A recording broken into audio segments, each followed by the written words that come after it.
Right, afternoon everybody. Welcome to Strategic Planning.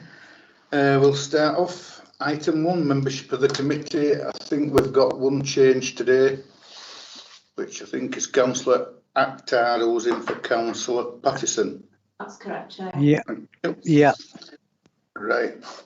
Item 2, minutes of the previous meeting. Can we pass them as a true record? Great.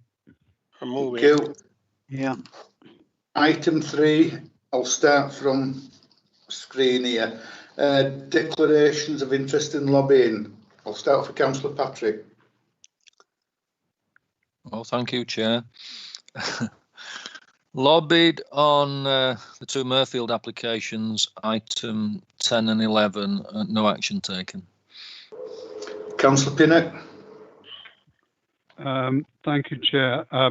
Item 10, I've been lobbied, no action taken. Councillor Sokol. Yes, Chair. I got a couple of emails with regard to item 10, but no action taken. Thank you. Councillor Bellamy. Yes, Chair. Item 10 and 11, no action taken. Thank you. Councillor Walker. Yeah, I had the email on item 10, no action taken. Thanks, Rob. Councillor Akhtar. None. Right, and I've been lobbied on page 43, 79 and 175, no action taken. Item 4, admission of the public. This is done on video and YouTube, so what's your swearing? Item 5, any public questions? No questions, Chair. Okay.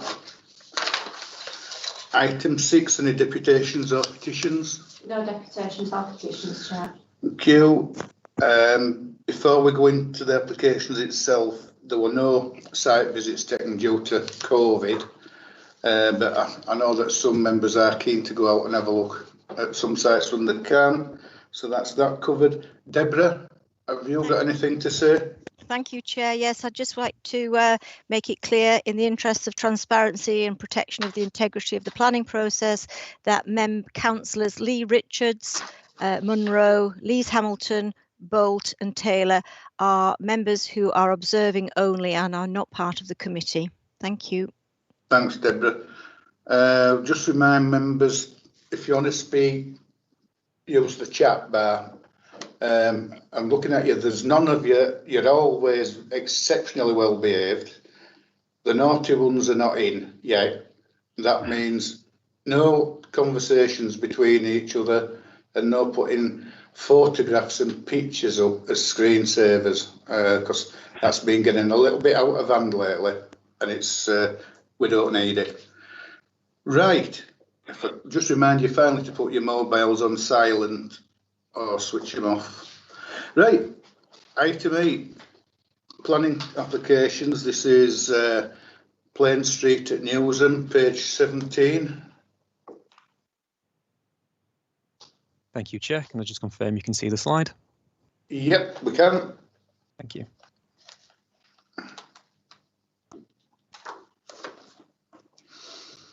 So, thank you, Chair, and good afternoon, members. This site previously hosted Style Common Infant and Nursery School, which was demolished in 2011. This image in the top corner shows the previous layout. Since its demolition, the site has been vacant. The site is owned by the council and has been promoted as part of the Small Affordable Housing Sites programme, which involves working with registered providers to build affordable housing across Kirklees. This application proposes the erection of 30 dwellings. All of the proposed units are to be affordable housing, kept as affordable rent by the applicant Unity Housing Association, who is a registered provider.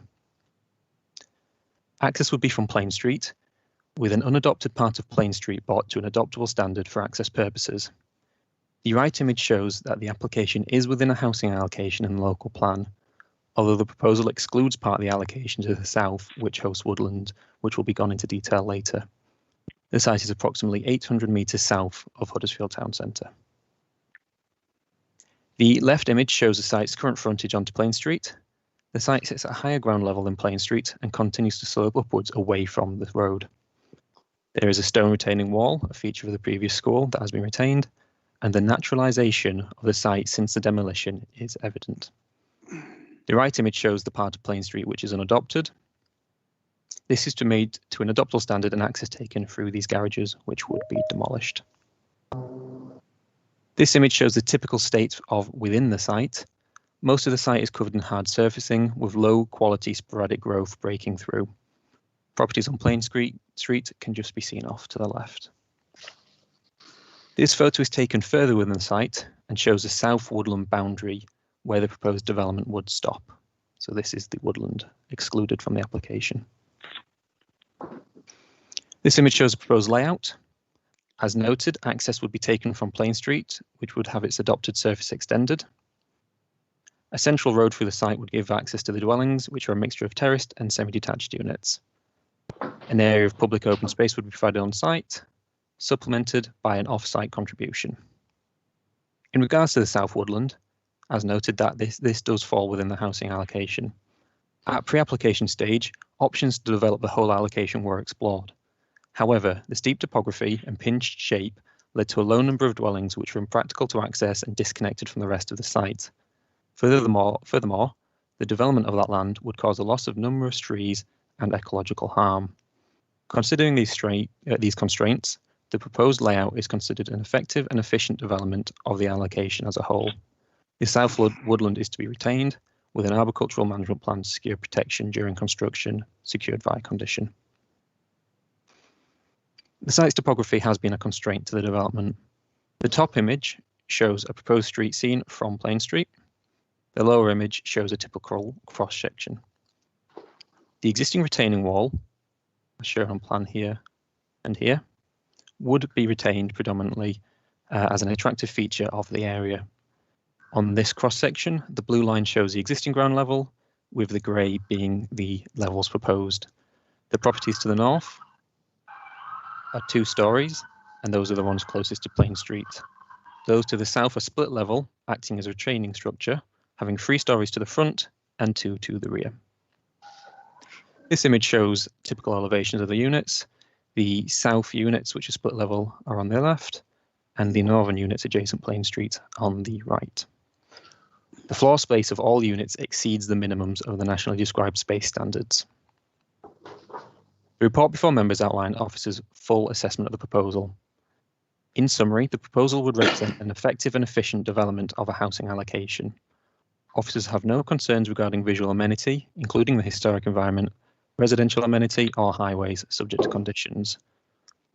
Other material planning considerations, such as drainage, contamination and ecology, have also been addressed, and there are no concerns subject to conditions.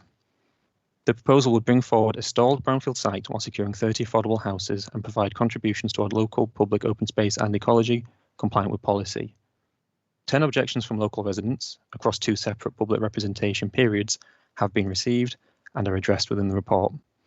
Accordingly, officers recommend approval subject to the securing of the Section 106 as outlined within the recommendation and conditions outlined within the report.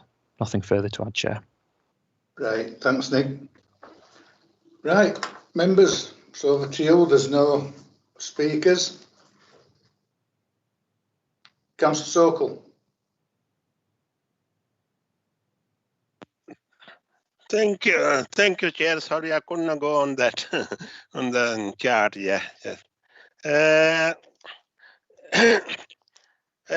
Mr. Chair, I welcome this application with 100% of affordable house. But at the same time, Mr. Chair, I feel it's shame we couldn't get any developer for the last 10 years. This building was school closed down 2009, then building was demolished 2011, but no developer. The reason why I'm saying, on many applications, when we get to the strategic planning committee, we always get criticized by members of the public for not using brownfield land. This is a brownfield land, been vacant for over 10 years, yeah? and we could not get any developer because it's not the committee's fault. We're not using our officer fault. We're not using Brownland. It's the developer who don't want. They want a big site somewhere else. Yeah. However, I congratulate a Unity Housing Association for coming forward to build 30 units, which badly needed close to the Huddersfield Town Centre. Mr. Chair, this site, as I said, been eyesore for 10 years, more than 10 years to the neighbor. I hope the neighbor would welcome this development, and I'm happy to support the officer recommendation. Member. Right, you're moving that more. Yeah, I'm moving. I'm happy Thanks, to move. Thank you. Councillor Pinnock. Thank you, Chair. Yes, I went and looked at this site on Monday and can concur with what the planning officer said about it. Be that as it may, what Councillor Sokol was saying about the length of time it's taken to develop this site, there may be all sorts of reasons for that, which some of which he alluded to. But I am very pleased with this application because it does do what we would like done with our own sites. In other words, we've got affordable houses, and it's a perfectly ordinary, perfectly nice development, it seems to me, and will provide much needed housing in this part of Huddersfield. I don't know what the history of this site is and why it's taken so long. I'm slightly less concerned about that because we have actually got an application here that we are dealing with. So I'm quite happy to second the proposal that Councillor Sokol has made. Thanks, Andrew. Councillor Patrick. Thanks, Chair. I've got no objection in principle, but I've got a couple of comments stroke questions. The first one won't be a surprise to anybody. Will Kirklees residents get a priority for these affordable units? First question. And the second one is I looked at the materials, and I have to say I'm a bit concerned about the materials, and I'd like some reassurance that we're not building poor quality houses, that we're building the best houses that we can as affordable units in terms of build quality, materials, and also insulation. Thank you. Thanks, Nigel. Councillor Walker. Right, thank you, Chair.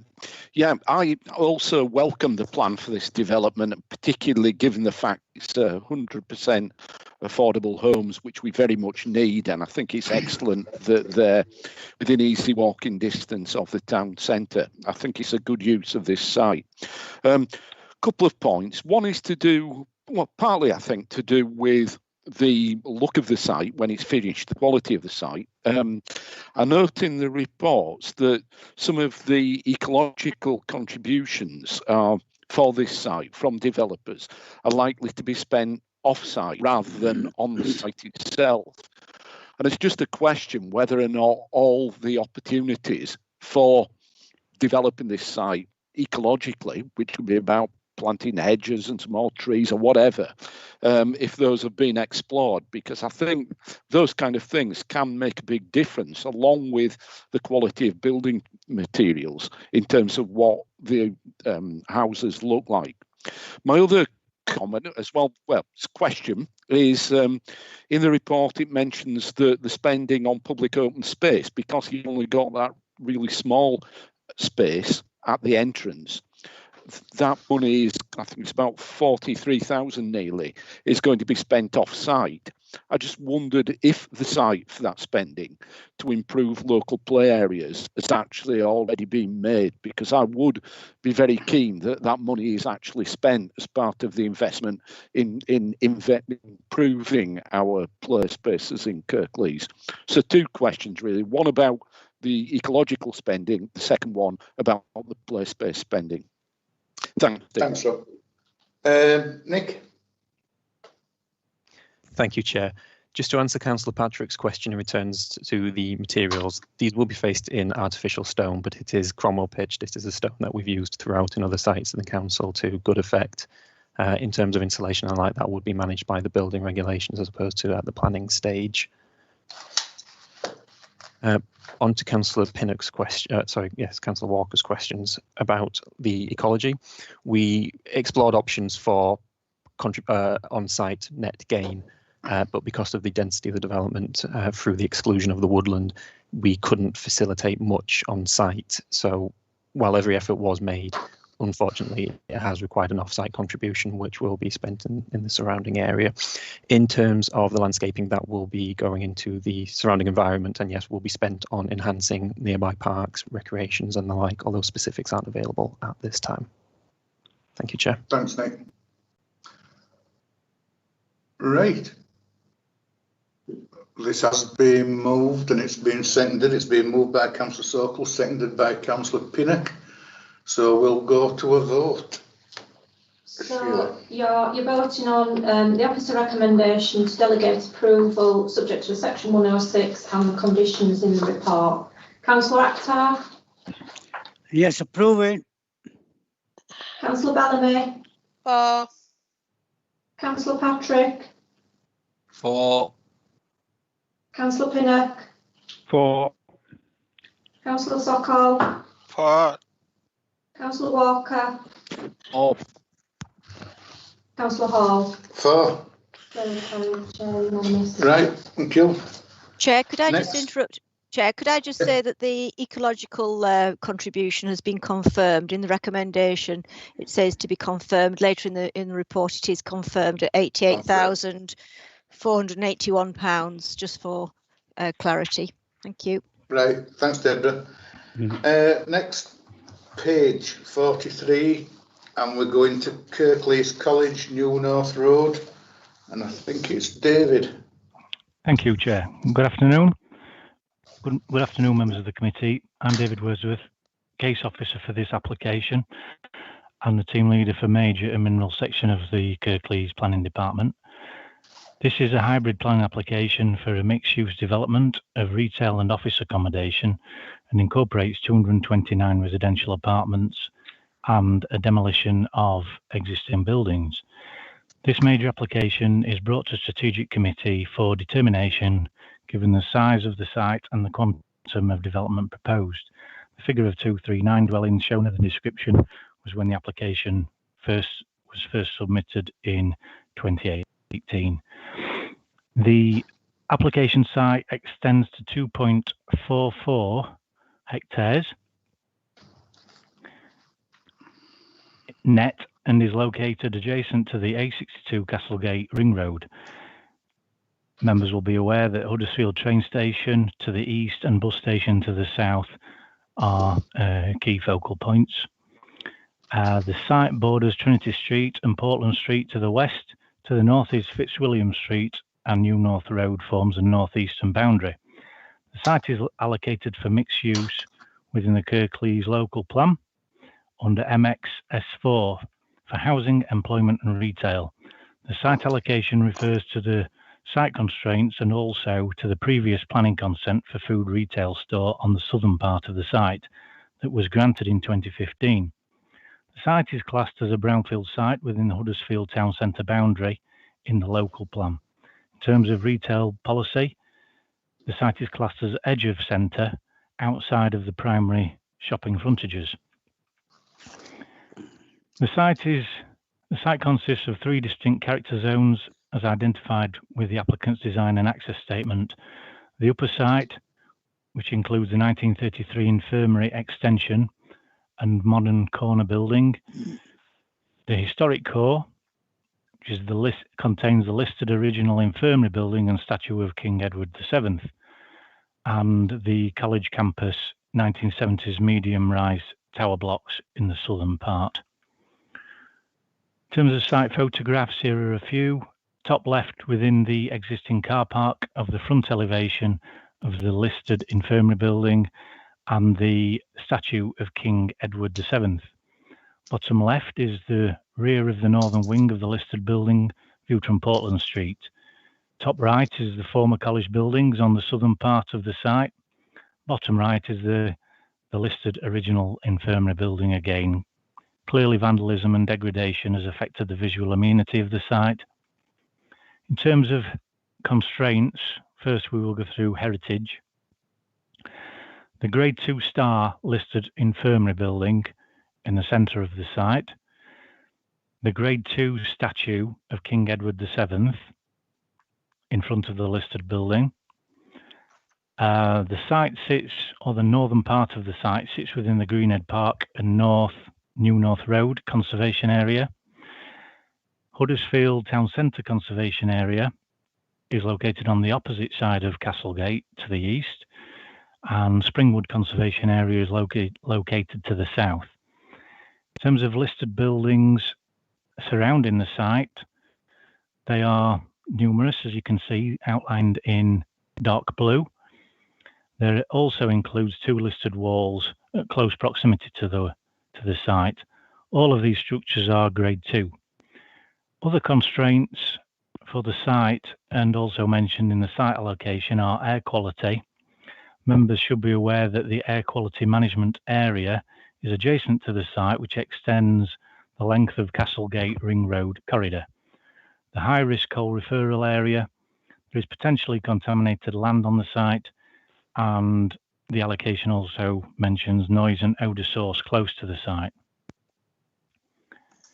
Members may recall that a pre-application submission was presented to Strategic Committee on the 5th of October 2017 to engage with members on the potential redevelopment of the site and obtain their views on the scale, form and uses proposed.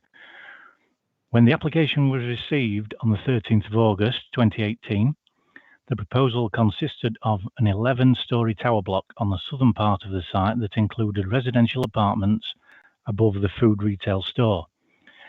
A wider range of uses was sought that included a 102-bedroom hotel. At this stage, demolition proposed included the loss of the 2 rear wings of the principal listed building. This scheme ran into objections from Historic England, and issues with viability resulted in the need to make significant revisions that were received in August 2020, and full publicity and full reconsultations were undertaken. The hybrid application consists of an outline application on the northern element of the site, and that's hatched in red. In that location, access and scale are the only elements under consideration. If granted, reserved matters of appearance, layout and landscaping would be required to be submitted to the council, that would be publicised and consulted on in the normal way. On the remainder of the application site, full permission is sought, which includes details of the proposal that have been fully considered. The demolition plan shows the scale of demolition proposed, which all buildings on the site other than the former infirmary building and its wings are to be demolished. Listed building consent has also been submitted and is sought for the alterations of the Grade 2 star listed building and the demolition of other curtilage listed buildings within the conservation area. If members resolve to grant this application, officers would then grant listed building consent, which under the scheme of delegation does not require committee authorisation. In terms of the master plan, in line with the hybrid plan previously shown, outline permission is sought for residential development on the northern part of the site. The number of units proposed within the new residential blocks would total 197 apartments. As part of the outline application, parameter plans fix the height at 4 and 5 stories, and therefore massing of the blocks has been included. Full planning permission is sought for the retail food store on the southern part of the site and is numbered Building 6 on the master plan, and the conversion of the principal listed building and its wings in the central historical core are shown as buildings 1, 2 and 3. The main listed building is to be converted into office accommodation, and the wings will be converted to create 32 apartments. The revised scheme was received in August 2020. The amended plans were advertised by site notice, press advert and 84 neighbour notification letters sent out. 3 interested parties and 2 letters of representation were received, one of which was the Huddersfield Civic Society, which is included in the heritage section of the appraisal. A summary of the comments received is provided in paragraph 7.7 of the main report. So moving to principle, in terms of the principle of the development, the applicants have confirmed that the retail store is to replace the existing smaller store of Castlegate, which is about 200 metres further south of the application site. Sequential and impact tests were done when the site was assessed against the UDP policies. The site is now within the town centre boundary of the local plan where retail is acceptable. Given the permission has previously been granted for 2,470 square metres of the retail floor space on the site in 2015, and that the format in terms of access points and location of store is fundamentally the same, the floor space on this scheme is less at 2,007 metres. The principle of development on the southern part of the site is acceptable. The mixed-use allocation specifies residential and retail floor space, and its town centre location means that town centre uses such as offices and retail are acceptable. Residential development is also supported from a local policy perspective, gaining support from policies LP13, LP15 and LP17, which seek to deliver town centres as places where people live. In terms of heritage, paragraph 195 of the MPPF advises that where a proposed development will lead to substantial harm of a designated heritage asset, local planning authorities should refuse consent unless it can be demonstrated that the substantial harm or total loss is necessary to achieve substantial public benefits that outweigh that harm or loss. Clearly, there will be harm caused by the loss of significant number of curtilage listed buildings as shown on the demolition plan. However, officers consider that their loss is justified by the enabling development of the retail scheme on the southern part of the residential element, the southern part of the scheme and the residential element to the north that will assist in funding the conversion of the primary listed building and restoring it to viable use when considering the scheme as a whole. Public benefits that would be realised from this development are set out in paragraph 10.42 of the main report and include restoration and reuse of the Grade 2 star listed building that is currently on the National Heritage at Risk Register, enhancement of the setting of the primary listed building and its wings, regeneration of a highly prominent derelict site within the town centre and partly within a conservation area. It would secure a significant level of investment and employment opportunities, provision of 229 dwellings in a sustainable location and within the town centre, which when occupied, assist with spend within the local economy and support retail units and town centre vitality and viability. Consultation responses from heritage bodies, Heritage England and the local organisations such as Huddersfield Civic Society and the Georgian Group are set out in paragraphs 10.37 to 10.39 of the main report. Of note is Heritage England's support to the principle of redeveloping the site, but they ask that the decision makers should satisfy themselves that the minimum amount of development as possible to make way for the development being viable. I will summarise the conclusion and the viability assessment in a moment that should assist you in forming a view on this matter. Huddersfield Civic Society made a second representation that is included within the agenda update. They object to the scheme and comment that only minor details should be delegated to officers to determine. In response, and as explained in the presentation, the full application contains a lot of detail on the majority of the site. There are 62 plans submitted with the application and on the council's website. These have been considered. The majority of these are for the full application, so the majority of the site is detailed. The full part of the application, the retail store, is fundamentally the same as that approved in 2015. And whilst this consent has expired, it is a material planning consideration. The summary of conditions shown on page 77 and 78 and the additional conditions in the update are not out of the ordinary in any way. Materials are important given the heritage assets on and off the site, and samples of materials are a way of ensuring the quality of the development is realised and the development is sensitive to these assets. In respect to the outline element of the application, members can take some comfort that there would be a subsequent reserve matters application with detailed plans of appearance, layout and landscaping, should the committee resolve to grant consent.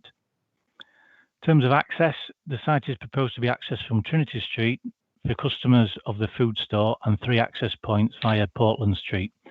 That includes egress for HGV vehicles to the store. A traffic impact assessment and framework travel plan was submitted with the application. Highways DM raised no objections to the scheme subject to conditions. In terms of drainage, ground conditions at the site mean that soakways are not considered a feasible drainage option for the disposal of surface water. The existing site plans to the public combined sewer system and Yorkshire Water has confirmed that the proposed development can discharge to the public sewer system. The lead local flooding authority support the development proposed subject to conditions.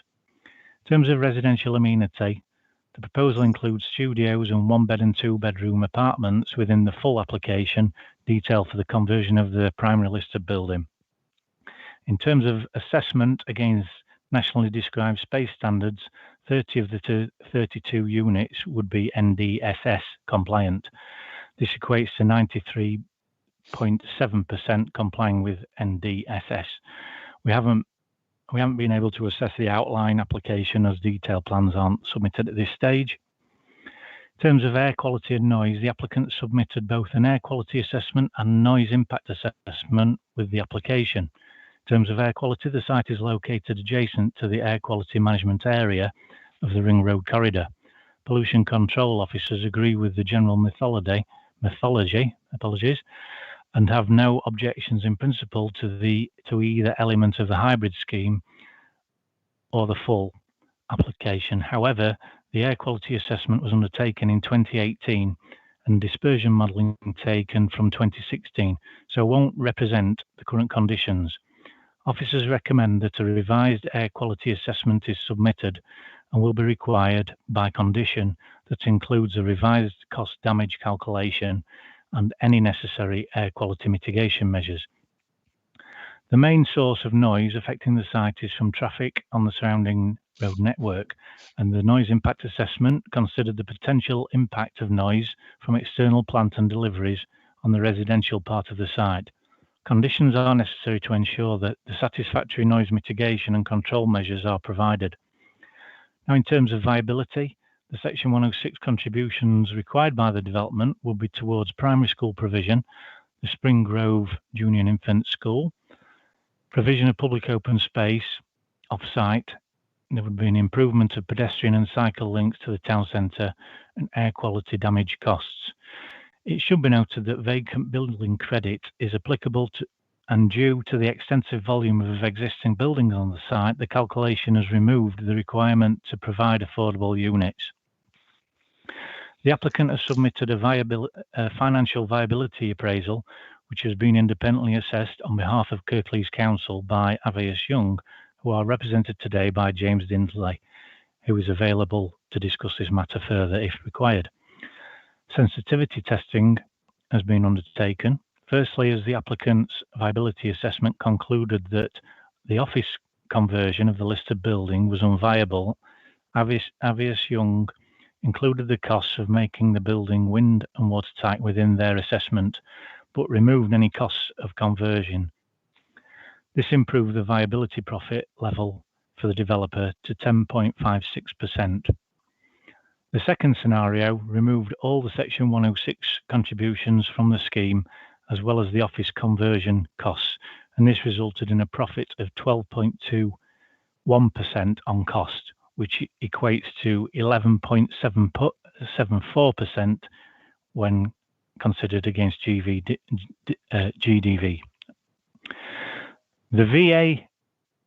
The viability assessment demonstrated the scheme with no Section 106 contributions is viable but unable to generate a return profit which is commensurate with a reasonable return for a scheme of this nature. In conclusion, on the issue of viability, the VA demonstrated that even when all Section 106 contributions are removed from the scheme, the level of profit of 11.74% GDV falls well below that recommended within the MPPF of between 15 to 20%. An overage clause is to be included within the Section 106 agreement in the event that the conversion costs of the listed buildings end up being significantly less than the applicant anticipates, and in turn yields a substantial uplift in the level of developer profit. In these events, these funds would go into providing planning obligations that cannot be secured at this time. In terms of phasing, at paragraph 10.81 of the main report, heritage officers have assessed the external condition of the primary listed building and identified a number of urgent works that are required to secure the preservation of the principal heritage assets on the site. Officers recommend that these works are undertaken within phase 1 and that the phasing plan is agreed and secured as an obligation of the Section 106 agreement. In summary, phase 1 would include enabling works such as the demolitions, site clearance and construction of the development platform for the retail element at the southern part of the site, and urgent works to the principal listed buildings, at the same time as marketing the northern parcel of the site. Members will see in the update that the applicants have committed to a sum of £100,000 in phase 1 for urgent works to the listed buildings. Phase 2 would involve detailed design for the new build residential element in the north, which would include the reserve matters submission, construction of retail plot, and undertaking further improvements to the listed buildings once funds are released from the sale of residential parcel to the north. Phase 3 would be the completion of the development of buildings 1, 2 and 3 and construction of the new build apartments. Recommendation: delegate approval of the application and the issuing of the decision notice to the Head of Planning and Development in order to complete the list of conditions, including those completed or contained within the report, and to secure a Section 106 agreement to cover the following matters. 1. The arrangements for the future maintenance and management of drainage infrastructure for the site, phasing of the development, including urgent works to the listed building, and an overage clause in relation to the costs of the conversion of the listed building. Thank you, Chair. Got two speakers. First is Councillor Susan Lee Richards. You have 5 minutes starting from now. Right, thank you, Chair. I'm very concerned about this application because obviously it is a very important key gateway site into the town, and it's also therefore very important that the committee makes the right decision for the people of Huddersfield, both present and future generations, as whatever's developed here will stand for decades as a new gateway to the town, and it needs to be very special by its very nature and to respect the existing 3 conservation areas: the town centre, Springwood and Greenhead Park areas. I believe that this application should be halted or deferred because there are far too many important conditions being deferred and left to officers to deal with. And I think once outline planning is granted, it's very difficult for people to come back with worries about the site. And I just wanted to draw your attention to 1017, the local planning authority statutory duty, section 16.2, 66.1 and 72.2, of Planning, referring to Listed Buildings and Conservation Areas Act of 1990, to have special regard to the desirability of preserving listed buildings or their settings or any features of special architectural or historical interest. I believe that the proposed development will leave the historic core of this site at serious risk of being left to deteriorate, as it's already on Historic England's at-risk register. And this application has been highlighted as creating significant harm, and the developer has not committed to maintain these buildings adequately until they can be repurposed. Obviously, the proposal to build new homes is to be welcomed, but these are only in the outline stage of the application, because the developer has stated that any small return comes only from the sale of the phase 2 land comprising the new build residential development. This makes it, as I said, difficult for people to object at a later stage if the details of the development is of poor design or poor use of materials, etc. I'm also afraid that there's going excuse me, sorry. I'm also afraid that that no Section 106 funds will be forthcoming to go to the education or to shore up the buildings adequately. I believe the developer has said there'll be little money to actually do a temporary repair on the roof of the listed buildings. Yes, because he said there might be a little money to temporarily patch the roof should funds allow, and they're also looking for additional funds from the council via grants to fund the project, which leaves it in a very precarious position for Huddersfield. I believe you're very familiar with the MPPF, so I just refer briefly to Chapter 12 about achieving well-designed places, and Chapter 16 where conserving and enhancing historic environment. So please reject or defer the application, which appears to be unviable apart from the development of the supermarket, which would appear to be of an inferior standard to design of the existing college buildings, and we have plenty of supermarkets. So I'd just like to reinforce the point that there's very limited public benefit from this public application going ahead in its present form. Thank you very much. Kill. Next is Richard Irving.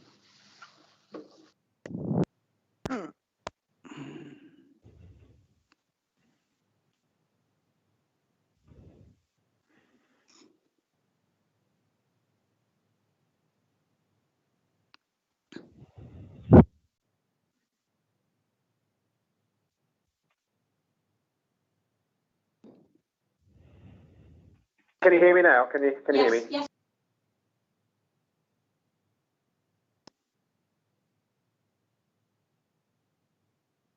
Hey Richard, you've got 3 minutes and it starts from now. Thank you very much, Chair. Chair, members of committee, I'm delighted that following months of constructive negotiations and working on a collaborative approach with your professional officers, we have a recommendation to you to approve this significant town centre regeneration scheme, subject to conditions. Just to reiterate some of Mr. Wordsworth's salient comments, the applications have changed considerably since the scheme. A number of you saw who attended the pre-application presentation over 3 years ago, wherein we now have a standalone retail unit for Lidl with no accommodation above, proposed residential development in the northern half of the site, and the retention of the 2 wings to the rear of the principal listed building. These changes have all come about following constructive dialogue with Historic England and your conservation officers, both of whom were supportive of the scheme. The proposal will facilitate significant job-creating opportunities and boost economic output in the town centre. The introduction of apartments in both the new build and the wings of the listed building will encourage activity and spending in the town centre from what is a highly sustainable location, a stone's throw from the train station and bus stops around the site itself. Kirklees College vacated the site in 2013 and it was acquired by Trinity One in 2016. The site is recognised by all as needing redevelopment, being somewhat of a blot on the landscape at present. These applications allow the certainty to be able to progress development and deliver a scheme which not only conforms with its mixed-use local plan allocation, but delivers huge investment and a commitment to creating jobs. Importantly, the proposal seeks to establish a viable use for the principal listed building, which sits in the heart of the site.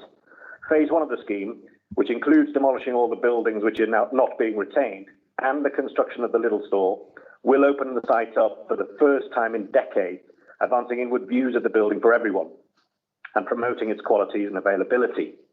However, and as clearly evidenced in the officer's report, there are significant viability issues surrounding the redevelopment of this key town centre site, and we have worked on an open book policy with your officers and independent viability assessors who have agreed with our submission and conclusions that this is a marginal development given the quantum of development has significantly reduced through the application process and due to deteriorating market conditions. Notwithstanding, the applicant is committed to delivering this development, and we need to continue to work closely with your officers should you move with the recommendation and approve the resolution to grant planning and listed building consent this afternoon. The granting of consent will allow that certainty that is so inherent in the development industry that we can push forward with even more momentum to breathe new life into this key town centre site. We firmly believe the scheme before you now is one that reflects the aspirations for this site, as evidenced in the local plan allocation, respects and enhances the listed building, the setting of the listed building, and the conservation area in the northern half of the site, whilst delivering much needed new residential accommodation and significantly jobs. Chair, members, I would simply urge you to uphold the recommendations of your professional planning officer accordingly. Thank you for your time. Right, thank you, Richard, for that. Right, members, it's over to you.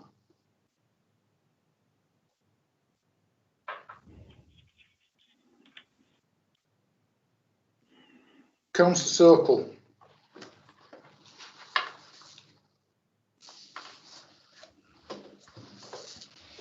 Thank you. I'm too slow to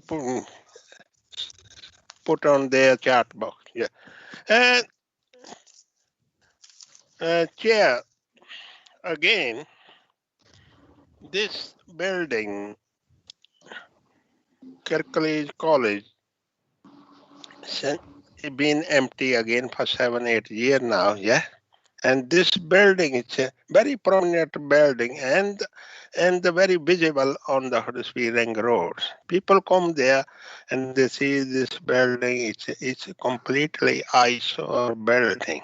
Yeah, I'm glad we got some applicant here, developer here to develop this one and remove this eyesore from the prominent site here on the Ring Road. I got a couple of questions, Chair. One question is to highways. It's all the 4 exits are from the Portland Street. Portland Street is very short street, and it's a one-way. As recently been put traffic one-way system on there. I'm not sure all the 4 exits is lead to the just to the residential property or to the what they call little supermarket as well. Yeah. Another highway of question is when the people come out of the supermarket, will they just turn left on the Trinity Street or turn right? If they have to turn right, there will be a big problem, yeah, because the Trinity Street is a very busy road. They can't find time to turn into right-hand turn. I'm not sure. They have to do something there, highway, yeah. Another thing is, Mr. Chair, there is a very prominent subway under the Ring Road. It connects to Huddersfield Town Centre to this Kirklees College building. And for the last many years, this subway have been the subject of vandalism, antisocial behavior. I don't know if there is any money that developer is going to spend on then to upgrade the subway is in respect of lighting and other security measure. Last question I got, I got another 2 questions. Yeah. Material. This building right on the ring road, and all the building in the area are all natural stone building. Most of them, there might be one each railway station warehouse, which is far away, other side of the ring road. That's a brick one, yeah. But I think it would be better if they use the natural stone facing on the ring road. That will be better, yeah. Last question is, currently there is a bus stop on the Trinity Street, right to the where they are going to build this supermarket. Will the bus stop will be retained? Overall, Mr. Chair, I'm pleased to support this application. Thank you. Thanks, Mohan. We have a few questions there to say that there were only 2. So I'll ask Chris to come in for my ways first and we'll clear those up. Chris? Yeah, thank you, Chair. It's Chris Downs here, Highway Development Management. Yeah, Councillor Sockel, just to clarify, I think there was maybe a slight error in the report. There's 4 points of access. The primary one to the food store is actually off of Trinity Street, which is an in and an out access, a bit of primary access to the food retail. The out element of that, though, is left only. There would be no right turn at that point for the reason you've actually raised, that it would be difficult to turn right at that point. There is a secondary access to the food store which exits onto Portland Street. That is actually an exit only, and it's really to accommodate. Well, it helps accommodate servicing arrangements, but also vehicle customers of the shop could exit that way as well. Once you get onto Portland Street, you can actually go left or right. Obviously, Portland Street, you cannot enter Portland Street from Trinity Street because there's no entry there. But once within Portland Street itself, it's actually 2 ways traffic flow. So that's 2 of the access points.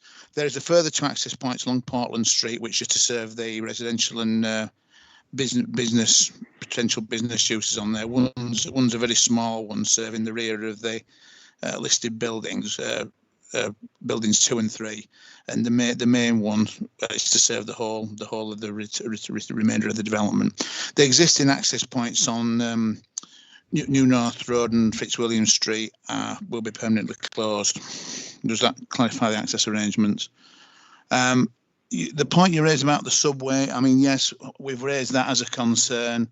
It's in a poor state of repair. We've suggested sprucing it up and improved lighting, probably painting. But I think as David mentioned in his presentation, that all going to come down to viability and what monies are available to provide that. And regarding to the bus stop, if that requires relocating, it will be. I can't just tell from the plan I was looking at just where the bus stop is in relationship to the access, but if it did need to be relocated, it would be relocated in conjunction with Metro, just to find a suitable position to relocate it. Okay, thank you, Chair. Thanks, Chris. Councillor Walker. Chair, can I ask about material? Yeah. Oh, yeah, Nick. Yeah. Sorry, David. Yeah, thanks, Chair. Yeah, Councillor Sockel, there is a condition proposed on the full part of the planning application for the retail store. So, you know, I quite agree with what you're saying there in terms of its visibility and prominence when viewed from the Ring Road and Trinity Street. I think members should be aware that the use of natural stone does ultimately have an impact on the viability. But in terms of trying to improve appearance, I'm sure, you know, we can try and secure something where possible. There is a condition on the full permission, so that would be addressed at that stage. Thank you, Chair. Thanks, David. Rob. Right, thanks, Chair. Yeah, as other people have said, this site is a real blight on the landscape. It creates a very poor impression, especially if you're coming into Huddersfield down Trinity Street, or if you're just driving along the ring road, it looks a real mess. So I do welcome the fact that a plan has come forward. I also welcome the fact that our planning team are working very closely with developers. I think to make a site like this viable, that is really important, that you have this cooperative approach to development. In general, I support this development. I think it's really important that something happens, because the site's just deteriorating every year. And but I have got some concerns, many of which actually have been raised by Councillor Sokal. My first concern, and there's a question in there as well, is about the two-star listed building, the old hospital site. I think it's really important that the work on that building is done to a high standard. I welcome the fact that with the changes from the original application, it's been agreed to retain the wings and to develop those for residential purposes. What I would like to see, I just could do with that confirming from officers that it will be a condition that the work on the listed building is completed before the other work actually starts on site. It's a little bit like the Westwood Mill development that we had at the last planning meeting. I also share Councillor Sokal's concerns about access for the supermarket site, particularly on the Trinity Street side of things. I think for vehicles leaving the site and turning left down towards the ring road, that could be quite difficult if a lot of vehicles are going to leave at that exit point.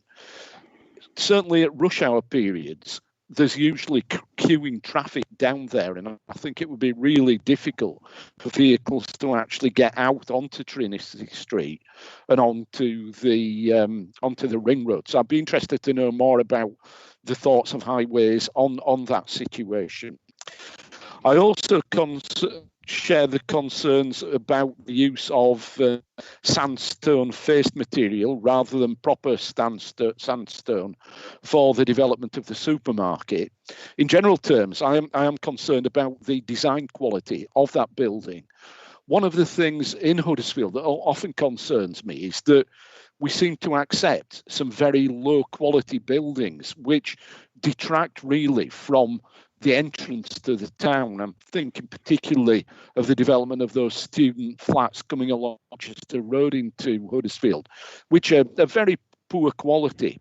So I would like to ensure that we have more work undertaken to look at the quality of the building of the supermarket, and also linked to that, the outside area there alongside the road. I think it's really important that we take every opportunity to follow through on the Green Street's ambitions for our developments, to make sure that there's planting which is both aesthetic, which will shield some of the more unattractive bits of the building and the car parking, but also planting that will help improve air quality. Yeah, so in general, I don't know if Councillor Sokal actually proposed acceptance of this. If he did, I would second that. If Councillor Sokal didn't propose acceptance, I would propose that. I did not propose. You can move it, Rob. Okay, I will move that then. Thank you, Mohan. Thanks. Yeah, so yeah. So just to recap, I have some concerns about this development. I hope that those modifications can be made and conditions can be agreed about the quality of the development. But in general, I think it is really important for the town centre that work starts on this site and we get rid of what is currently an eyesore. Okay, thanks, Chair. Councillor Patrick. Thanks, Chair. I agree the site at the moment looks awful, and I thought it had been longer than 2013, but to say it was 2013, and it is dreadful. But I don't think that means we accept anything that's put in front of us just simply to get rid of dilapidated derelict site. It's got to be right. And the ward councillor was right when she talked about this being a gateway. And I agree with a lot of what the Civic Society have written in this report, the ambitions of the council for Huddersfield, to uplift Huddersfield, make it more attractive, bring businesses in, encourage more people to live there. So a scheme on a gateway site like this, for me, has to be bang on, and it has to be good. We've seen the university, I mean, I know Councillor Walker just mentioned the flats, but the university have built some quite interesting architectural buildings on the ring road, and they are, you know, I quite like them. Other people might not, but I think that's the sort of thing that we need to see more of in Huddersfield. And then I look at the scheme and I am totally underwhelmed by it. I put in my notes here that the Lidl looks like a large cowshed. And then we find out that it could actually be built in artificial stone. Lidl can do better than that. Lidl are a massive company, probably one of the biggest supermarket companies in Europe. Lidl can do a lot better than that. That, to me, is totally unacceptable, what they're proposing there in terms of architecture next to a Grade 2 listed, star listed building.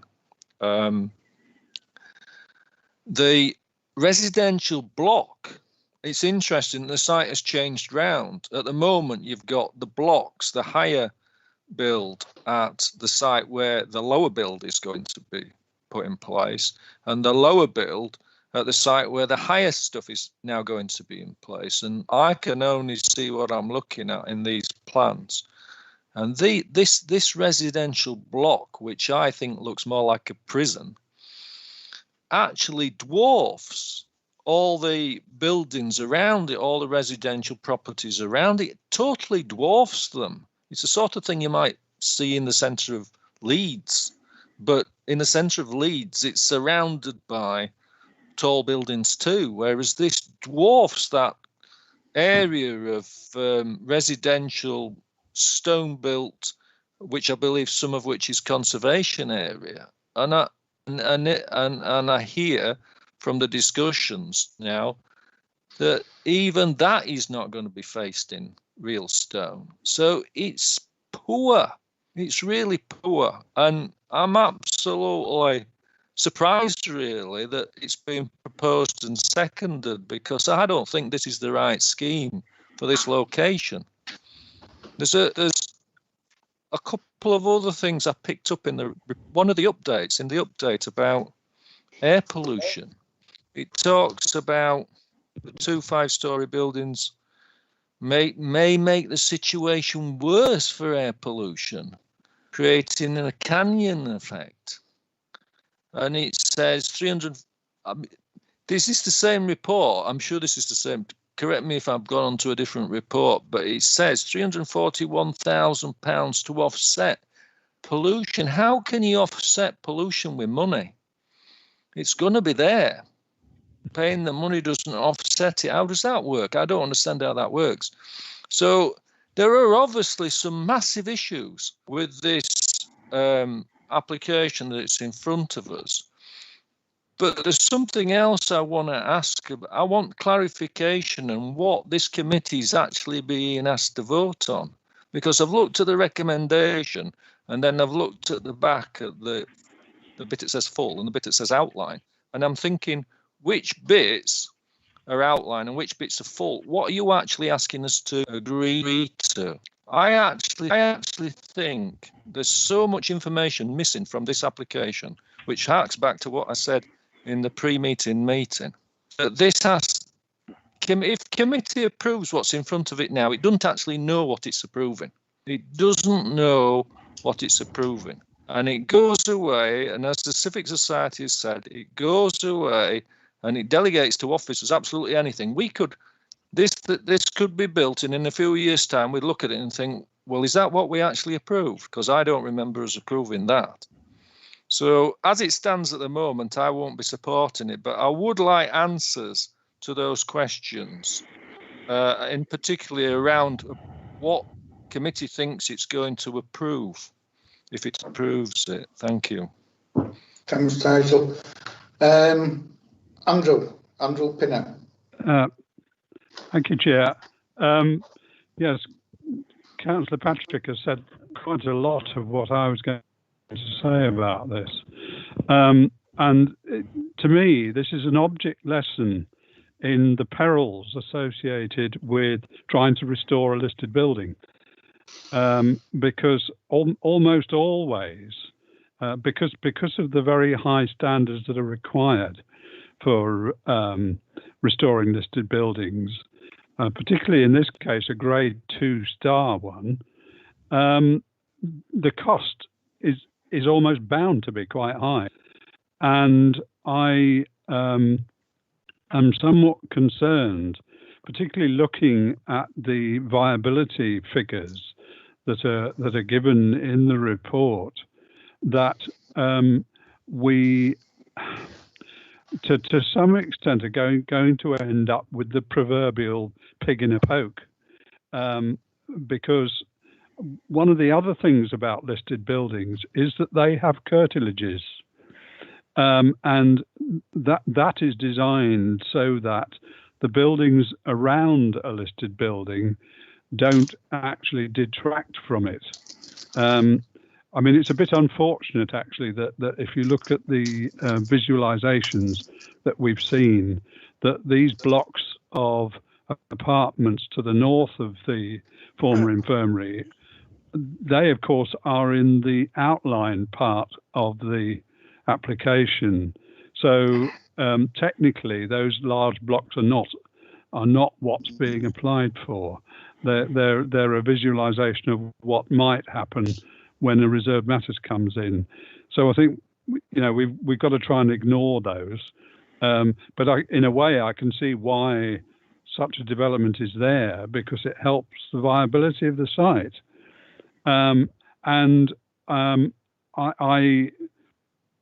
can see how the developer has got into a position where the figures just don't add up. And one of the results of that is that we get contributions from the Huddersfield Civic Society, for instance, and not English Heritage, funnily enough, but other consultees that suggest that it, you know, what's there is just not good enough. And I'm afraid I tend to agree with them. I'm torn between the idea of actually refusing this and deferring it. The reasons for deferring would include assurances about building materials, assurances about respecting the curtilage of the listed building, and also assurances about the development of a site that is so prominent in the street scene that it itself, regardless of a listed building there, it itself should be of high quality. And I'm not convinced that we have actually got that.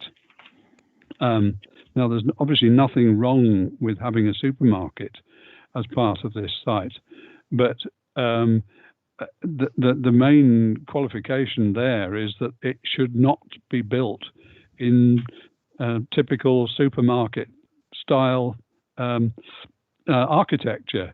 It should be better than that, because of where it is.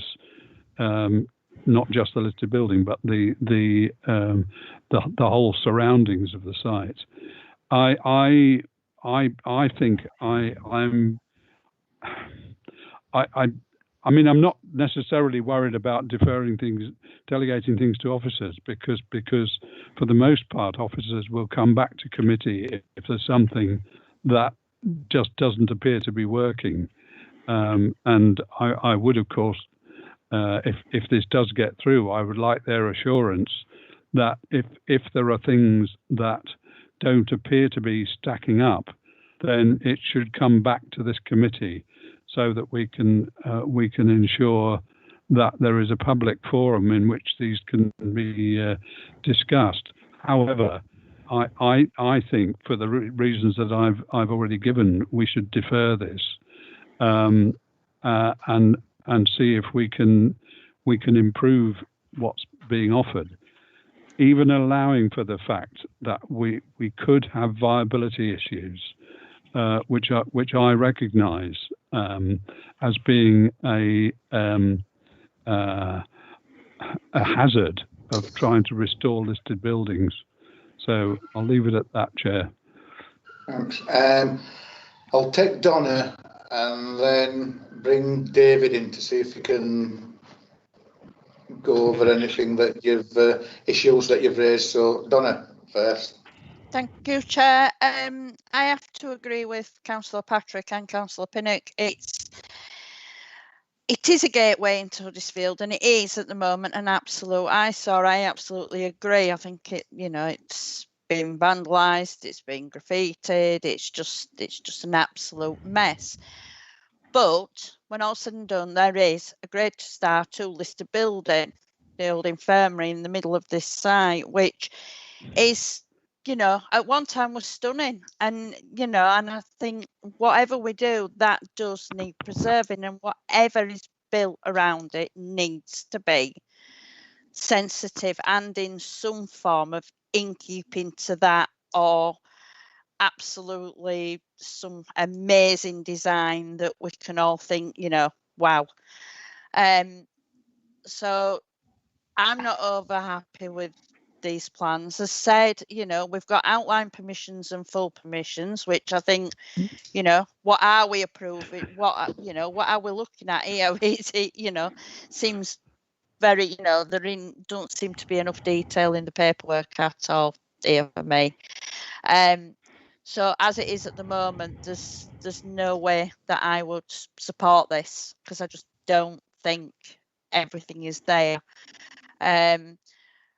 It does need to be, whatever you use in that area, I do think it needs to be natural stone, full stop. As I said, there's that listed building, and it needs to be in keeping. So just say I'm not at all happy with this at the moment. Thank you, Chair. Thanks, Donna. David Wordsworth. Thank you, Chair. Yeah, in addressing some of these points, Chair, so members have asked, what are they actually looking at? So this is a hybrid application, and it is a little complex, I do admit, but a hybrid application is one decision, albeit split into two permissions. There would be one decision notice, but there are two permissions on it. The outline permission, as members have been shown, only relates to the northern part of the site, which is buildings 4 and 5. Now, parameter plans that we have shown would fix the height at 4 and 5 stories in height, and would also fix the development platforms, but it doesn't fix layout, it doesn't fix landscaping, it doesn't fix appearance. Those would be submitted as reserve matters. It does fix access, which comes from the south of the site, from the full application. If members wanted to, the reserve matters application can be brought back to committee under the scheme of delegation.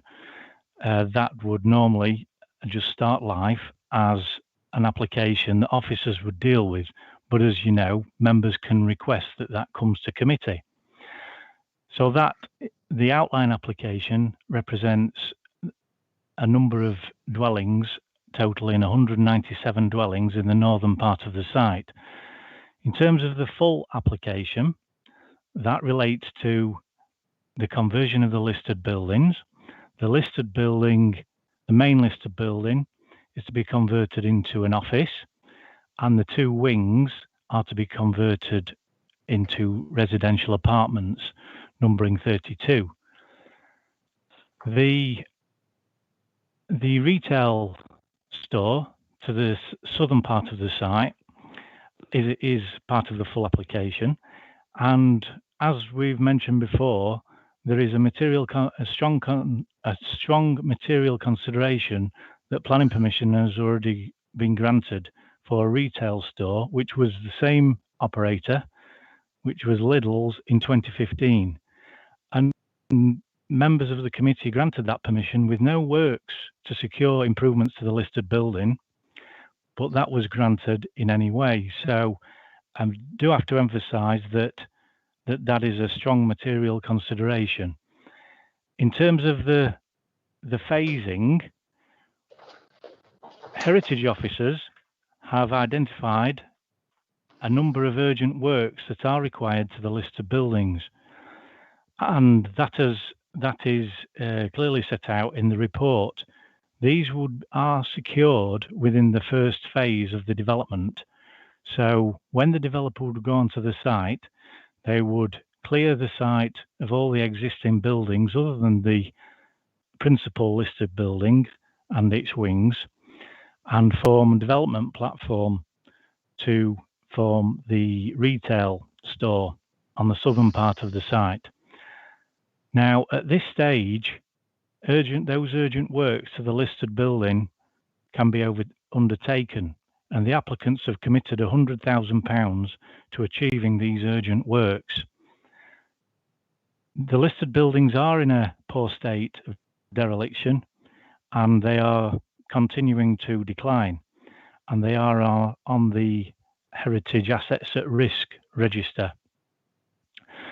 In terms of materials, we have conditioned those on both the outline and the full. Now, the material stage would be dealt with when the reserve matters comes in for the outline. But in terms of the full part of the permission, materials would be conditioned and samples would be required. Now, in terms of air quality, we have got officers from Environmental Protection here who can advise you on the issue of air quality, and I would suggest that we bring Richard or Rebecca in a second, Chair. In terms of the viability, yes, it is a very, very challenging site, and one of the reasons why this application has taken 3 years to come to a committee for determination is because of that very issue. When the application came in for 11 stories on the southern part of the site, which again received lengthy debate from the heritage consultees such as Historic England and the Civic Society, who weren't totally happy with it, there was an issue of viability in terms of making the whole site stack up. So the scheme has evolved, and we have a scheme in front of us that does achieve a positive conclusion in terms of viability, but it doesn't achieve what would be an appropriate level of profit for a developer. So it is challenging. As officers, we think that this scheme can be supported for the reasons that have already been stated.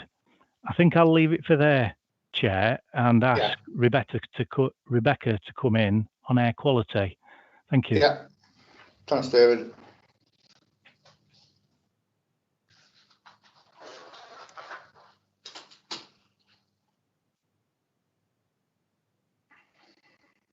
Good afternoon, Chair. Hey, Rebecca. Hello there. Good afternoon, committee. It's Rebecca Muff, Senior Technical Officer, Environmental Services. So I've looked at the application in terms of air quality and the air quality impact assessment that was submitted. And has been mentioned, I was satisfied with the methodology of the report, albeit it was somewhat out of date, and I have asked for a further report to be submitted. The concerns that we had, as has been mentioned, is the location of the development next to the air quality management area. And there are two issues with this.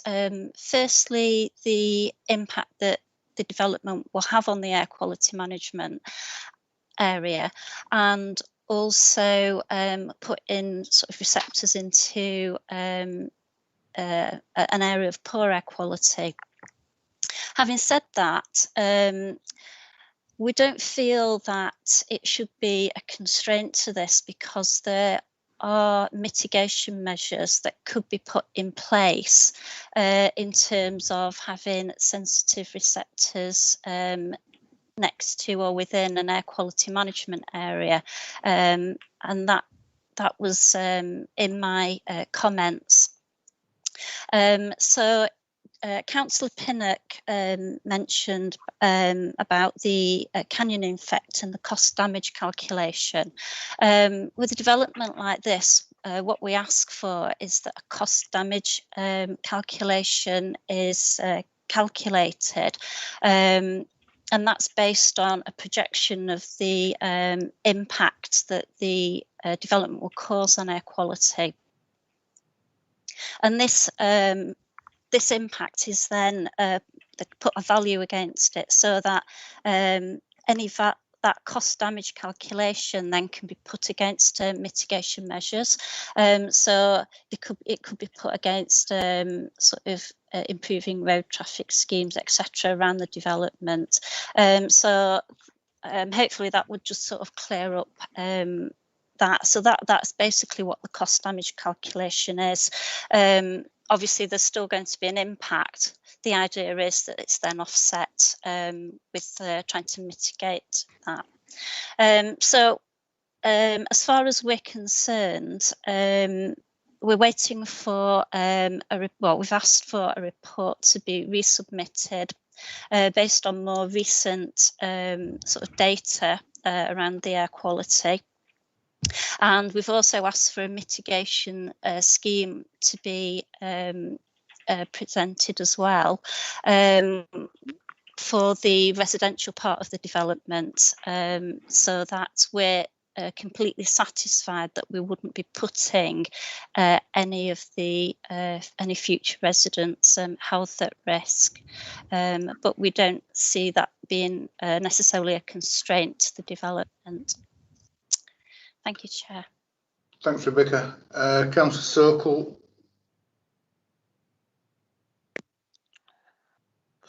Thank you, Chair.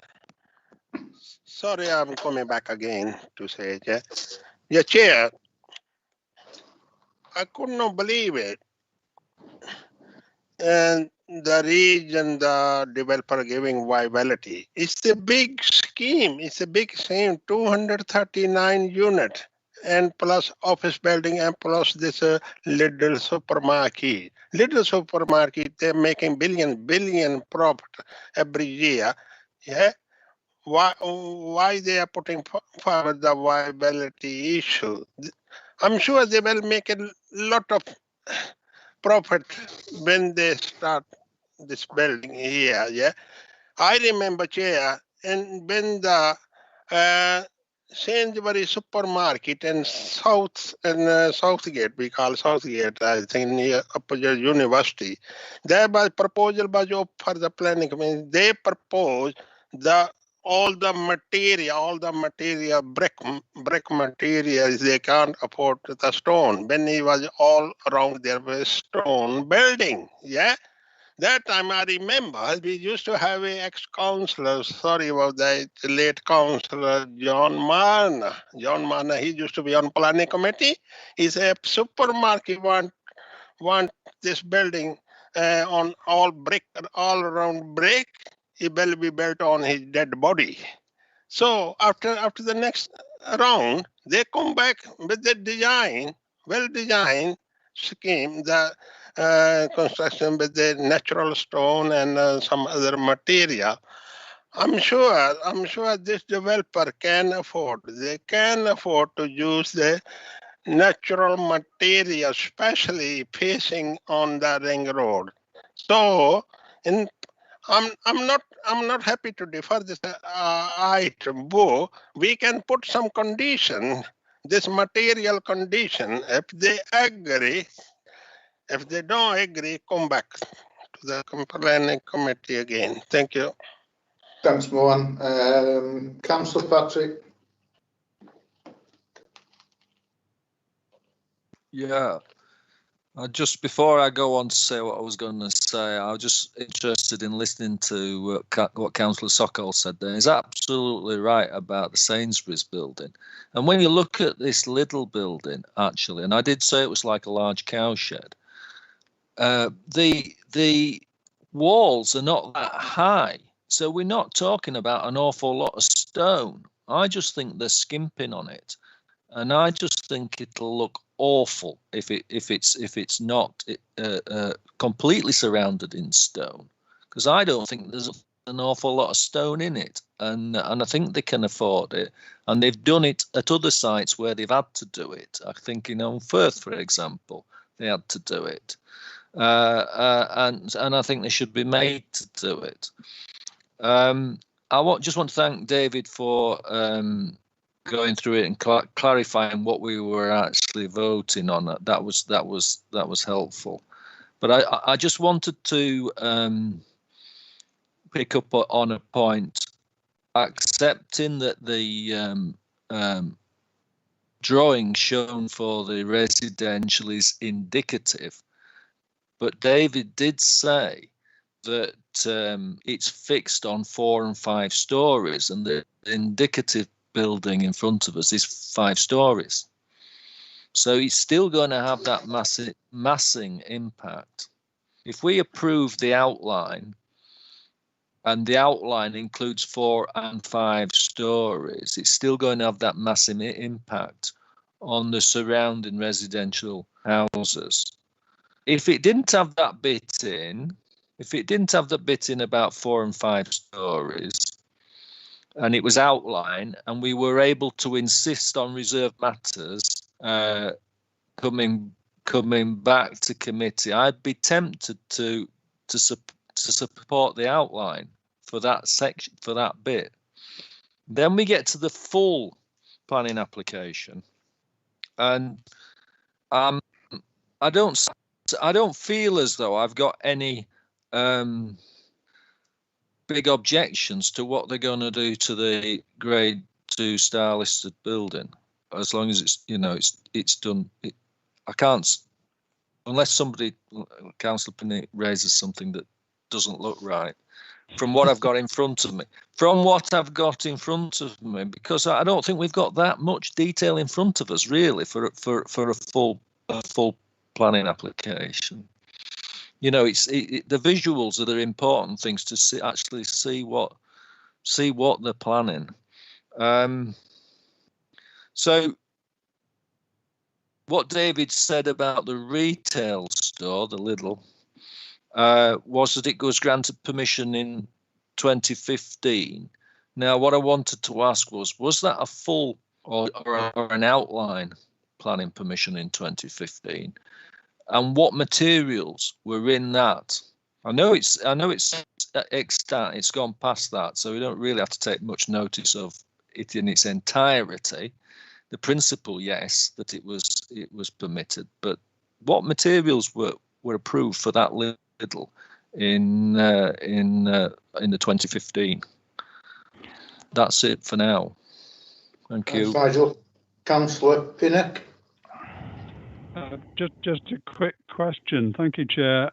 It's I do happen to know that in a lot of cases, Grade 2 style listed buildings, particularly Grade 2 style listed buildings at risk, can in some cases attract grants from the Heritage Lottery Fund. And I just wonder whether that has been attempted. I mean, I'm assuming the answer is yes, and it hasn't worked or something like that. But I'd just like an answer, please. Right, David. Thanks, Chair. A couple of things there. Yeah. So in terms of viability, you know, from comments committee members are making about the indicative drawings on the northern part of the site, yes, the parameters would be set at 4 and 5 stories in height. Now, in terms of viability, how the site stacks up together is that the only, or let's say, the most profitable part of the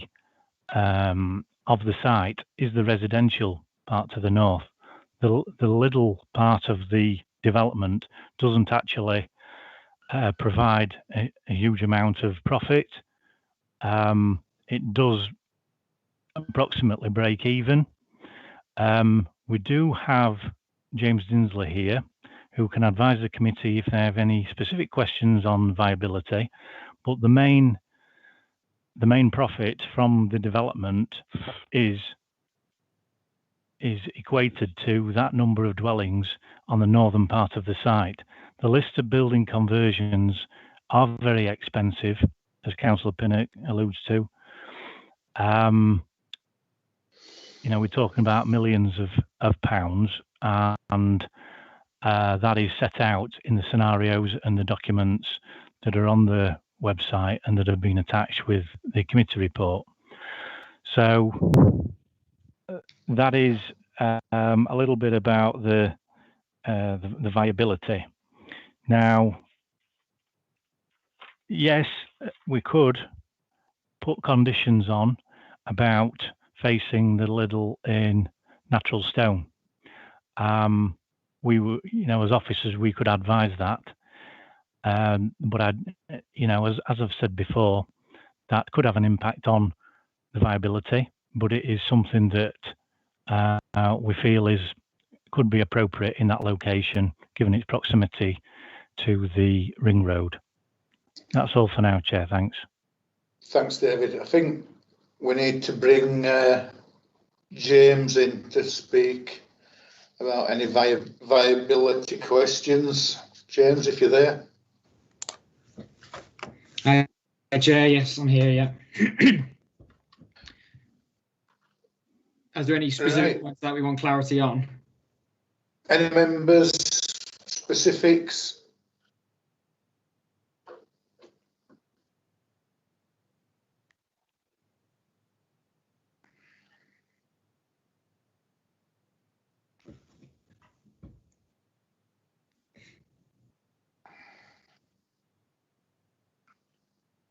Can you hear us, members?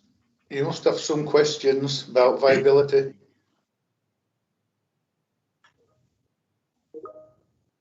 Councillor Pinnock. Yeah, thank you, Chair. Well, my question about have the applicants explored all possibilities of grant aid for converting a listed building at risk, and indeed, from what other members have said, questions about the income generating potential of the different parts of the site in relation to the costs of actually doing the work on the site. Fairly straightforward kind of sums, really.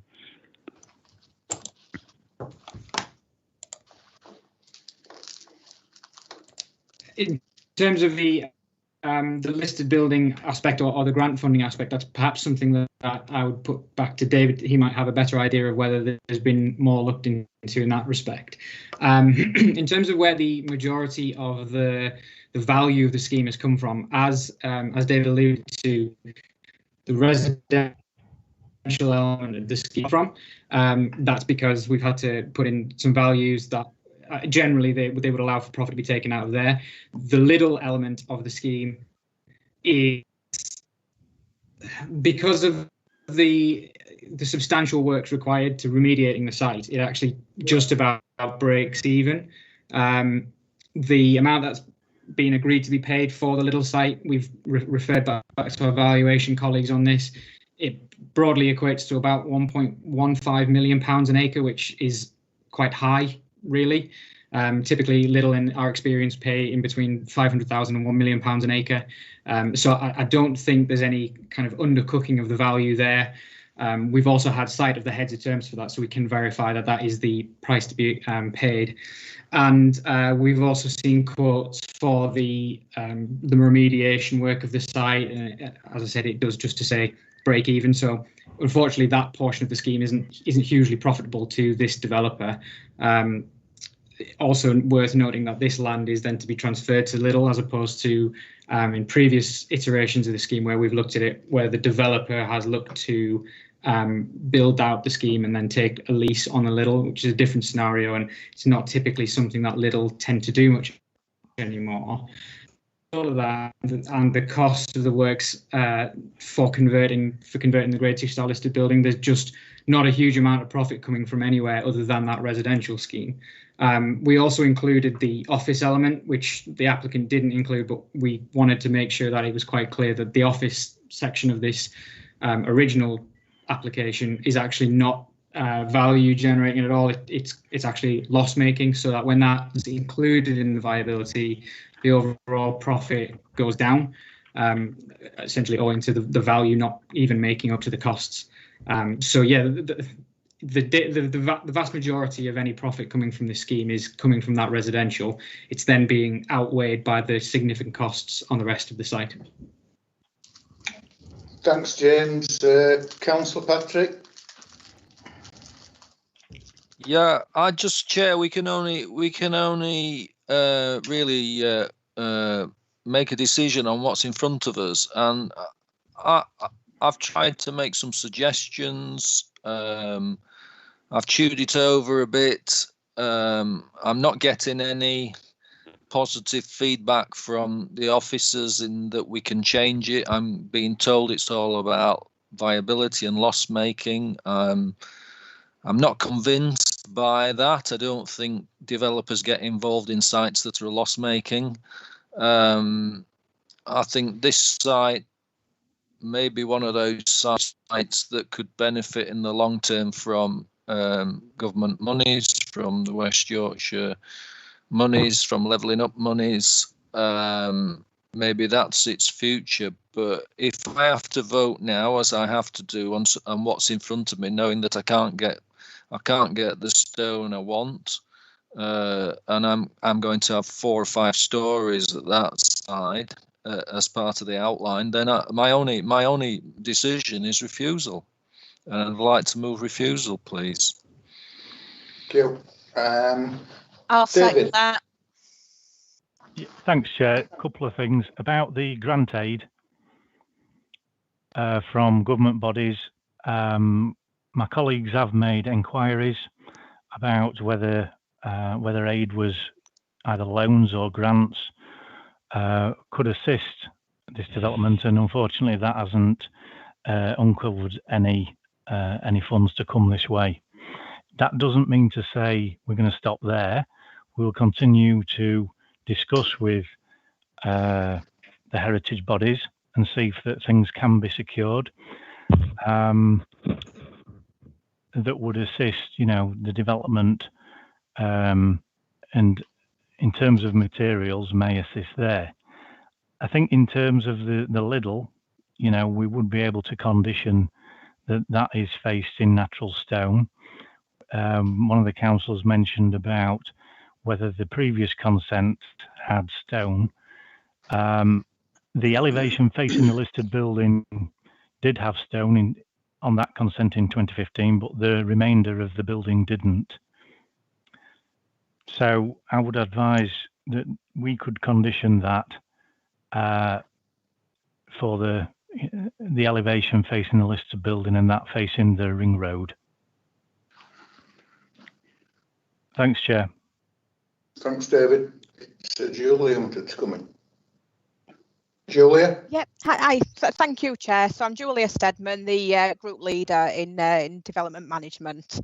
So, like I said, we've had sort of a number of discussions on the scheme. I think officers and the applicants, they've worked hard to get to where we are at this moment in time. There's been a thorough presentation put forward by David and the officers there. And there's been some very good sort of questions and comments coming back from members as well. I think sort of from hearing the debate there, one of the key issues has been in terms of the use of natural stone on the Lidl store, which David has just picked up on there as well. And I think if members want us to move forward with looking at to attach or to set out as part of the materials condition that it is to be natural stone, we can move forward with that if that's what members would like to see. And then in terms of the reserve matters for the outline part of the scheme, as David's previously touched on as well, we can bring that back to members. So once again, members can look at the sort of the exact, like the appearance and the exact detailing of that and use of materials as part of the outline as well. So I just wanted to clarify those points there. And just like I said, just to reiterate that we've got this scheme in front of us. It is the site, as we've all said, it is an eyesore at this moment in time. As officers, we've worked closely with our consultees, and we feel that we do have a scheme in front of us that, like I said, we've recommended to you for to support. But like I say, we have heard what you've said, and there are some elements that we can look at conditioning. Thank you, Chair. Thanks, Julia. Councillor Walker. Yeah, thanks, Chair. Yeah, I'd like to do my original proposal to go for a vote for accepting this. I agree with what Julia has just said, that would be conditional both to the building being constructed from stone and there is a review of the design of that building, because I do actually agree with very much of what Councillor Patrick has said about the look of this building. It just looks like a shed, and I think more could be done to make this building look more attractive, and I think it is what is needed in this location. You know, in my ward, the supermarket built in Slathwaite, there was a lot of controversy about the original design of that, and the supermarket chain did improve it, so we ended up with a more attractive building. Sounds like the same thing happened with the Sainsbury's down at Shaw Head. So I would like to see both the stone and a review of the design of the building as a condition to my original proposal for acceptance of this. Thanks, Rob.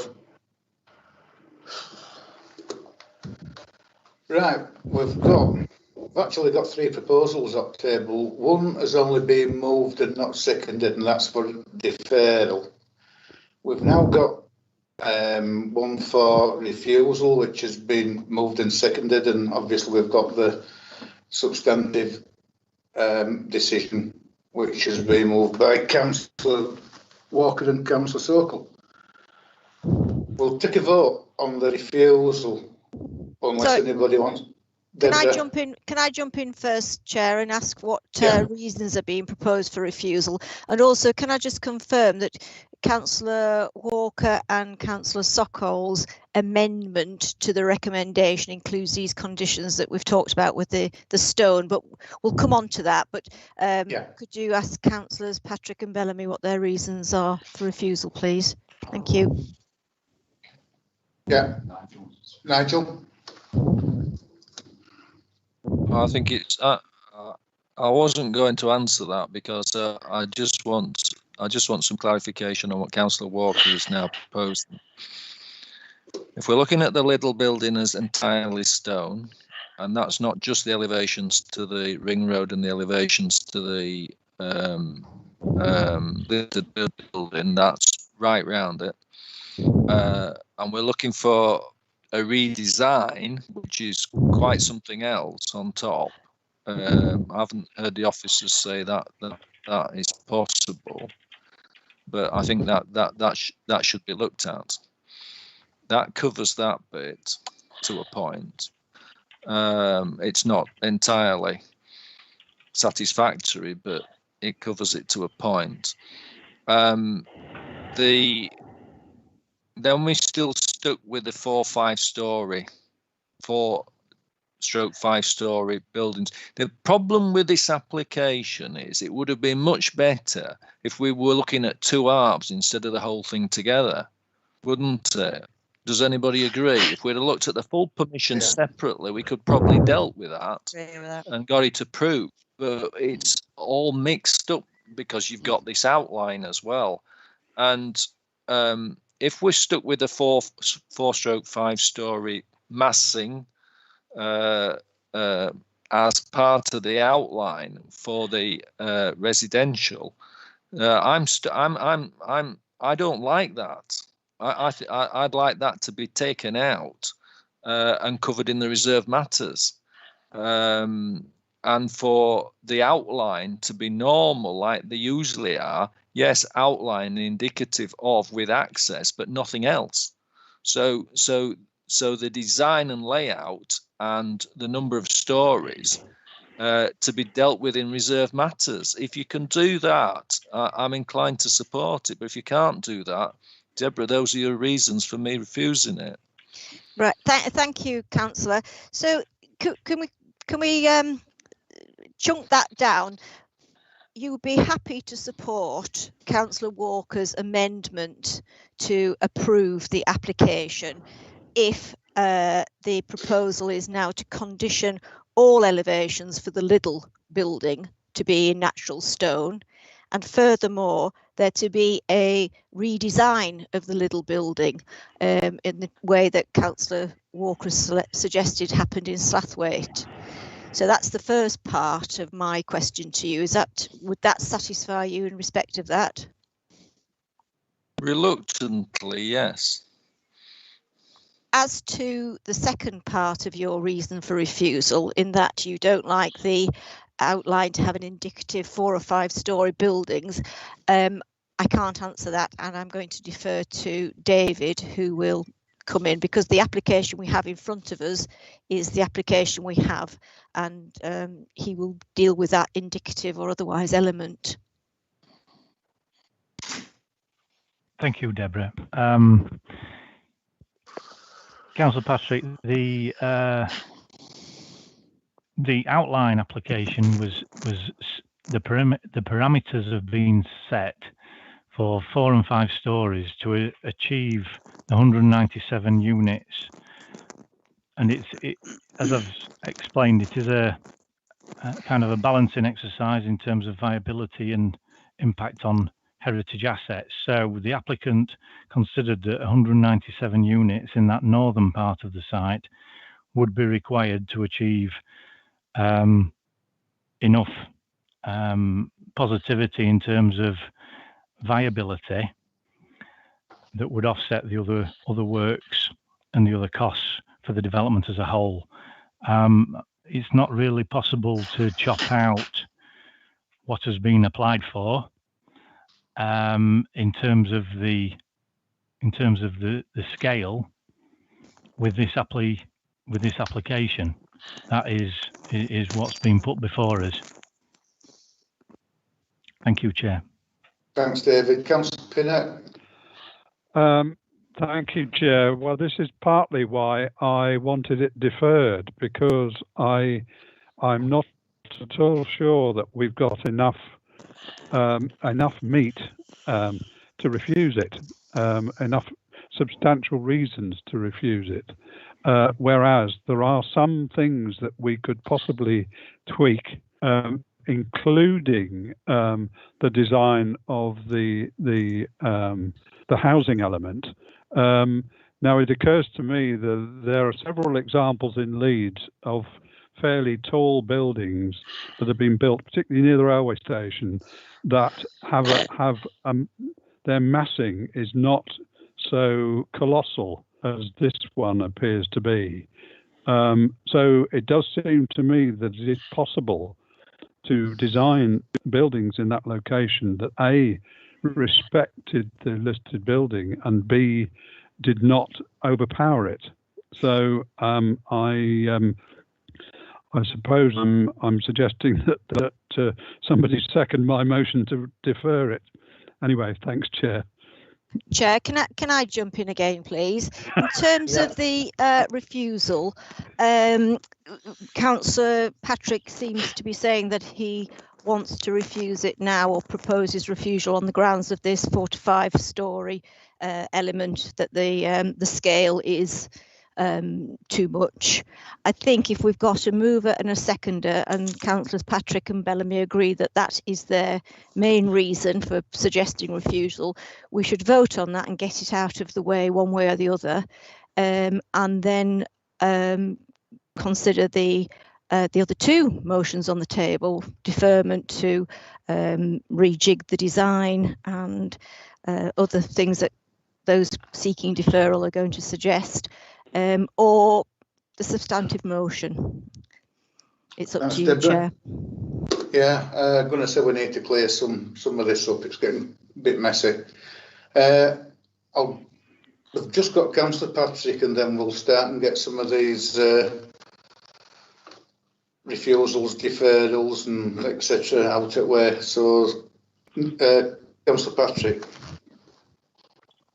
I just wanted to say I hope the applicant is taking notice of what we're saying, because I don't think we're all that far away. It's just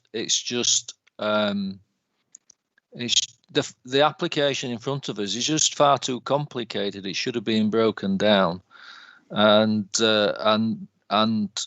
made much simpler. Maybe I'm a simple person, I don't know, but to my mind it's far too complicated for such an important site on a gateway in Huddersfield.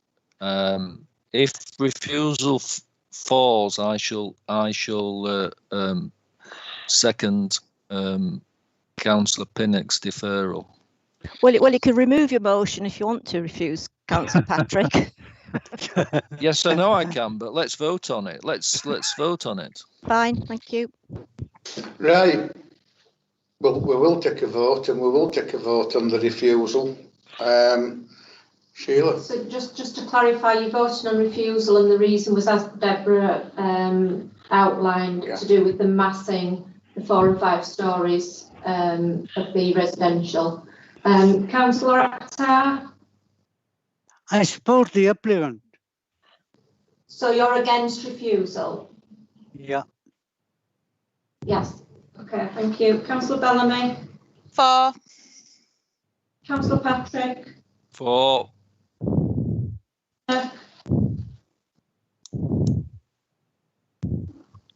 Councillor Pinnock? Against. Councillor Sokol? Against. Councillor Walker? Against. Councillor Hall? Against. That's lost, Chair. Right. Right. We've still got deferral, which has only just been moved. Is there a seconder? And if there is a seconder, can we have reasons? Second, Councillor Pinnock will give the reasons.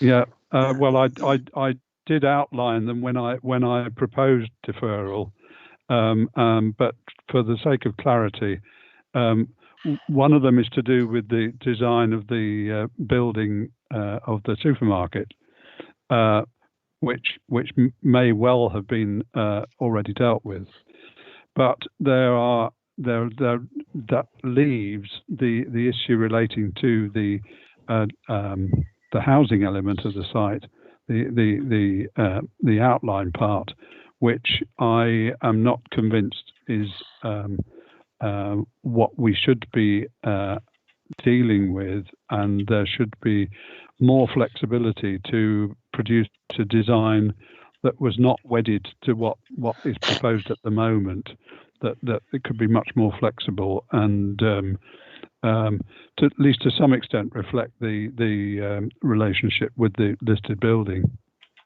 Is that okay? Yeah. Is that okay, Deborah? Yes, essentially the design of the residential element and the design of the little supermarket. I don't know if David or Julia want to add anything in terms of planning. That I suppose that includes the query over natural stone, but perhaps Julia and David could come in on that. But as far as I'm concerned, it's design. Yeah. That's fair enough. Yes, thank you, Deborah. Yeah, it looks like I say, that the key concern there related to where, like I said, the design of the supermarket scheme. I think just in terms of the ordering of the votes that we're currently taking, though, can I just suggest that because we received the movement to approve and that was seconded before the deferral vote, can we just seek some clarification from the legal officer on what order to take the votes there, please? Well, there's the debate over whether a motion is then amended to say the motion to approve is amended to a motion to defer and which one comes first. To be honest, I think I'll leave that decision to chair. Some people are of the view that the amendment to the substantive motion should come first, i.e. the deferral, or deal with the officer recommendation, which is set out in full in the committee report and which has been voted on and seconded already. Right, thanks for dropping me in it, Deborah. Well, shall I make a suggestion then? What about the officer recommendation and see how that goes? Because we have full reasons. It's moved and seconded. But yeah, if anybody in the committee feels strongly that they'd like the opportunity to further deferral, that will still come. It'll depend on the vote, on the voting. Right. Well, I would just clarify, is that with the amendments proposed by Councillor Walker, who initially moved that? Yes, motion? yes. Yeah. So Councillor Walker suggested that we defer, and he's clarified the reasons for his deferral to include for the developer to come back and discuss with the officers the design of the supermarket and also the housing element, its relationship with the listed building in terms of design. I thought Councillor Walker had moved approval, but with those clarifications. Yeah. Deborah, sorry. Oh, beg your pardon. Beg your pardon. Yeah, it's for approval, not for deferral. So is that correct, Councillor Walker? Yeah. It was to approve, but with the condition about the stone and the looking very carefully at the design for the supermarket. Yeah. Right. So what we'll do then. Yeah. Okay. Thank you. So it's up to you, Chair. That's the recommendation to approve as amended slightly by Councillor Walker's proposal. And that is what we're going to do. So we'll take the substantive first with Rob's amendment or addendum. So it'll be for or against. Councillor Akhtar.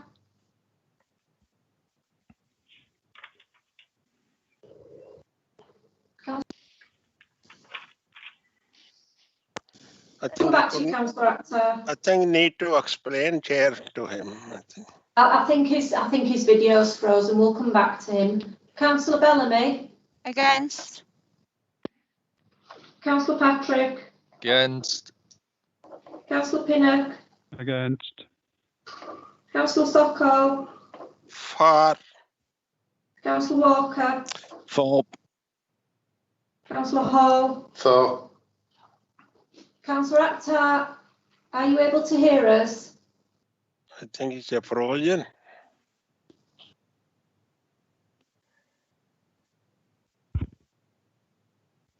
Or can you in the chat? Yeah, do you want me to type? Yeah, please. She's quite what we're doing. Members, we're just trying to get in touch with Councillor Akhtar. Well, approve the application. I can't hear properly though. All right. So you're voting for? Yeah. Okay, thank you. I am That's voting for, yeah. Right, That's thank you. carried, Chair, 4 votes. Yeah, I heard that. Right. Right. It's 3 o'clock now. We've got a big one coming up, which is Mayfield, Granny Lane.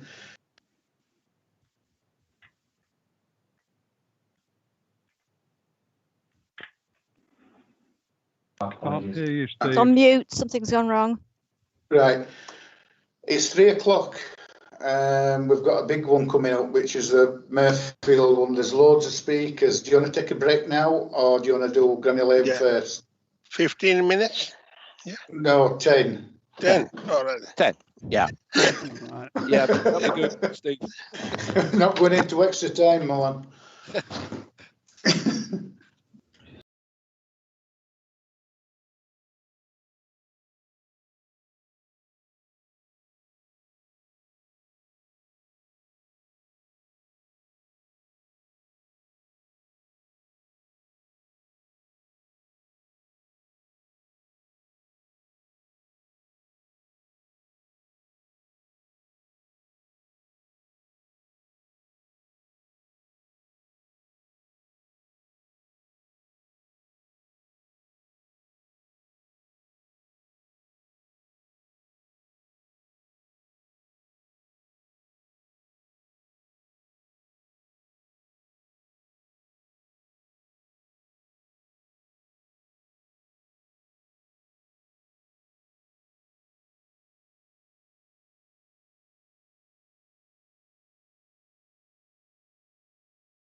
Welcome back, everybody, and it's agenda item 10, page 79, and it's Granny Lane at Mayfield. I think it's Kate. Yeah.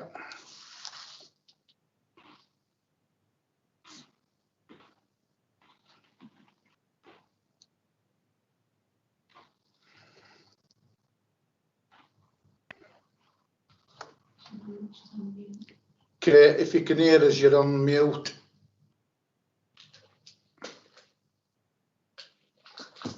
Thank you, Chair. Sorry about that, members.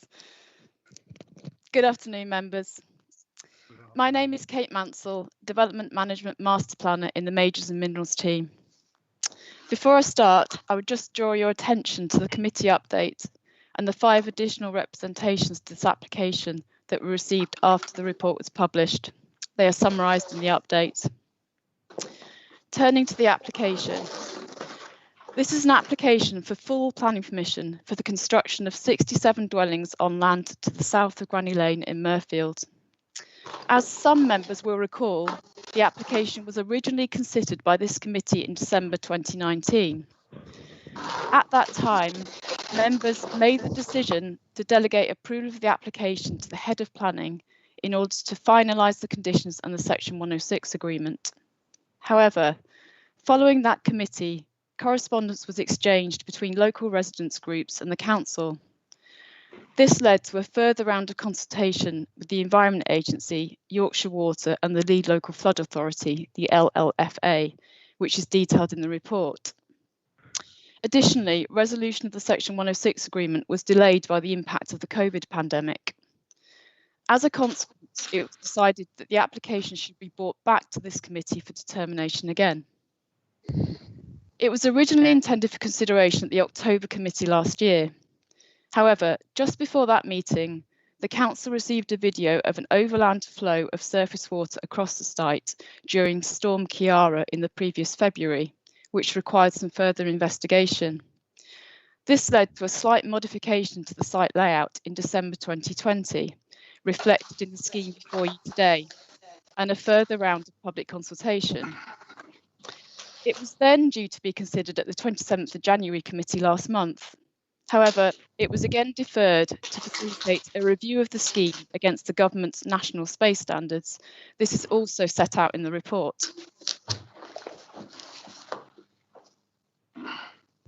This aerial plan shows the red line boundary and the extent of this application. It is unchanged from that previously considered in December 2019. Granny Lane lies to the north, and the existing houses on Gregory Springs Road and Gregory Springs Mount lie to the west. To the east of the site is Sheeplinks Farm, which comprises a farmhouse and barn that are Grade 2 listed.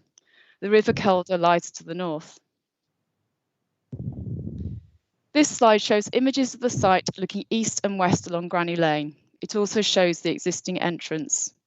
The site has previously been used mainly for agricultural purposes and as a paddock for grazing horses. The site is allocated for housing in the local plan, with an indicative capacity of 70 dwellings. This slide indicates the extent of the application, which is consistent with the red line boundary. This is the proposed layout. The application would deliver 67 new homes with a mix of 2, 3, 4 and 5 bedroom houses. This results in a density of 35 units per hectare, which is consistent with the local plan. The 13 houses shaded red are the affordable units. These would represent 20% of the dwellings on site, and the scheme is policy compliant in this regard. There would be a mix of 2 and 3 bedroom units secured through the Section 106 agreement. The estate is designed around a single loop road. This allows for back-to-back gardens and provides acceptable living conditions for existing and future occupiers. As set out in the report, the scheme has recently been amended so that 88% of the houses now meet the government's minimum space standards, including all of the affordable housing units. In terms of the layout, this led to a change in the affordable house type, and they were made 1 metre deeper than previously proposed. The main access into the site would be from Granny Lane as a new priority T-junction. It would be widened to meet adoptable highway standards and appropriate visibility displays onto Granny Lane can be achieved. A slight change to the internal road has been made to address comments made by the Section 38 Highways Adoptions team. It resulted in this bend on the right-hand side of the site being widened slightly. 2 areas of public open space are proposed to the front here. These would be accessible to existing residents as well as future occupiers. There would also be a requirement for an off-site contribution of just over 58,000 to address a shortfall in on-site open space, which is detailed in the report. The route through the public open space to the east of the site would accommodate access for emergency vehicles during a severe flood event, which I will come on to, and that route is shown here. This is what the houses would look like. They would be fairly traditional in appearance and constructed in red brick or a mixture of brick and render with grey concrete tiles. This is broadly unchanged from those before you in December 2019. This slide illustrates the flood zones in and around the site. The light blue colour you can see is flood zone 2. This is a medium probability of flooding. The purple shade here is flood zone 3, which is a high probability of flooding. The deep purple is 3AI, which is a slightly higher risk as allocated by the local authority. The green is functional floodplain, and as you can see, the site is not identified as floodplain. In fact, the majority of the site is flood zone 1 at a low risk of flooding. There would be no houses within flood zone 3. They would all be sited in flood zone 1 or flood zone 2, which government guidance identifies to be a suitable location for housing. The site access would be partly within flood zone 3, and to address a situation whereby emergency vehicles trying to access the site could be obstructed during a severe flood event, the emergency access through the POS, the public open space, has been secured, which are highlighted in the previous slide. Construction details for this route would be secured by condition 8 as set out in the report. The finished floor levels of the houses would also be raised slightly to ensure that the properties remain protected and to take into account climate change. This is secured by condition 7, which is also detailed in the report. The proposal has now been considered by the Environment Agency and Yorkshire Water on several occasions, and they raised no objection to this development subject to conditions. Drainage and surface water flows have also been carefully considered as part of this application. Surface water will be drained from the site directly to the existing public sewer located within Granny Lane via a gravity-fed connection. This would be subject to a discharge rate of 5 litres per second and also include attenuation measures. In December 19, the scheme was revised in specific response to a consideration of surface water overland flow, particularly those witnessed in the video taken during Storm Ciara in February 2020. Storms in November 2019 also saw a flood route along the back of the site. This is illustrated on the image to the left on here, running along here. This was observed by the local flood authority at the time, and it is considered to be a natural overland flow route, taking into account other factors such as topography.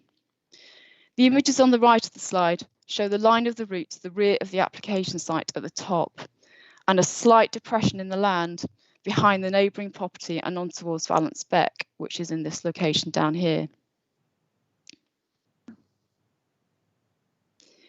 In February 2020, the Storm Ciara event, it is understood that this route was partially blocked. This caused significant ponding within the red line boundary of the application site, where the water reached a natural weir point and cascaded along the access route to Granny Lane, which was seen in the video that I believe some of you may previously have seen. The scheme has therefore been revised to mitigate this risk. A 2 to 3 metre corridor would be constructed to the rear of plots 32 to 36 to channel the overland flow.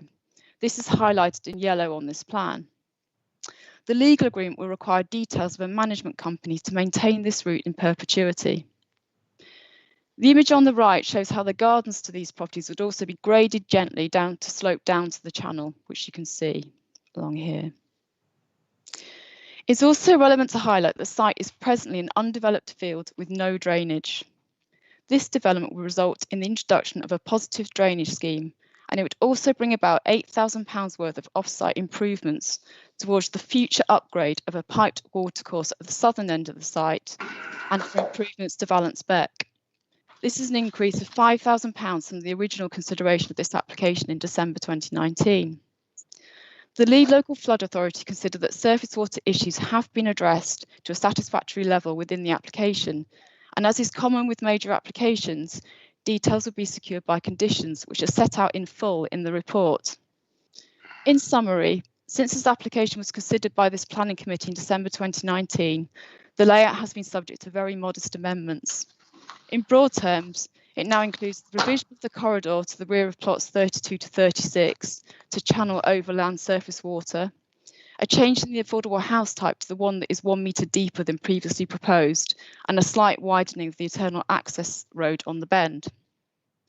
It is an allocated housing site, and an assessment of the application against relevant policies in the local plan and government guidance is detailed in full in the report. I do need to make members aware of one change to the Section 106 legal agreement from the position set out in the report. The Council Schools Organisation section have now advised that a contribution towards secondary school provision is no longer required for this site. In 2019, a contribution was necessary to make provision for places at Murfield Free Grammar. However, there are now projected to be slightly fewer pupils at this school, and calculations are now undertaken using the Academy's own funding agreement figures on school places made with the Department of Education, which is higher than previous. As a result, there are in fact now more places in the school. As a consequence, there would be capacity within the school, and this has omitted the need for contribution from this development. In accordance with government guidance, it would therefore not be necessary. The Section 106 would be amended accordingly. Subject to this amendment to the 106, it is recommended that approval of this application and the issuing of the decision notice be delegated to the Head of Planning and Development in order to complete the list of conditions contained within the report and the sealing of the Section 106 agreement as stated. Thank you, Chair. Thanks, Kate. Right, we've got quite a few speakers now. First of all, we've got Helen Butler.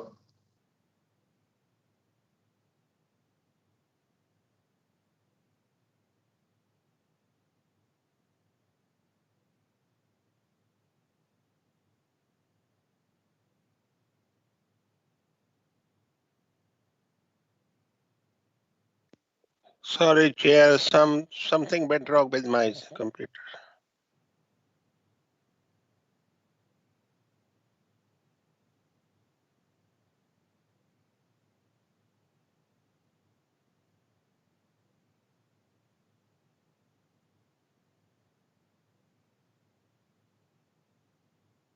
That's fine. Okay then, thank you.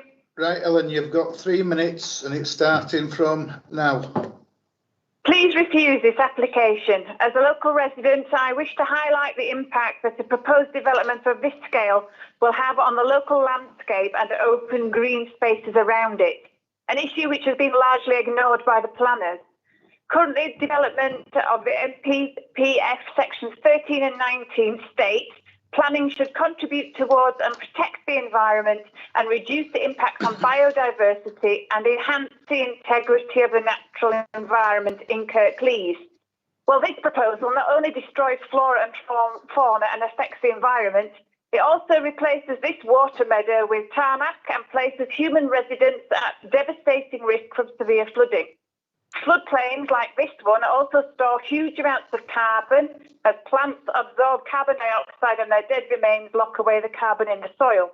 This development contributes to the destruction of nearby valuable interconnecting woodland and fields, habitats of rare species such as black poplar trees, dormice, nesting buzzards, goldcrest blackcaps, important colonies of bats, badgers, deers and foxes. The developers will say they have designed public open spaces on this site, but these are not green areas and they are placed almost within the highest risk flood category. Once those houses are built, the woods, the import between them and the plants, animals and insects they contain will be affected forever. The local woodland amenity adjoining Granny Lane site has proved a vital asset during the COVID pandemic and has contributed massively to the mental and physical health of local people from all over the town and beyond. These woodlands and natural areas matter to local people. And during the last year, especially, thousands of local families have used Hopton Woods to access nature, fresh air and exercise. Footpaths, bridleways and cycle routes crisscross these woods and these fields. People value them as precious local amenity which enhances local lives, health and well-being. Don't destroy them. A new housing estate here will affect this amenity by impacting on the environment, but also the visual environment, and also include increased traffic congestion and hazards on the access road that is already dangerous for walkers, horse riders and cyclists without 130 extra cars associated with this development. 30 seconds left.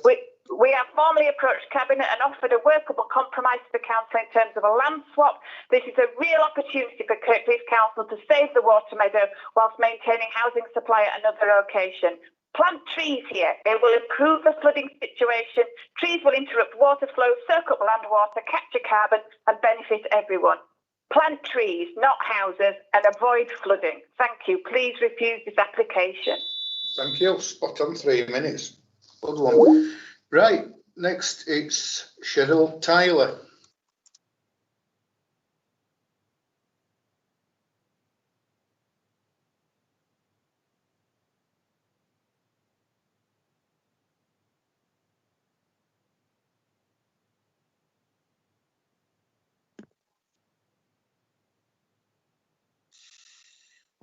Please, yeah.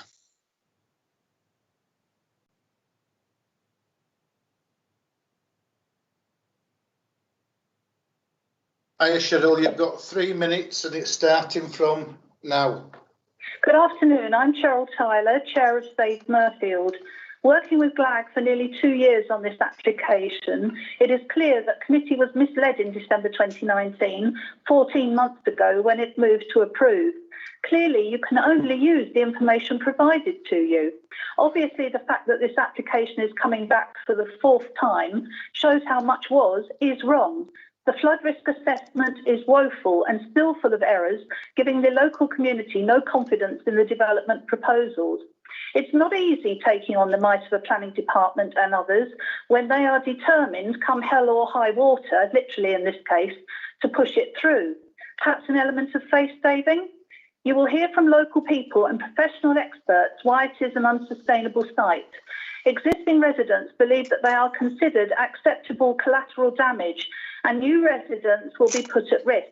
This is contrary to national planning policy and must be unacceptable. You have the power and hopefully the integrity to stand up for them. On October the 14th, you were told that it was being brought back to you in light of further consideration after the floods in February. However, we believe it was our threat of legal action that brought it before you again. It was let slip in an email, but later denied that planners saw it as a confirmatory exercise ready for rubber stamping. But the video meant they were unable to refute our claims any longer regarding flooding from the hillside. We are disappointed and think it inexplicable that the LLFA thinks this application is sound. In January, planners threw up a house size issue and asked for deferral again. Was it to deflect?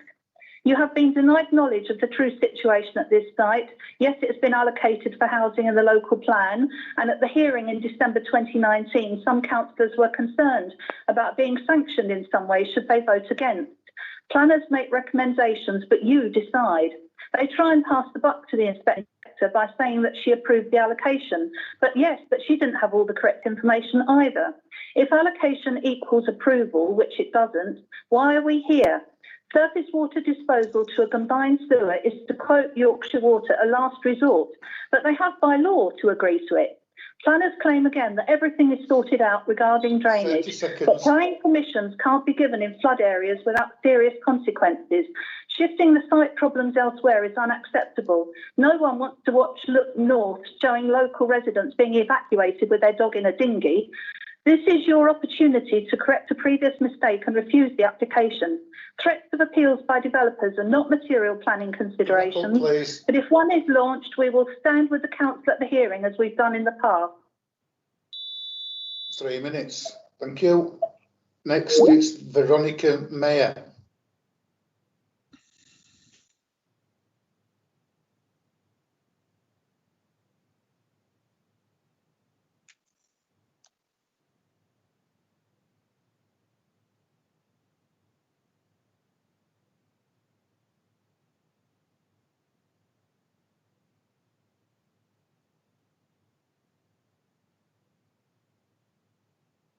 That's lovely. Can you hear me? Yes, Yeah. we can, thank you. Lovely. Thank you.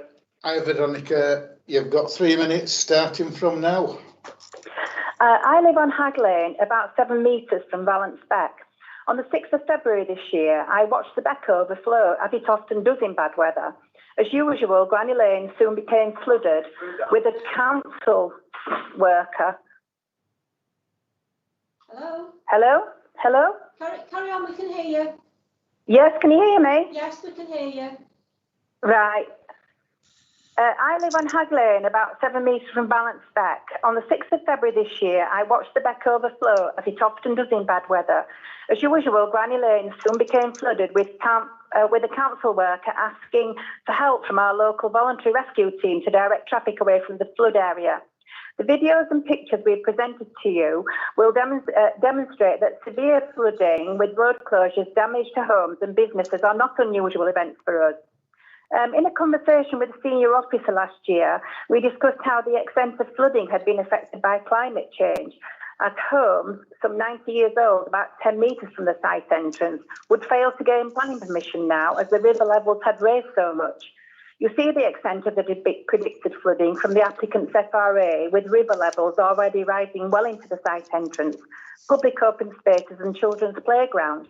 How will it look in 20 years' time to come when the river has reached the houses? Despite what you will hear from the applicant, you know that no amount of drainage will be effective when the drains and gullies are submerged.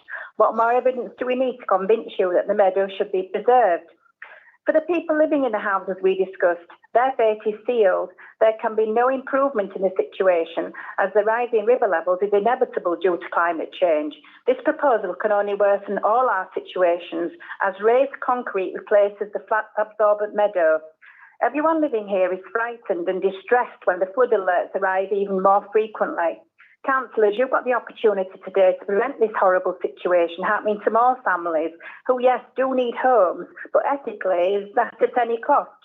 Climate change is real. Your own emergency document states how flooding in particular affects our region and that tree planting is essential. How can this be reconciled with the destruction of a natural flood defence in an area with one of the highest flood risks in Kirklees? 30 seconds.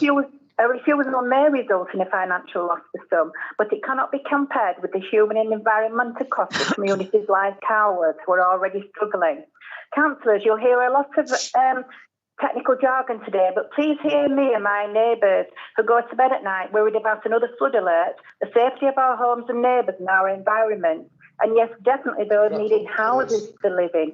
But the solution to the housing shortage cannot be to place families in harm's way whilst destroying an essential flood defence. Councillors, please use your wisdom and courage to refuse this dangerous application. Thank you. Thank you.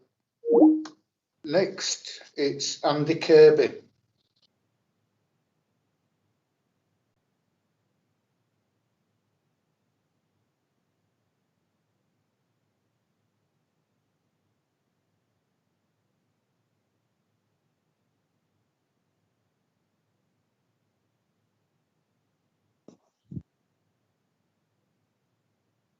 Right, Andy, you've got 3 minutes starting from now. Thank you. Good afternoon, Chairman, members. I'm a chartered civil engineer and speak on behalf of local residents. Flooding on Granny Lane is now a regular event.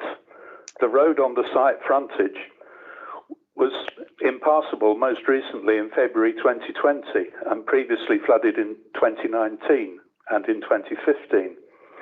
There were also flood warnings as recently as several weeks ago. Flooding on Granny Lane is therefore not just something for the future, it is already happening.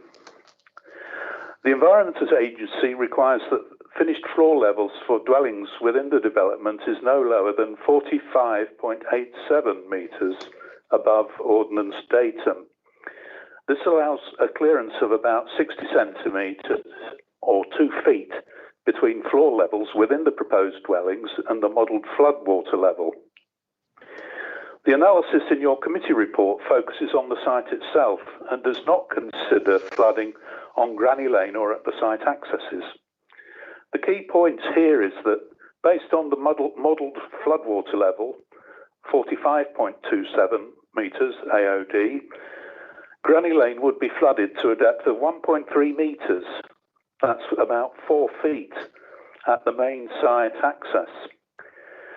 The applicant suggests an emergency access on Granny Lane could be used when the main access is flooded. The emergency access, however, is only 25 metres from the main access and at only a marginally higher level. In the modelled flood event, water would therefore be around 1.1 metres deep, around 3 foot 6 inches in height, at the emergency access. The emergency access, therefore, does not overcome the flood risk problem. In the modelled flood event, Granny Lane and the site accesses would be impassable and the site effectively cut off. Flood risk, therefore, presents an unacceptable risk to public safety such that the site is not suitable for residential development and planning permission should be refused. Turning now to highway matters, the Council's Highway Design Guide requires high standards of design. The site access design is, however, not robust, with substandard visibility to the right onto Granny Lane. The sight line is limited to 48 metres due to the tall hedge at the site boundary and the sharp bend on Granny Lane. The sight line is only 1.7 metres short of the requirement based on traffic speed surveys. And it's easy to think that 1.7 metres is of little consequence. However, 1.7 metres is roughly... Right. Next up, we've got Francis Thompson.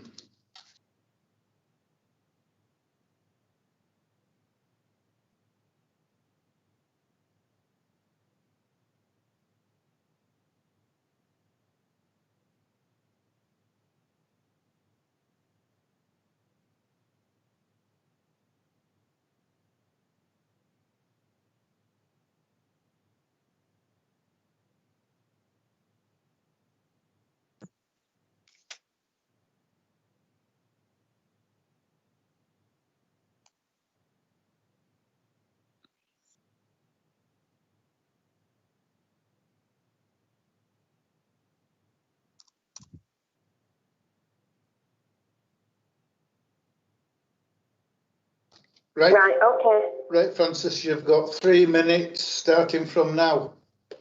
Good afternoon. I have lived on Granny Lane now for 36 years and have sadly witnessed how dangerous and overused the lane has become due to the volume of vehicular traffic of all sizes. The use of these lanes should be designated to the surrounding area and pay attention to the needs of walkers, cyclists, horse riders and mobility impaired, the latter bearing no significance with Kirklees Highways assessment. Quoting road safety laws, think the 5 common causes of narrow lane collisions are going too fast on bends, poor visibility, drivers not expecting farm vehicles, mud on the road and complacency. All of these causes have an enormous relation to Hopton, Granny and Stennard lanes, but not according to Kirklees Highways, who are still seem to be wearing their blinkers. According to the Health and Safety Executive, Section 2, roads should be suitable for the types and volumes of vehicles and pedestrians using them. The law requires traffic routes to be wide enough for traffic to circulate freely and should be wide enough to allow vehicles to pass pedestrians, cyclists and horse riders safely. Referencing the Traffic Management Act 2004 amended, COVID has seen a surge in walkers and cyclists. In the new world post-COVID, pedestrians will need more safe space for active travel. The government expects local authorities to give more space to pedestrians, cyclists and horse riders with a minimum level of safe physical separation, quoted from Grant Shapps. The RAC Foundation states 60% of fatalities occur on narrow lanes and 3 people on average die each day on them. Local educated knowledge has proved the new development would be detrimental, becoming a severe hazard to road and pavement users, gambling with serious accidents and fatalities. It is absolutely unsustainable as primary school, shops, amenities and transport routes are not within recommended walking distances. 30 seconds. The site access is too close to a blind bend such that extra traffic cannot be safely accommodated, and pavements throughout the local area are far too narrow. Safety should be paramount. You have a huge responsibility today. Please refuse this application. Thank you. Thank you, Francis. Next is Leanne McConnell.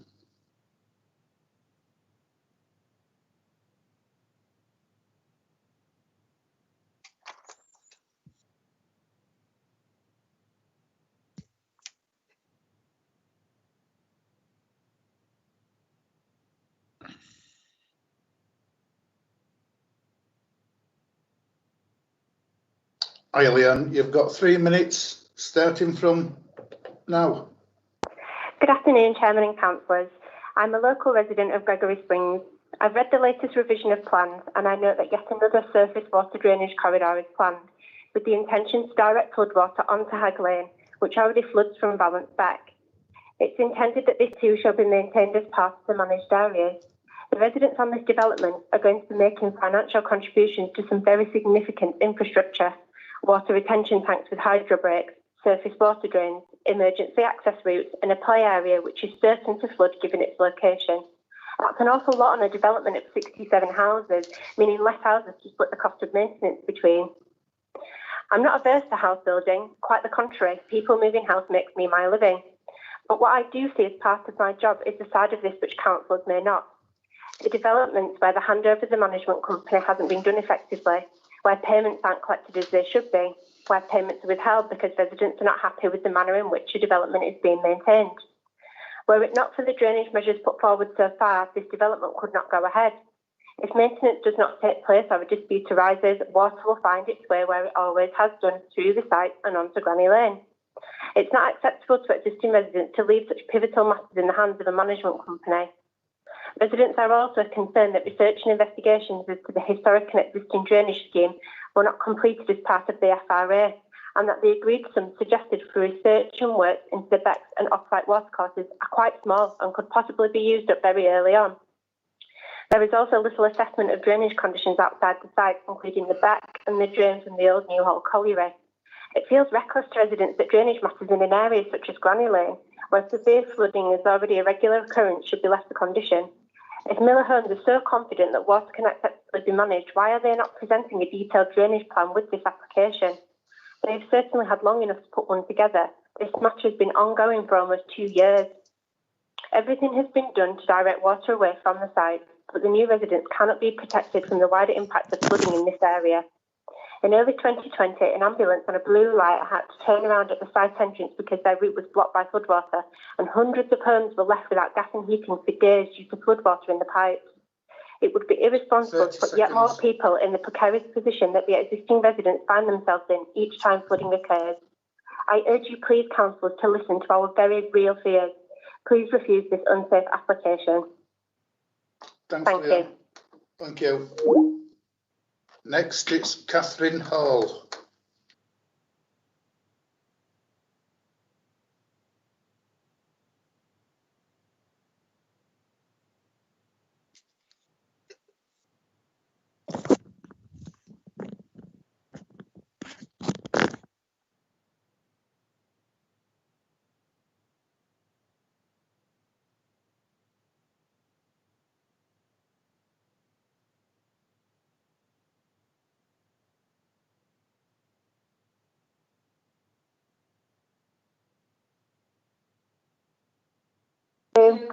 Hi, Catherine. You've got 3 minutes starting from now.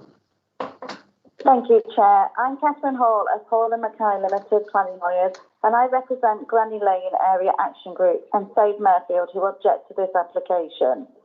The applicant proposes to deal with surface water flooding shown on the video by rerouting via a water corridor. The water will be directed to a ditch to allow it to go directly onto Hag Lane and Granny Lane, but no specific assessment as to the impact at this junction has been made. At a meeting with local residents on the 22nd of October 2020, Mr Paul Farndale stated that no matter what was proposed, betterment could not be achieved for local residents. This is contrary to the provisions of the NPPF, which detail the approach to flood risk and the application of the sequential test and the exception test. Paragraph 158 of the MPPS states that the aim of the sequential test is to steer new development to areas with the lowest risk of flooding, and the sequential approach should be used in areas known to be at risk now or in the future from any form of flooding. Paragraph 159 states that if it is not possible for development to be located in zones with a lower risk of flooding, the exception test may have to be applied. Paragraph 162 states where planning applications come forward on sites allocated in the development plan through the sequential test, applicants need not apply the sequential test again.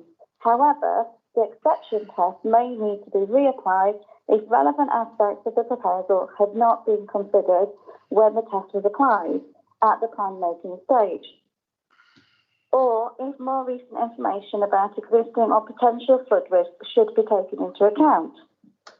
Paragraph 163 states that when determining any planning application, local planning authorities should ensure that flood risk is not increased elsewhere.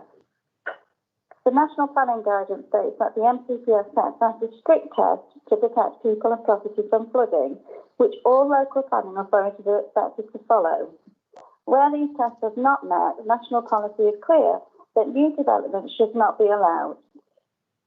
My client's concern is not to obstruct new development, but to ensure new development proposals adhere to planning legislation and secures protection for people and property existing and new from flooding. Thank you. An area-wide drainage assessment has been undertaken, but not a site-specific assessment. And in light of Mr. Farndale's comments, the proposed new drainage route, the time that has elapsed, and further information that has been produced, it is our client's view that a sequential test should be undertaken and, if applicable, an exception test in accordance with the MPPS. Thank you. Thank you, Catherine.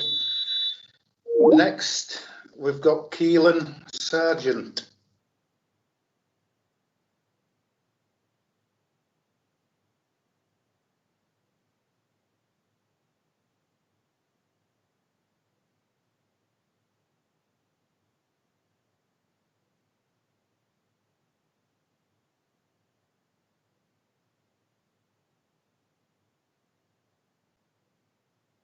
Right, Keelan, you've got 3 minutes and it starts from now. Okay. Hi, my name is Keelan Sargent. I'm a hydrologist with over 17 years experience in flood risk and drainage. I've been working on the site for the last 12 months. The facts are, the site has flooded over 10 times in the last 5 years. The site entrance is within flood zone 3, not flood zone 2 as per the FRA undertaken on behalf of the developer. The site is at risk of flooding from the River Colber, Barlands Brook, culvert blockage and surface water runoff. The FRA has not assessed climate change correctly. The EA's guidance states that for housing in flood zone 3, a 50% climate change allowance should be used. The FRA has used a 30% allowance. When the correct climate change allowance is used, the majority of the site will be flooded up to 2.15 meters, no, up to 1.5 meters in depth.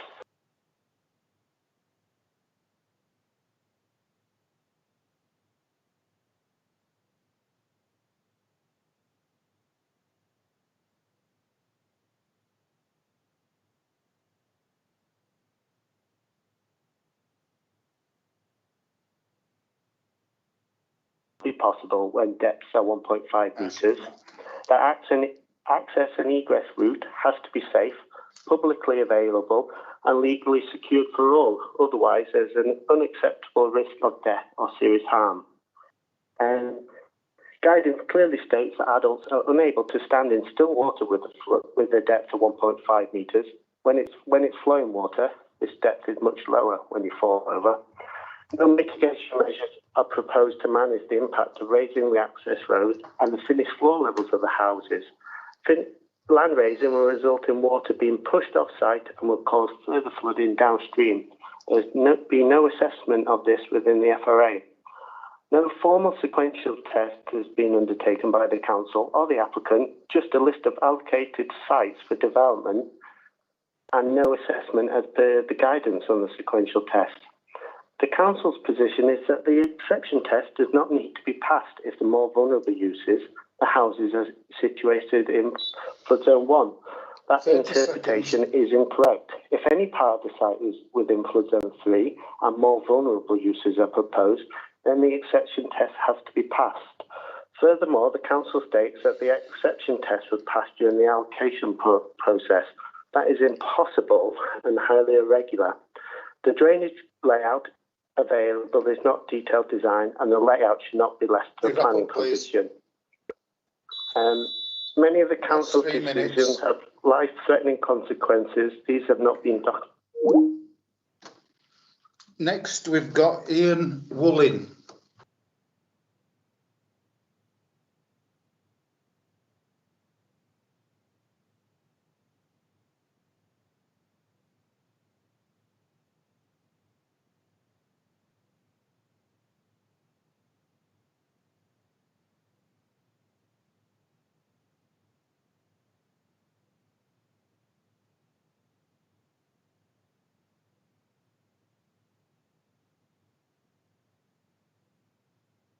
Thank you. Right, Ian, you've got 3 minutes and it starts from now. I live on Hag Lane, just across the narrow lane from Balance Beck. I'm affected by the technical note attempting to address overland flows identified in the video from Storm Kira in February 2020. Hope you've seen it. In addition to these awful images, Balance Beck overflowed opposite my home. This was far from the only time. It was not a one-off, but a frequent event. Most recently, 6th of February, about 2 weeks ago. Murfield Rescue reported that a Kirklees employer told them the beck isn't blocked, it just can't handle the sheer amount of water coming downstream. This was not a storm, just a heavy rainfall. So, what do they want you to agree to? Clear obstructions further up Balance Beck? That will send water surging at us even faster and with more force. The beck will be over the side even quicker. Ensure flows are directed to Hag Lane onto Granny Lane. Thanks. So, I don't matter. My neighbours can be flooded as long as the new residents are okay. That's moving the risk elsewhere. That's naughty. They're not supposed to do that. Water from Hag Lane gushes onto Granny Lane, adds to flooding there, already joining the site exit. This is flood zone 3. The exit is in flood zone 3. Pedestrians, parents with children, elderly people will have to wade through flood zone 3 to leave the site, continuing onto the lane, still in flood zone 3. They say most is in flood zones 1 and 2. They are still flood zones. They're not called flood zones for nothing. That this must be risky because Mr. Farndale suggests permanent signage in Granny Lane for flooding. I haven't time to make all of my points, but in the officer's report on footpaths on the lane, it was acknowledged that they were limited but sufficient. Well, I was hit by a truck when walking on the Granny Lane footpath, injuring my arm and smashing the truck's wing mirror. If my 8-year-old grandson had been with me, it would have bashed him on the head. An horrific thought. No, they are not sufficient. You're bombarded with information saying everything's fine. But what about the experience of those who really know? Those of us who live here. They know how it floods. They are stressed. They are scared. They've seen it so many times. They've sent in around 200 objections. Please listen to them. Please represent them. That's what councillors are for. 200 objections are not insignificant. You have a big decision to make. A big decision. It's you who will be remembered for making it. Think about the impact you will have on local people. Be brave. Show that your people's interests are in your hearts, not wealthy developers who will build and quit, leaving problems to us. Reject this proposal. This place is unsuitable. Chair, could I just interject a second? 2 speakers have mentioned officers by name, one a professional representative and another the last speaker. Officers should be not named and to use their correct title. Thank you. Agreed, Deborah, that's right. Bit of respect sometimes don't go amiss. Next up, Linda Orty.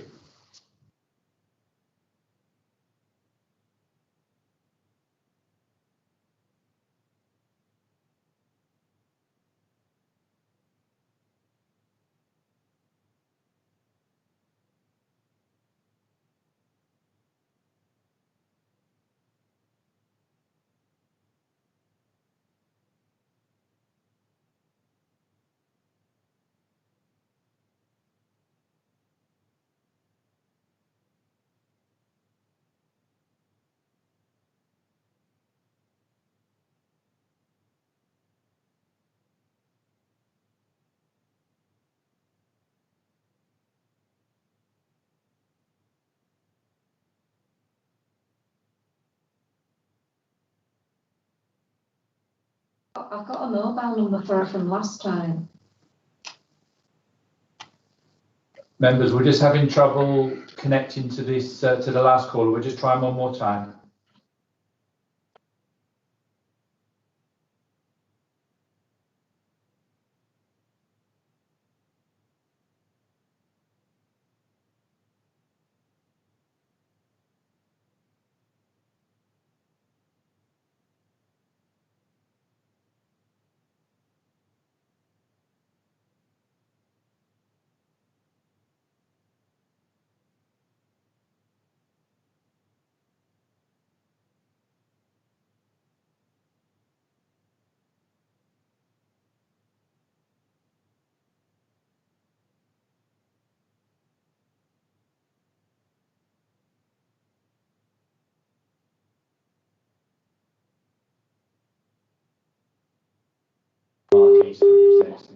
Yeah.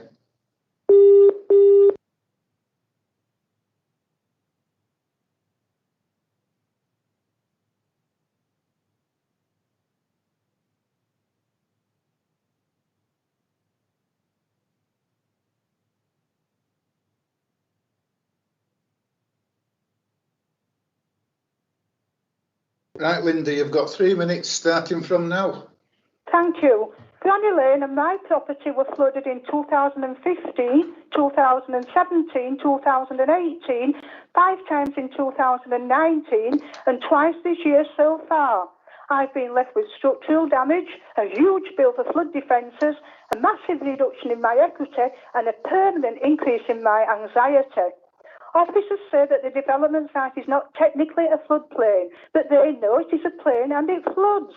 You are being asked to believe in a yet-to-be-designed system to add to the discharge into the Granny Lane sewerage system that already fails with every heavy rainfall.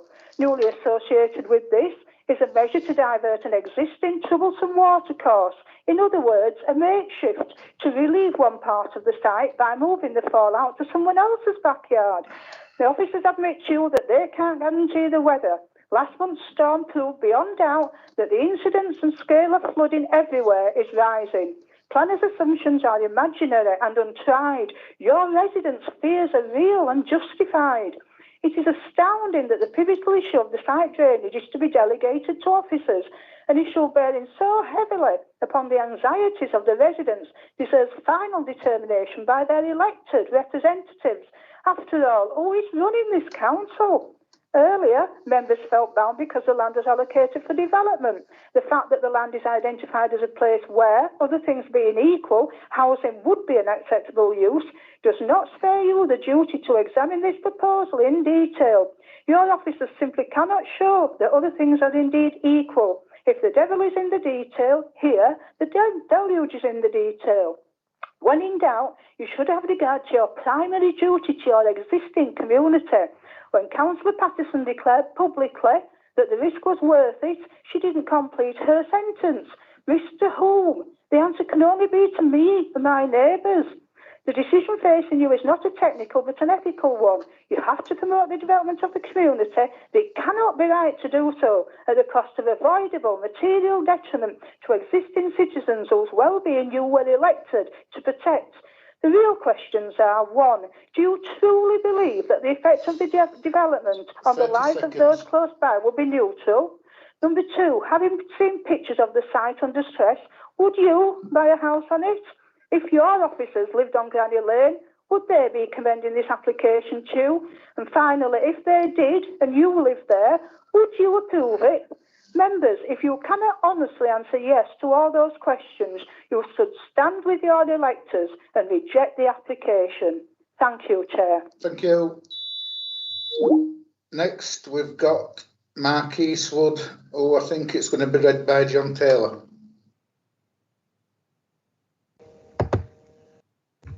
Yes, thank you, Chair. Can you hear me? Yeah, come John, yeah. Thank you. As I say, I'm here reading out a speech on behalf of Mark Eastwood. It's not actually my own words. Good afternoon. I'm here to present my opposition to the proposed development at Granny Lane, Mirfield. I'm deeply concerned by the proposed development, which would not only place prospective residents at risk, but also existing residents in the nearby area. The proposals may also constitute a breach of national planning policy framework. The NPPF states in paragraph 155 that inappropriate development in areas at risk of flooding should be avoided by directing development away from areas at highest risk, whether existing or future. It goes on to say the development should be safe for its lifetime without increasing flood risk elsewhere. It is well known that the area has been the victim of not infrequent flooding. Merfield business owners and people who trade and live near the River Calder already face difficulty in acquiring flood insurance as things stand. During my visit of the site, along with Councillor Martin Bolt in February, when Storm Ciara was at its fiercest, I saw the potential for mayhem. The scale of flooding meant that the site was wholly inaccessible. The lagoon separating myself and the site was so vast that it was inaccessible. The flooding of the site created a moat around the entrance, with the water flowing down the field and bursting the surrounding becks. There is a very real possibility of a disaster if this development goes ahead. We saw again only recently when Storm Christoph hit, with the potential for severe flooding in Merfield. Thankfully, it wasn't as bad as it could have been. However, next time we may not be so lucky. That's not a risk we should compound. It would be irresponsible to allow this development to go ahead against the wishes of residents and in potential contravention of the National Planning Policy Guidelines. There are plenty of other sites which do not carry this high risk of flooding. It carries the risk of further flooding for existing residents and the danger that prospective home buyers would be unable to access their properties. I have a further concern about the viability of these houses should they be built. This concern relates to the availability of mortgages on them. 30 seconds. Given the recent history of flooding on this site, has anything been done to ensure that affordable insurance will be readily available to the potential homeowners who, as we already face difficulties? Without this, these properties would be unmortgageable and so unlikely that purchasers could be found. Similarly, tenants may find that contents insurance would be either unavoidable or priced beyond that which they could realistically afford. I would urge this committee to reject the proposal as it is not worth the risk. Thank you. Thanks, John.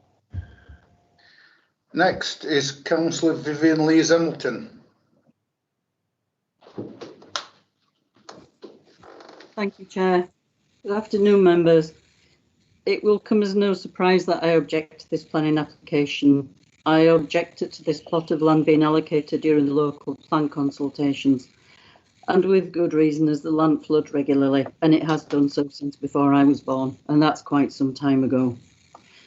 The plot of land, as you will know, is surrounded by a high and sweeping ridge. This ridge runs right around the proposed development, and combined with Dewsbury District Golf Club, it forms a natural amphitheatre around this plot of land in question. All of the surface water runs straight down off the hills and into this plot of land. It always floods during heavy rain. It doesn't need a storm, just a heavy rainfall. And as you know, water will always find its lowest level, and in this case, it's the water meadow at Granny Lane. I refer back to photos I sent to the committee last year. The photos show the state of the water meadow and Granny Lane on 7/11/2019, after recent heavy rainfall. On that day, the rainwater flooded the proposed development site, the road, but worst of all, it flooded the existing properties directly opposite the development. Standard Lane and Granny Lane were closed to traffic that day due to the road being completely submerged and underwater by lunchtime. Later that day, Newgate was also flooded under the railway bridge and the road was subsequently closed. There are only 3 access roads out of Lower Hopton to travel up to the main A644. Standard Lane, Newgate and Hopton New Road. 2 of the 3 roads were completely closed off, underwater and impassable. And on that evening, I had to travel out of Hopton and up into Merfield. It took 20 minutes to reach the traffic light control junction with Hopton New Road and the A644. You must have seen the videos that were sent to you by GLAG with the water pouring out. And in light of highway safety and access, back in 2004, the late Dave Gill said that traffic lights at Station Road were beyond saturation point. 15 years later, and the volume of traffic has increased exponentially. so has the frequency of flooding in this area. On Boxing Day 2015, all roads out of Lower Hopton were blocked by flood water. Way back in October last year, I had some traffic counts conducted on Granny Lane and Stannard Lane. The results were very, very worrying. There is a high volume of traffic, 2,928 vehicle movements per day on what's really a lane.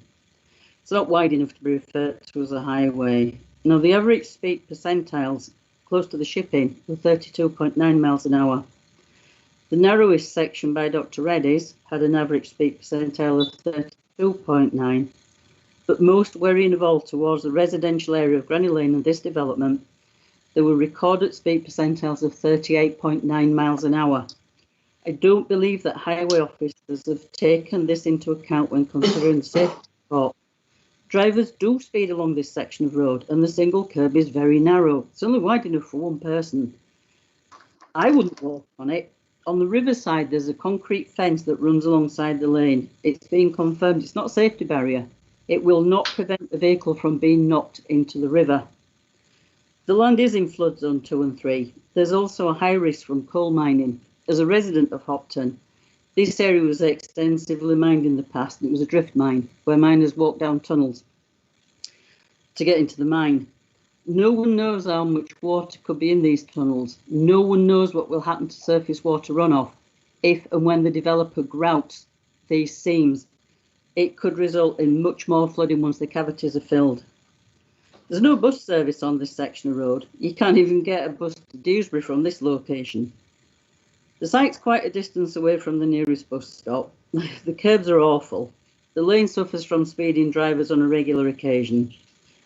Lower Hopton Junior and Infant School is oversubscribed. It will not have a safe walking route to school from this proposed development. And the Murfield Health Centre is a considerable distance away. I wouldn't want to walk up on those curbs. 30 seconds. The NPPF states that planning should look to the challenge of climate change and future flooding. This development by no means is future-proof. It's been flooding for decades. It's a water meadow. It will always be unsuitable for housing. Way back in 2000, Planning Committee wisely turned down the development of Button. Please. Pardon? 5 minutes is up. Okay, thank you. Thanks, Vivian. Next, Councillor Bolt. Thank you, Chair. And firstly, can I pay tribute to the residents for the persistent and professional rebuttal that they made for the issues before you today. Like many others, I'm opposed to this application as it's failed to resolve or indeed effectively mitigate the principal issues which you've heard about. You were asked to delegate almost all decisions, and that, in my view, is not the purpose of this committee. The decision before you, again, seek approval for a site well known to flood and where the surrounding roads also flood. Removing the natural capacity to soak up water can only exacerbate the issues in this area. There was an alternative use of this site proposed to the council to allow it to fulfil its pledge to plant more trees and improve the environment. This was refused. The delegation agreement only gives the committee indications and not guarantees, as the delegation allows that decision to be changed, as has happened on other applications, and you may wish to consider that your decision should be binding and clear, such as when the alleged contributions, if collected, come, where will they go? You're asked to agree an off-site contribution for an open space facility, but those who've looked at this site will be well aware that the lack of space in the immediate area and should have concerns for pedestrian safety for families trying to get to the nearest play facilities. It was also stated last time that emphasised that the open space on site will serve as an emergency access and egress. So is it a road or is it a playground? Please refer to Kirklees' own highways comments on page 98, areas to be used by vehicles to be serviced and drains. So that to me means there should be adoptable highways. So which is the open space? You're asked to agree funding to encourage sustainable travel, which is a laudable objective, but the application does not provide a safe pedestrian crossing to allow any bus passengers to take up that opportunity. You're providing a sign in one bus stop, but what about those wishing to go in the opposite direction? Where does their real-time information? The report says to use bus services. They can be changed at the whim of the operators, as we know, and are at present only hourly and going to Huddersfield. What about these residents who may wish to work in Leeds, Dewsbury or further afield? That is not a solution, it is a SOP. You're only asked to give a bus-only M card, yet the railway station is so near and people would obviously use a rail station, but they're not contributing towards that. Murfield rail station is the third busiest in Kirklees, and as we know, the only one with a direct access to London. So I would suggest that you may wish to amend that recommendation. The officers give weight in 10.39, but have failed to secure the contribution to support the improvement of the Murfield railway station and improve the facility. And again, looking at the area, would you allow your children to cross the roads with increased traffic without that chance of improved pedestrian crossing? We briefly saw the outline plan, and unfortunately, in the level that we had before us, it was difficult to make out. But I think the red dots indicated affordable housing. If so, that goes against the Kirklees policy of putting affordable housing in clusters. They should be spread around the site, and I would ask members to check on that. Again, that's poor design. We've heard that there's an opportunity to divert and pipe water through Valence Beck into the Calder, which already floods. So adding more water and raising the flood levels, leading to potentially water backing up from the Calder onto this site and the surrounding roads. You're aware that parts of this site feature in the flood zones, so even if you keep houses out, you've got access roads within those zones, and residents, as with other sites in Murfield, such as Butt End Mills, may be frequently cut off from their homes. The council only conducted limited consultation on the revised plans and say that legally they don't have to, but morally, for a council who professes to be working with rather than doing to people, a wider consultation should have taken place.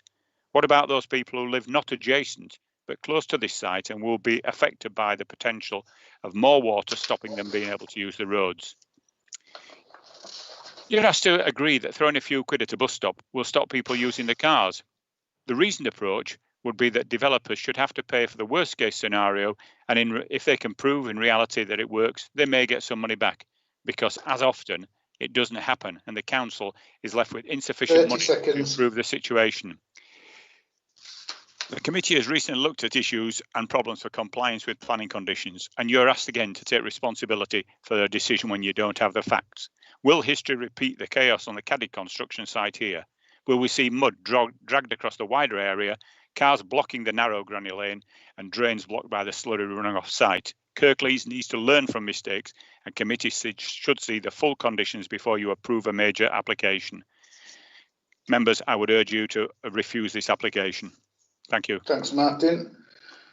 And lo and behold, it's Martin Bolt again. Thank you, Chairman. 3 minutes this time, Martin. I'm now speaking on behalf of Murfield Town Council, who have also made a contribution. Yeah. I'm shocked that no primary school contribution was sought, and even more shocked when I heard no secondary school will be supplied. Bearing in mind that Hopton is the very school that's been in the papers recently saying to lose out from contributions. It lost £80,000 from a planning issue. We're told by the head teacher that they need the money, and a local charity has recently had to fund the upgrade of their broadband facility. So there must be a need for investment in their infrastructure. You deferred at officers' request to consider NDSS issues, which, although not at present an adopted policy, are of significant weight if the officers needed a deferral. Yet it's not been fully resolved, and I would ask you to continue to attach significant weight to that and ask that all homes are NDSS compliant. I've referred again to the 13 affordable homes, and those need to be spread out around the site. Mention is made on page 83 of a material change in terms of a concrete processing plant, but the report says it's not relevant. If it is within the red line boundary, it is a materially significant consideration. I would urge members to clarify that, because even though it's not owned by the applicant, if you only took applications where the applicant owns the site, you'd have a much lighter workload, Chair, because most of them are speculative, where the applicant has served notice or has an agreement. They don't actually own the site, so that is a red herring, I would suggest. Murfield Town Council submitted comment to the initial application that is emphasised again that a full archaeological survey should take place before you make a decision. And also, the site, as you've heard from Vivian, is close to former mine workings. Previously, when we've considered issues such as Balderston Hall, you've asked for full mine working survey to be done, so the top's stripped off and you can see what's underneath. Because again, as Vivian had said, if the developer fills in the voids in mine workings, it totally throws out any hydraulic assumptions that have been previously made. Thank you, Chair. Thanks, Martin. Right, Jeff Bowman.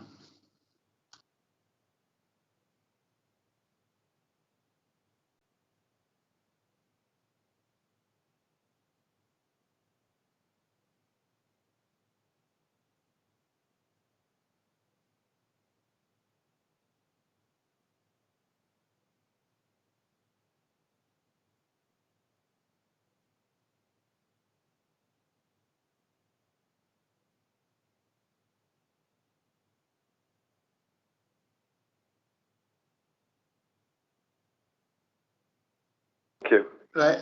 Afternoon, Jeff. You've got 3 minutes starting from now. Thank you. Good afternoon, everyone. My name is Jeff Bowman of Brian G. Hall Transport Consultants. I'm appointed by Miller Homes in relation to this scheme and spoke at the previous panel in December 2019. The key highways issues have not changed since then, and they are as follows. The scope of the transport assessment submitted with the applications agreed with your officers. To make it robust, we have used trip generations from Kirklees highways, which are higher than the norm. TA shows that 67 dwellings will generate some 53 additional trips in the morning and evening peak hours. This is a worst case scenario, and yet this traffic can be safely accommodated within the highway network. The proposed site access will work well with no continuous queuing predicted at any time. Passing the site, the existing two-way flows on Granny Lane are low, of the order of 400 or so in the peak hour, and the development only adds some 53 additional two-way trips to this. Our speed survey at the proposed access position and the survey commissioned by local residents are similar. We are providing visibility displays which are based on the resident speed survey. The access will comply with local and national guidance and will operate safely. The adjacent highway network is operating safely at present with only slightly more than 2 accidents per year.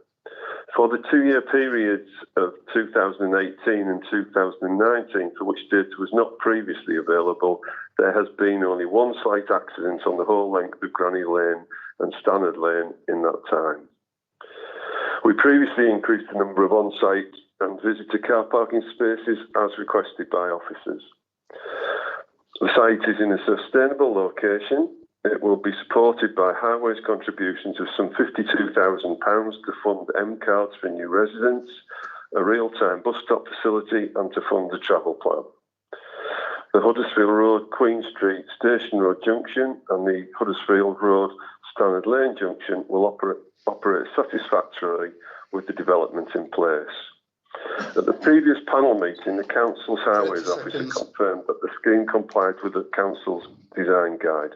The traffic generated by the scheme could be accommodated on the network and the access and the scheme layout were acceptable. I am in agreement with these comments and see no justifiable reason to refuse planning permission on highway grounds. Thank you for your time. Thank you. Next is Ross Oakley.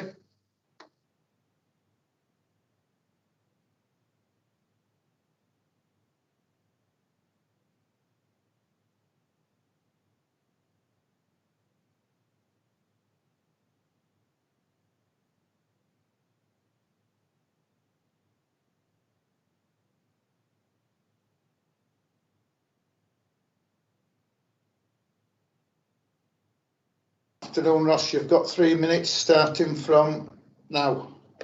Good afternoon, Chair and members. My name is Ross Oakley of RWO Associates. I'm appointed by Miller Homes and spoke at the previous panel in December 2019. The key drainage issues are as follows. Flooding from the River Calder, putting a part of the site frontage and part of Granny Lane into flood zones 2 and 3. Overland flows mainly from the Balance Beck to the south in storm events in excess of 1,000 year return period. Dealing with the flooding from the Calder first. This occurs irrespective of whether the site is developed or not. Flooding of part of the site frontage in Granny Lane is caused by rising water levels in the Calder. This is added to the surface water runoff from the application site flowing onto Granny Lane. The scheme as proposed seeks to manage the current surface water flow in an attenuation tank, which then discharges into the combined public sewer. The simple effect of developing the site, attenuating the surface water as a benefit, it would reduce the extent of flooding on the site frontage and Granny Lane. The site entrance is located in flood zone 3 with a water depth of 70 to 180 mil in the 100-year event based on the Environment Agency model flood data. The emergency vehicle access is located in flood zone 2, which has been deemed acceptable by the Environment Agency and the LLFA officer. In terms of the site itself, the scheme has been designed so that open space and the site access are solely within flood zones 2 and 3, and all dwellings are set back and raised up outside of the flood zones that are not at risk. The emergency vehicle access is provided outside of flood zone 3, which is a safe means in and out of the site should the site access flood. Whilst the site access does cross the attenuation tank, this is a robust concrete structure built to withstand HGV loads and is perfectly safe as an access route. The attenuation tank, hydrobig and other below-ground drainage infrastructure is to be adopted by Yorkshire Water and will be maintained by them.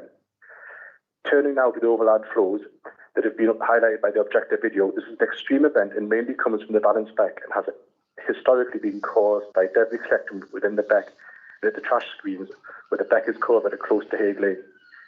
In discussion with the LLFA, it has been agreed that there needs to be ongoing maintenance and management of the balance beck to ensure it is maintained and clear of blockages. The Section 106 agreement includes a committed sum to finance the ongoing maintenance and management of the beck. Without the development, this flooding will still occur and make the flooding on Granny Lane worse. The scheme is therefore offering a solution to an existing problem. The management and maintenance of the balance beck will resolve the majority of the overland flow issues in the likely event that overland flows do occur in the future, and has been designed to redirect flows around the development so it is not at risk of flooding in a manner that would not flood other properties. A secondary and very minor source is overland flows from the blockages of the culvert running under the adjacent house at Kirklees Springs Lane. Again, a Section 106 agreement including a financial contribution for the ongoing maintenance has been made by the developer. The applicant has gone to extraordinary lengths to examine and address potential flooding issues and to find solutions to current problems which will protect existing and Jonathan Dunbavin.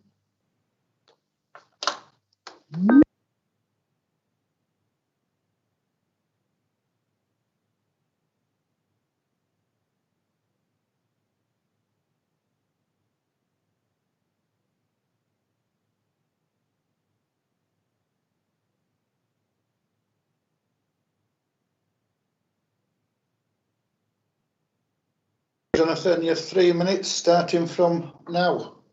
Thank you, Chair. My name's John Dunbavin. I'm the planning consultant acting for Millers on this site. You've heard a lot of comments today, a lot of emotion from local residents, but what I'd like to do is just bring it back to the facts, particularly from a planning perspective. I think in the first instance, as the officer has said, the site is allocated for residential development on the adopted local plan. As part of the local plan process, the site was assessed as being suitable for development in terms of highways and flood risk. The allocation was thoroughly examined by the inspector and found sound. Obviously, in December 2019, members resolved to support the application, but in the intervening period, both local residents have raised further concerns relating to highways and flooding. The applicant and their consultants have taken these concerns very seriously. They have engaged with officers and consultees to demonstrate, through evidence and amendments to the scheme, that it can be safely delivered in terms of highways and flooding. This evidence is agreed with your highways officers, the flood officer, Yorkshire Water, and the Environment Agency.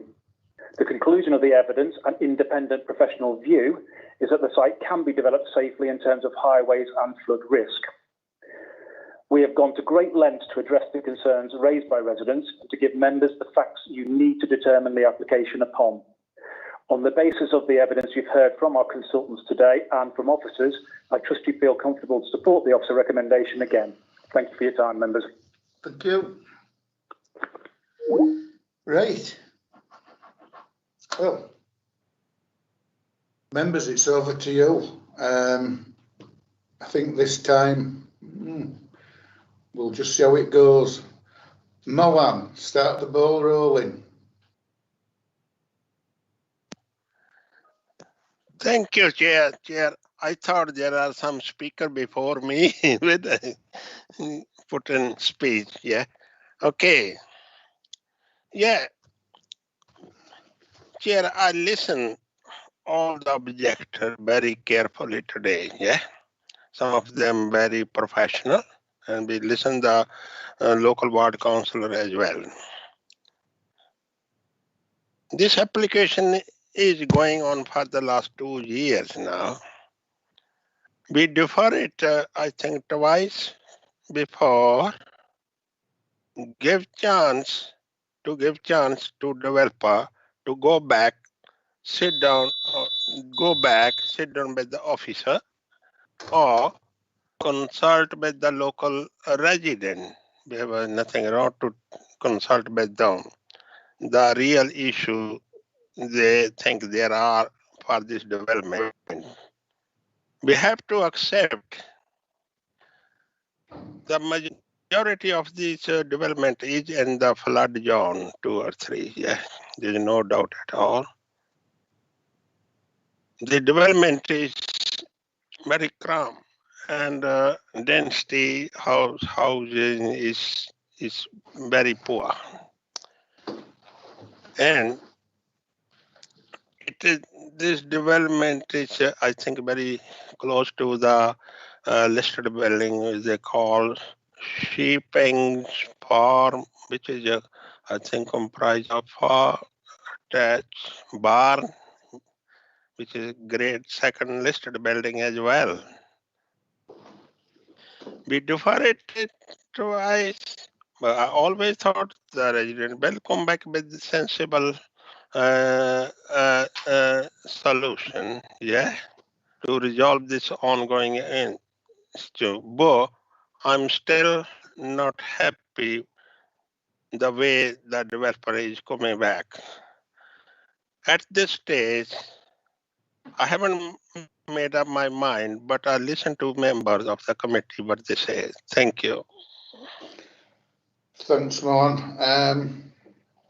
Well, I know I've made up my mind, because the longer that we keep deferring it, the more problems come, and there are problems. For argument's sake, pepper potting. We absolutely stick his necks out for pepper pots where it's affordable housing, this in pepper pot. So that's something else. Then there's education money. That's another bombshell that's just cropped up. So anyway, it's a committee decision. So we'll go and see what Councillor Patrick's got to say. Thank you, Chair. Well, we've heard plenty of evidence about the flooding of this site. It obviously gets flooded by the River Calder. It is surrounded by higher ground. So we've heard that it gets surface water runoff. It's a water meadow. It even struggles to function as a water meadow because it obviously causes flooding. There's always obviously flooding of neighbouring properties too. You fill this in with houses, where's that water going to go? The applicants and their agents will want to tell us that the measures that they're putting in place is miraculously going to take all this surface water away. I don't buy that. I don't think that's going to happen. What I think is going to happen, if you fill this natural water meadow with houses, I think two things are going to happen. The new properties are going to flood, and the neighbouring properties are going to flood even more, and properties further downstream are going to flood. And it's straightforward to me. It's black and white to me. This has to be refused, and I recommend refusal on flooding grounds. Thank you. Thanks, Nigel. Councillor Bellamy. Thank you, Chair. First of all, I'll second Councillor Patrick on refusal and on flooding grounds. However we look at this, we know that it floods down there. How many times has Granny Lane been closed due to flooding? I mean, it was closed even just recently. Just to build houses on there, you're going to cause yourself a bigger problem. With flooding, I don't see there's any way around it. However you look at it, to me, to be honest, it's floodplain.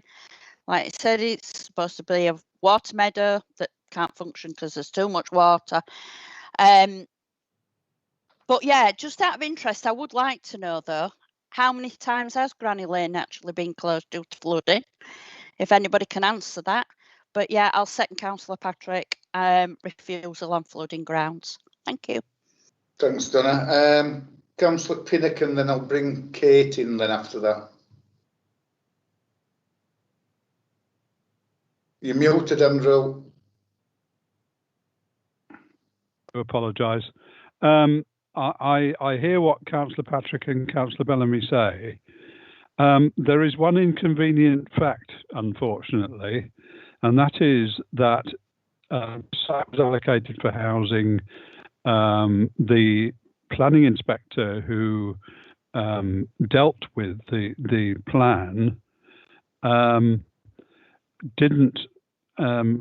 Well, the flooding is mentioned. I've been looking at the entry in the local plan relating to this site, and most of the text in there is about the listed building.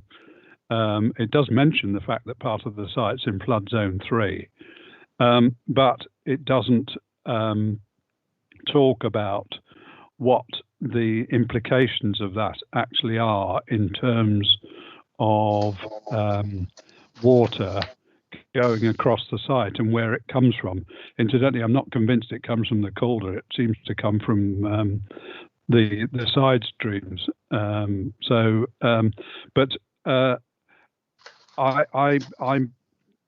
not sure that we need to sort of sort this out quite considerably. What I would like to know is what was actually said at the planning inquiry in relation to this site. Mr. Farndale probably knows that, since I suspect he was there, and what conclusion the inspector came to, verbally, if not in writing. But as I say, the entry relating to this site doesn't indicate that there is a considerable flooding problem on the site. I will probably hear people saying this is all rubbish. Well, that may be true. The difficulty would be that if we refuse it, we would be subject to an appeal, and the evidence from the planning inquiry, from the planning inspector, doesn't look very good from that point of view. There would be a danger of us losing the appeal. I'd like some clarification on those points, because one of the things we as a planning committee do not want to do is subject the authority to unnecessary expense, quite apart from all the other things that we are supposed to do. Whilst I hear what the local residents have said and have spoken with great eloquence, we do need to be dispassionate about this and come to a cool decision. Yes, I know. Some councillors might not agree with that, but we have got to be quite careful about these sorts of things. I'd like the clarification on the points that I've mentioned, if officers can, please. Yeah. Kate. Thank you, Chair. I'll clarify a couple of points. If I can just share my screen again, share the presentation, that might be helpful. Okay, I think on the point of affordable housing, I need to make clear that this hasn't changed. This is the same proposition we had in December 2019 when it was deemed to be acceptable. So whilst they are not pepper potted, they are in two locations that can be managed. And I think the key point is the affordable units look no different to the other houses within the site. So I think that's what we're trying to achieve, is they can't be distinguished. And I think that's evident in the elevations. I think coming on to the matter of the flood zones, the majority of the site is in flood zone 1. So that's at a low risk of flooding, and that's the same, as you can see, as the areas around the site. It's this section at the top that's in flood zone 2, which is a medium probability. It's a very small section of the site that's in flood zone 3, and that does include the access. But to mitigate that, obviously the emergency access would bring an emergency vehicle, if it needed to, in a flood event onto Granny Lane in flood zone 2, which is at a lower risk of flooding and would not be such a problem. That's the intention of the emergency access, and that's what we've tried to achieve. I think on the education contribution, it is a fact. Obviously, under national planning guidance, we can't seek contributions when they're not deemed to be necessary. The grammar school has places, and therefore we can't seek them as part of this application. I think on the flood risk issue, if I can bring Paul Farndale in, he can explore the surface water issues in much greater detail. So I'll pass on to you, Paul. Oh, just one point, sorry, Councillor Pinnock. In terms of the site allocation public inquiry, I wasn't present then, I can't really comment. What I would say is the site is allocated, as you know, and it's allocated for up to 70 dwellings. That was the indicative capacity. This delivers 67, which in terms of the density is wholly compliant with the local plan. What the inquiry did do, I believe, is it reduced the developable area to take account of the fact that part of the site was in flood zone 3. But as I've said, there are no houses as part of this proposal within flood zone 3. So I'll pass over to Paul. Good afternoon, Chair. Good afternoon, members. Paul Farndale from the Lead Local Flood Authority. I've made quite a lot of notes as to what people have said. I've probably made myself really unpopular by correcting some councillors, some residents, and the developer itself. So if I'm upsetting everyone, I'm probably doing my job properly. As I said, it's majority in flood zone 1. That's where the houses will be located, and flood zone 2, which under the exceptions test, that would be a tick. You wouldn't have to actually perform an exceptions test for that, but that's been covered in the local plan. One of the residents was saying, well, flood zone 1's still a flood zone. Scapegoat Hill and Home Moss will be in flood zone 1. It's just everything that's outside flood zones 2 and 3. Mount Snowdonia would be in flood zone 1. Would flooding by the Calder, somebody said it clearly floods on the Calder, just as a mark on Boxing Day 2015, which was a significant event. If you want to measure the reality of that didn't reach the site, it reached the site boundary, where other roads, which was mentioned by Councillor Lees Hamilton, Station Road, for example, Calder View, were all underwater and impassable, Stennard Lane too. So that is a measure of what could happen in the extreme event. So if you look at the flood zone 3 at the top, which is the purple colour, it's what would happen within what they call a 100-year event. Now that is misleading. Clearly, that would happen a lot more often, which is why we had climate change, and climate change has been assessed by the Environment Agency. I think it's just important to note at the moment, I'm being asked to speak here, that the Environment Agency are the statutory consultant for flood risk, whereas the Lead Local Flood Authority are the statutory consultee for surface water flood risk.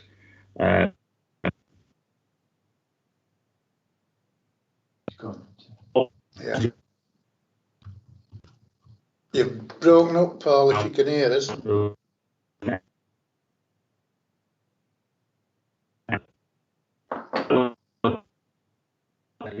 money was not. Can you hear? No, you keep breaking up. Yes. Can you hear me now? Yeah. Right, okay. Just correcting the developer when he said that the money's there to clear Valence Beck. Actually, it's not Valence Beck at all for part of that. It's to clear what nobody's mentioned, which is water that comes from the wooded area to the southeast that creeps along the boundary by the Gregory Springs estate and gets onto site. But that's just I'm just bringing that up to show balance from the Lead Local Flood Authority. When you're looking at this, there's to keep in mind when analysing the flood risk and the flood experiences, which are very real. There's no dispute that Granny Lane floods, that Valence Beck floods, that the River Calder floods.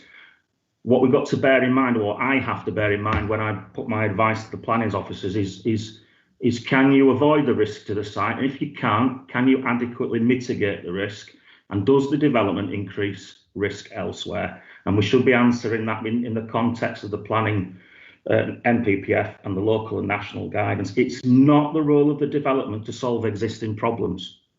As harsh as that may sound, it's not the role. I think that was actually brought out in the quote from the representative of Mr. Eastwood.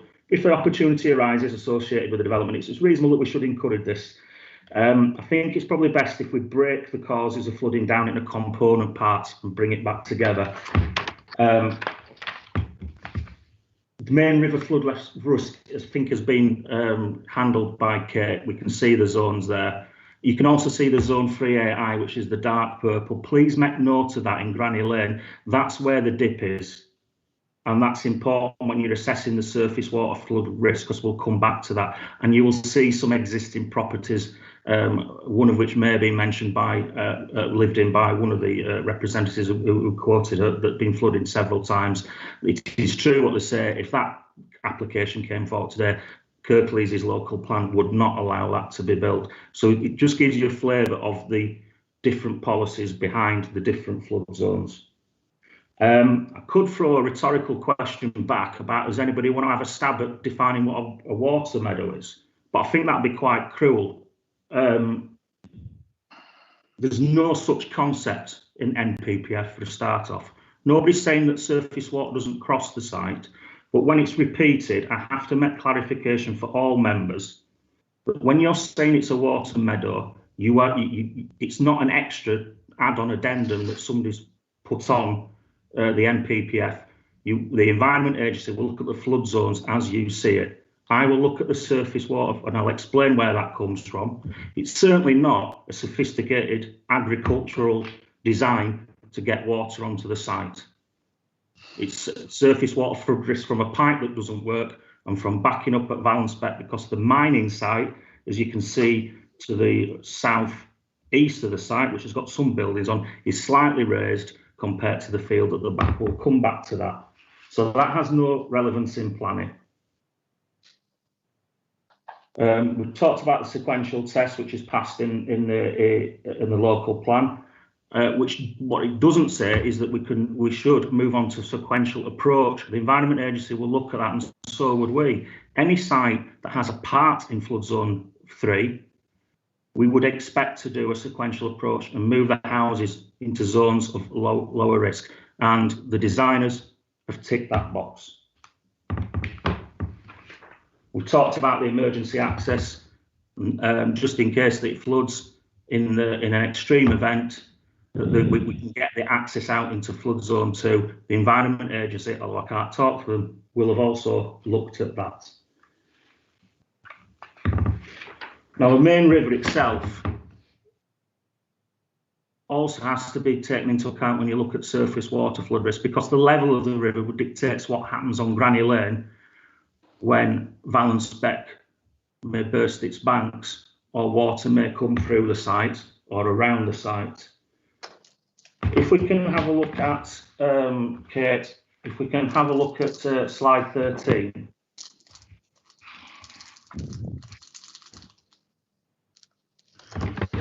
This is the flood risk that actually nobody's talked about. From the wood, this is not Valence Beck flooding. Where you see the blue areas, they're depressions in the ground. At Granny Lane end, there's a wall there, that's why it gathers. You see the photographs attached to that.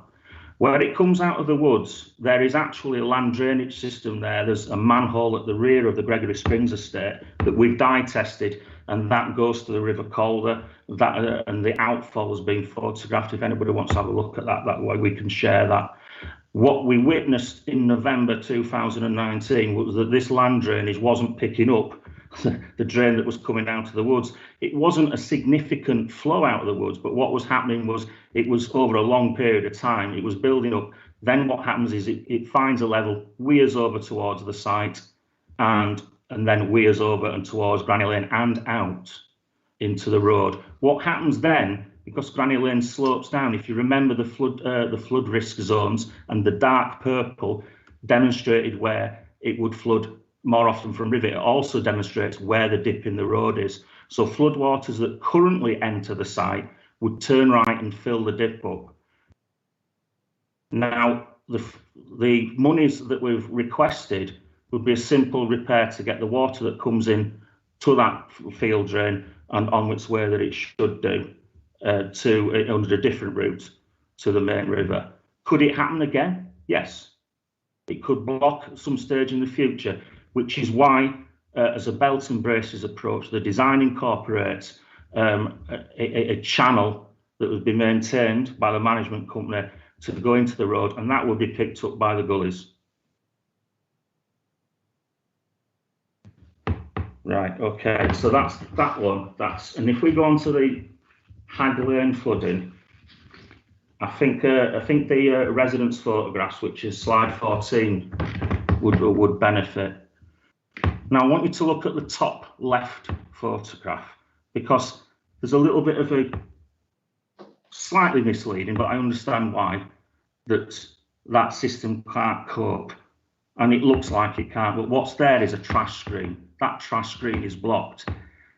On assessing that, you can see a horizontal section where the wall is. Now, in a good design, that water should, if trees, and well, there's been a lot of tree felling in that area, and you can actually see some of the debris on the road. If that blocks at the front of the screen, a good design, it would tip over the top and still get in the bed. So that's not a good design. That's something that we can look at regardless of the decision today. Now, when water comes out of that area, it will make its way down. It's about 30 metres before it hits Granny Lane. Then it will turn left. Remember when I said that on the other surface water flooding, it turned right? That will turn left and go towards the dip that I've described in flood zone 3AI. In theory then, or in practice should I say, all roads eventually lead to Rome. If you could put up slide 16, please, Kate. Now in the dip, next one. In the dip, you can see the existing houses, and you can also see the grip in the wall, the hole in the wall under the lintel. Valence Beck, when it gets to the trash screen, goes underground and works its way back into open water courses in the land where you see that they're growing the Christmas trees. How it builds up there is the flow too much for that to get into the local drainage systems and that overflow? It will then build up in the dip and weir over into the houses you can see on the left. And if you want to just quickly flip back to the photographs that the residents sent in, which is slide 14, you will actually see at the bottom left and bottom middle how it's weird over into the bottom middle, how it's weird over to go into the back gardens. And this is residents' photographs, by the way, and very helpful they are indeed. You'll also see the bottom left that's the front garden, but the rear garden, it does say there, and it's logical that the back garden, it weirs over and the garden is already flooded from the river. So if the river's higher, obviously that will dictate where water can and can't go. So everything will find a level. This is what happens now. Now remember when I was saying, when I analysed this, does the site make it worse?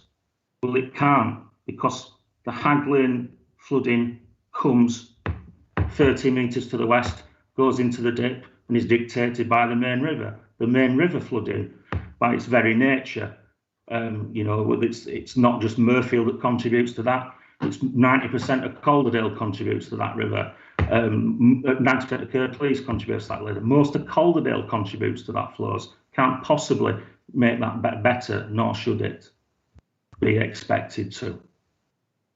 So that's where flooding comes from. Finally, there is a third point of flooding, which if you could go to your slide, Kate, which is which shows I think it's slide 9 or slide 8, the Valence Beck flood route and the ditches there. If you walk Valence Beck, you will notice a lot of tree felling, including a tree that actually crosses the beck. It then backs up and where you can see the sort of the dark grey area, which was former mine is, that was used to be spoil heaps, that land is built up. So the land immediately behind the site to the left of the orange arrows is lower, the banks are lower than the land to the right. Where the orange lines are is an actual ditch to take the water down deliberately. So you can forget your water meadows and things like that. This is what's actually happening and what contributes to it. As Kate said in her introduction, in November 2019, we were on site talking to residents and we witnessed the flow going out into Hag Lane, which is the blue arrows. Now, whether somebody's filled in part of the ditch or not, I can't comment on that. But the video that you would have seen would have been February 2020, Storm Kira, and it was going through the site. So in order to avoid the risk and mitigate the risk, well, somebody's now redug the trench back out, so you'd expect it to go down the blue line now. Would it make it worse for anybody? Well, that will come out at the entrance to that site below all the houses on Hag Lane, turn left and lead you to that grip in the wall, the low spot, instead of going through the site, turning right and leading to that grip in the low spot. This, you could argue that in some cases, if we enlarge that grip, this might be beneficial in some circumstances to the houses, but I'm not going to lie to anybody and say that it will cure anything. In fact, it will only reduce the risk somewhat, simply because you've got the risk from the main river. But will the site make it worse? No. You've also got to take into account that the site, when saturated in these storm events that people are named, it's a field that runs downhill, it's got no drainage on it. So what you would expect is water at the bottom contributing to that. And I heard one of the councillors say that they didn't buy, well, it was one of the councillors not on committee that said it would make it worse. Well, you're going to put drainage on there, intercept it and put it in a tank which has got hundreds of cubic metres of storage in and slowly release it to the public sewer. It does not contribute to Valence Beck. We objected to that because of the nature of how Valence Beck comes down would have required a pump station, and I objected to the use of pump station because I believe that would make the risk worse for people in the vicinity of the site. Should it fail, pump stations have a tendency to fail in electrical storms, so it's kind of a double-edged sword. That's why it's going to the sewer. Yorkshire Water have to declare to Ofwat when they've got sewer capacity problems. There are no such declarations in the vicinity of the site. So I'm hoping that explains how the two areas, one from the wood and one from the orange lines there, how that affects the site. That's where water comes from. No emotive language such as water meadows, just fact. And there's money to repair that, and there's the ditch to send it back down to the route where it did in 2019, and it will end up in the same place as it would through the site. So you're not making it worse. So that is the analysis that we've come to. What we're not saying is that Granny Lane will never flood again, because they are existing problems. And I think that just about concludes it for me. If there's any additional questions, I will answer them. Right, thanks, Bob. Councillor Bellamy.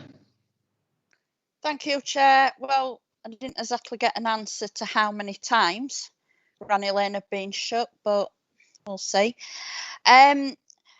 Just regarding the affordable housing, I don't actually understand. I was always told in on other applications that they can't be clustered, when on that they clearly are. So what, how come they can on this one but they can't on any other site? And just can legal comment, is the risk of an appeal an outcome, a material planning consideration? I just think, could legal just comment on that?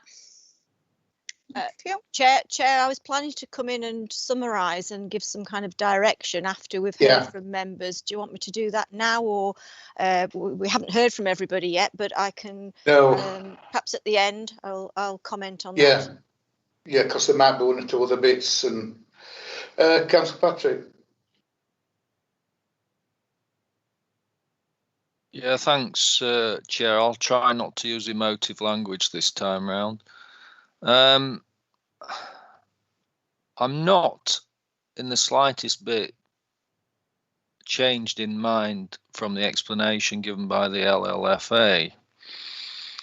I've got plenty of experience of new housing sites built in the last 5 to 10 years where there have been flooding issues, all on tops of hills, all caused by surface water, all approved by the LLFA, all got attenuation tanks or surface water drainage and flooding issues on every single one of them when they're being built.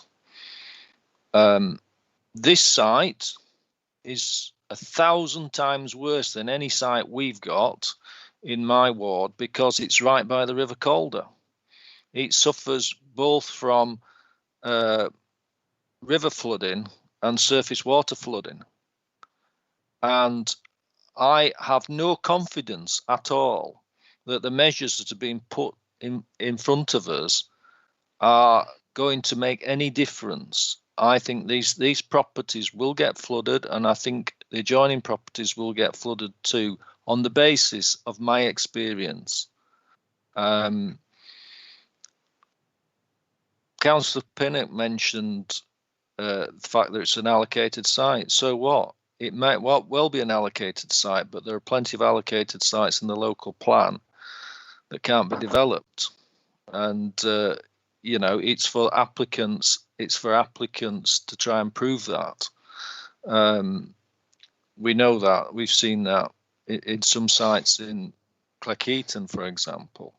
So, you know, we've got to look at this, what's in front of us. At the end of the day, if this committee approves this and that site floods, this committee is responsible for this decision. And I've had this loads of times whereby we might say, well, that we made a decision based on the information that was in front of us. It is our decision, it is our responsibility. I do not believe that this site should have houses built on it because of the concerns about flooding and the information that's been provided to us. Thank you.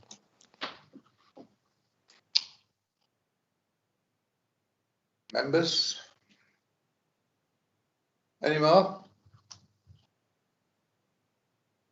Deborah, do you want to come in and just answer that about an appeal? Yep, thank you, Chair. Well, I was just going to make some kind of small summary and perhaps a direction of members' focus before they make a decision. Members have heard extensively from the lead local flood authority. They've also heard from the planning officer who said that number one, the affordable housing is in the same position and is no different from that which was seen to be acceptable in 29. She spoke about the flood zone, saying that the majority of the site is in flood zone 1. There's a very small section in flood zone 3, but that's been mitigated. Number 3, there is no longer any education contribution now, and she set out the reasons why that's fallen aside. And number 4, the site is an allocated site and it's wholly compliant with the local plan. There has been a reduced developable area with no houses in the flood zone 3. She's also added at the very start of her presentation today, when she did summarise some changes between this particular application in its current form that we're looking at today, and these are 4 changes. Number 1, there's been a channeling of water in a different direction. There's been a small change to housing dimensions. The access has been widened slightly, and again, no education contributions. So I rehearse all of that and would like members, when they are taking their decision, to consider and focus on what changes there have been since they approved the application at the committee resolution in 2019, that is a material consideration, and you must focus and you must give attention to that, in specifically what has changed since that resolution, because if you don't take account of that, it may be considered unreasonable, which answers Councillor Bellamy's question. And so those are the points which I want to make. And of course, if it is found to be unreasonable, there are cost consequences. So I just wanted to give that summary and direction almost into how members take those matters into account when they're making the decision. But of course, it is their decision ultimately. Thank you, Chair. Thanks, Deborah. Right, members.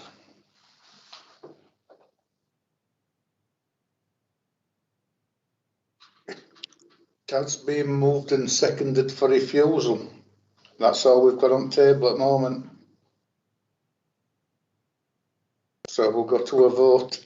Do we need to expand on the... Sorry. Can we expand on that reason for refusal? I mean, a broad, vague flooding issue. It won't work. Isn't well. Members can, as I said, members can have any reason whatsoever, but whether it's reasonable and defendable is another question. So, if that could be more specific, that may be helpful.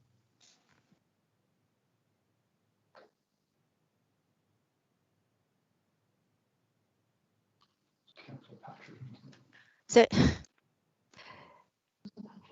well, if we can't have a reason for refusal on the table. Hang on, just a minute. There is a reason for refusal: flooding. It's just that you're not accepting of the detail of it. That is my reason for refusal, and it's been seconded. Well, I'm just concerned about the efficient running of this committee and how we deal with that, because we really need some specific reason for the developer to rely upon if he does choose to appeal. Do you know? I mean, we can't really move forward just on that. No. I mean, we need some more flesh on those bones. Chair, I sit and attend other planning committees, and when committee members come up with reasons, then the officers and the legal officers flesh it out and they help and assist us. You know, they don't leave us to sort of flounder. And you know, I think you know, we're not planning consultants. We're not planning officers. And you know, the reasons have been given about flooding. We've heard all the reasons about national planning policy framework, etc. They surely can be built into an argument. Andrew. Thank you, Chair. Yes, I'm a little bit concerned that we have had a long presentation from Mr. Farndale, who is a professional water engineer, and I would not. I mean, I am not a professional water engineer. I don't pretend to understand all the movements of water. I do know actually that water tends to go downhill. That is something that most people will know.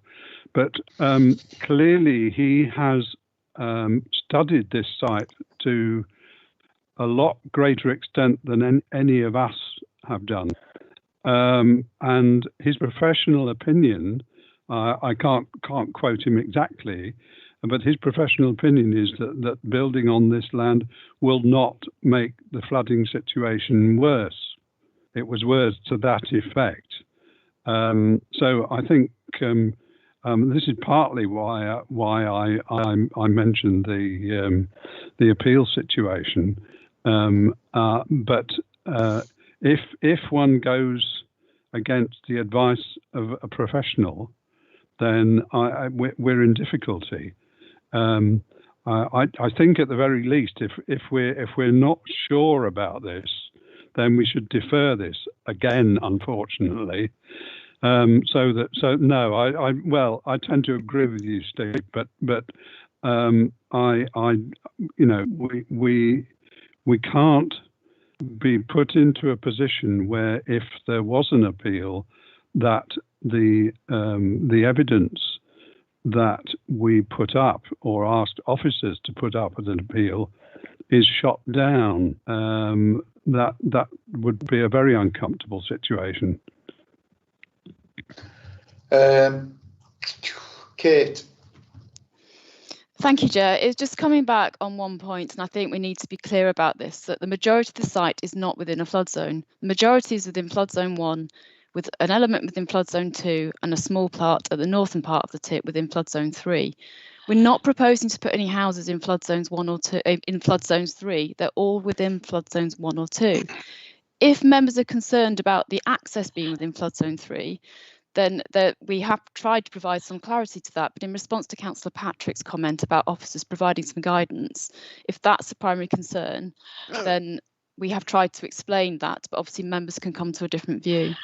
Thank you, Chair. Thanks, Kate. Mohan? Chair, yeah, we heard this professional update from our own officer with regard to the flooding, but we have heard so many residents who live on that near or on the site who have the experience, day-to-day experience of flooding. They're not lying. They're not lying. So we have to listen to those those residents who had experience. Yeah. So I don't see any point to defer this item again and be well with the next time same situation. We don't get any revised better scheme from the developer. So I'm intent to refuse this, vote for refusal this application. Thank you. Councillor Bellamy. Thank you, Chair. We've just said that the access to the site is in flood zone 3. So what if we build here, that isn't going to make that any better. Granny Lane floods regular. We already know that. We've seen it. That road is closed quite a lot. And I mean, nobody said how many times it had closed. To me, that however you look at it, that isn't, that's a problem. It ain't going to get any better. So people aren't going to be able to even get to these houses if they happen to be built. You can't, how they're supposed to get. Say you've got a nurse that works at Leeds or works at HRI or something. All of a sudden we have heavy rainfall. She can't get home. That's it. She ain't got access back to her house. She happened to live there because she's going to be, it'll be flooded, so she can't get home. So that to me covers the flooding issues. There's also the affordable housing bit as well. Why can they be clustered on this site and not on others? Chair, can I come in? Yeah. I think so. The reason for refusal is getting more flesh on its bones. You're saying that the access is in flood zone 3. I think officers would be able to flesh that out a little bit more, Kate, if you could. I don't think the pepper potting of the affordable housing situation is relevant really, because it was acceptable last time it was looked at. So I think we should concentrate, if we are going to refuse, on a reason for refusal with access in flood zone 3. I'll hand over to Kate. Thanks, Deborah. Thank you, Chair. I think from the discussion that I've heard, obviously members and residents, I think partly what you're saying is that your concern is that the position of the vehicular and pedestrian access, partly within flood zone 3, results in the failure of the scheme to deliver a safe access and escape route for future occupiers at all times. I think that's the point that's coming across, and that could be fleshed out into a reason. Thank you, Chair. And the summer, I spotted it last night at home, and it's 6.3. It says part of the site is within flood zones 2 and 3. If you go to 6.4, it says no residential development shall take place in flood zone 3. I find that a tad confusing. But all in all, the longer this, the more times we have this coming to us, the less I like it, to be quite honest with you. It's all piddly stuff. That is the point. There's no that you can throw any mate on. It's all a bit skinny, but I just don't like it, full stop. Chair, I think the suggestion that has been made by Councillor Bellamy and fleshed out slightly by Kate as a technical officer would be an adequate reason for refusal if you want to vote on that. Right, well, just go to Moan and Rob, and then we will go to a vote. Right, Moan. Yeah, just very briefly, Chair. I heard sometime if the houses are in flood zone area or in where the flooding is going on, the insurance company don't recommend any mortgage. Yeah, I'm not sure it's true or not. Can the officer explain it? Not an issue, is it? I think just to confirm, Chair, it's Julie Stedman, the group leader. With the query just raised by Councillor Sokol, that isn't a material planning consideration that can be sort of, I suppose, debated or discussed as part of the committee. I think coming back to what both Kate and Deborah have sort of set out following from Councillor Bellamy's comments about the access being sort of within the flood zone 3, and then the concern there in terms of sort of delivering that safe access and escape routes for future occupiers. I think, like as Deborah sort of pointed out, that is something that is a material consideration. That is something that we can sort of relate to the relevant development plan policies and the MPPF. Thank you, Chair. Thanks, Julia. Rob? Yeah, I very much agree with the comments that were made earlier by Councillor Pinnock about this. I think it is a really difficult decision on this site. I've changed my mind 2 or 3 times actually while I've been listening to the evidence from different people. Where the only thing I disagree with Councillor Pinnock on is I think if we defer this, I'm not sure on what grounds and what extra information could come back to us.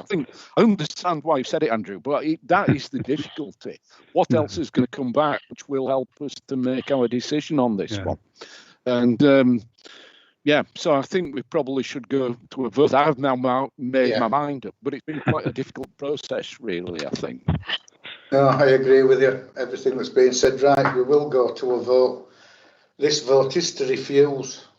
Yeah, that's on the basis of what Kate put from Councillor Bellamy's comments. Yeah. So, Councillor Akhtar? For. Councillor Bellamy? For. Councillor Patrick? For. Councillor Pinnock? Against. Councillor Sokol? For. Councillor Walker? On mute. You're on mute, Rob. Against. Councillor Hall? For refusal. That's carried, Chair. Thank you. Right, members. I believe we're stopping in Murfield. I'm going to get to the page.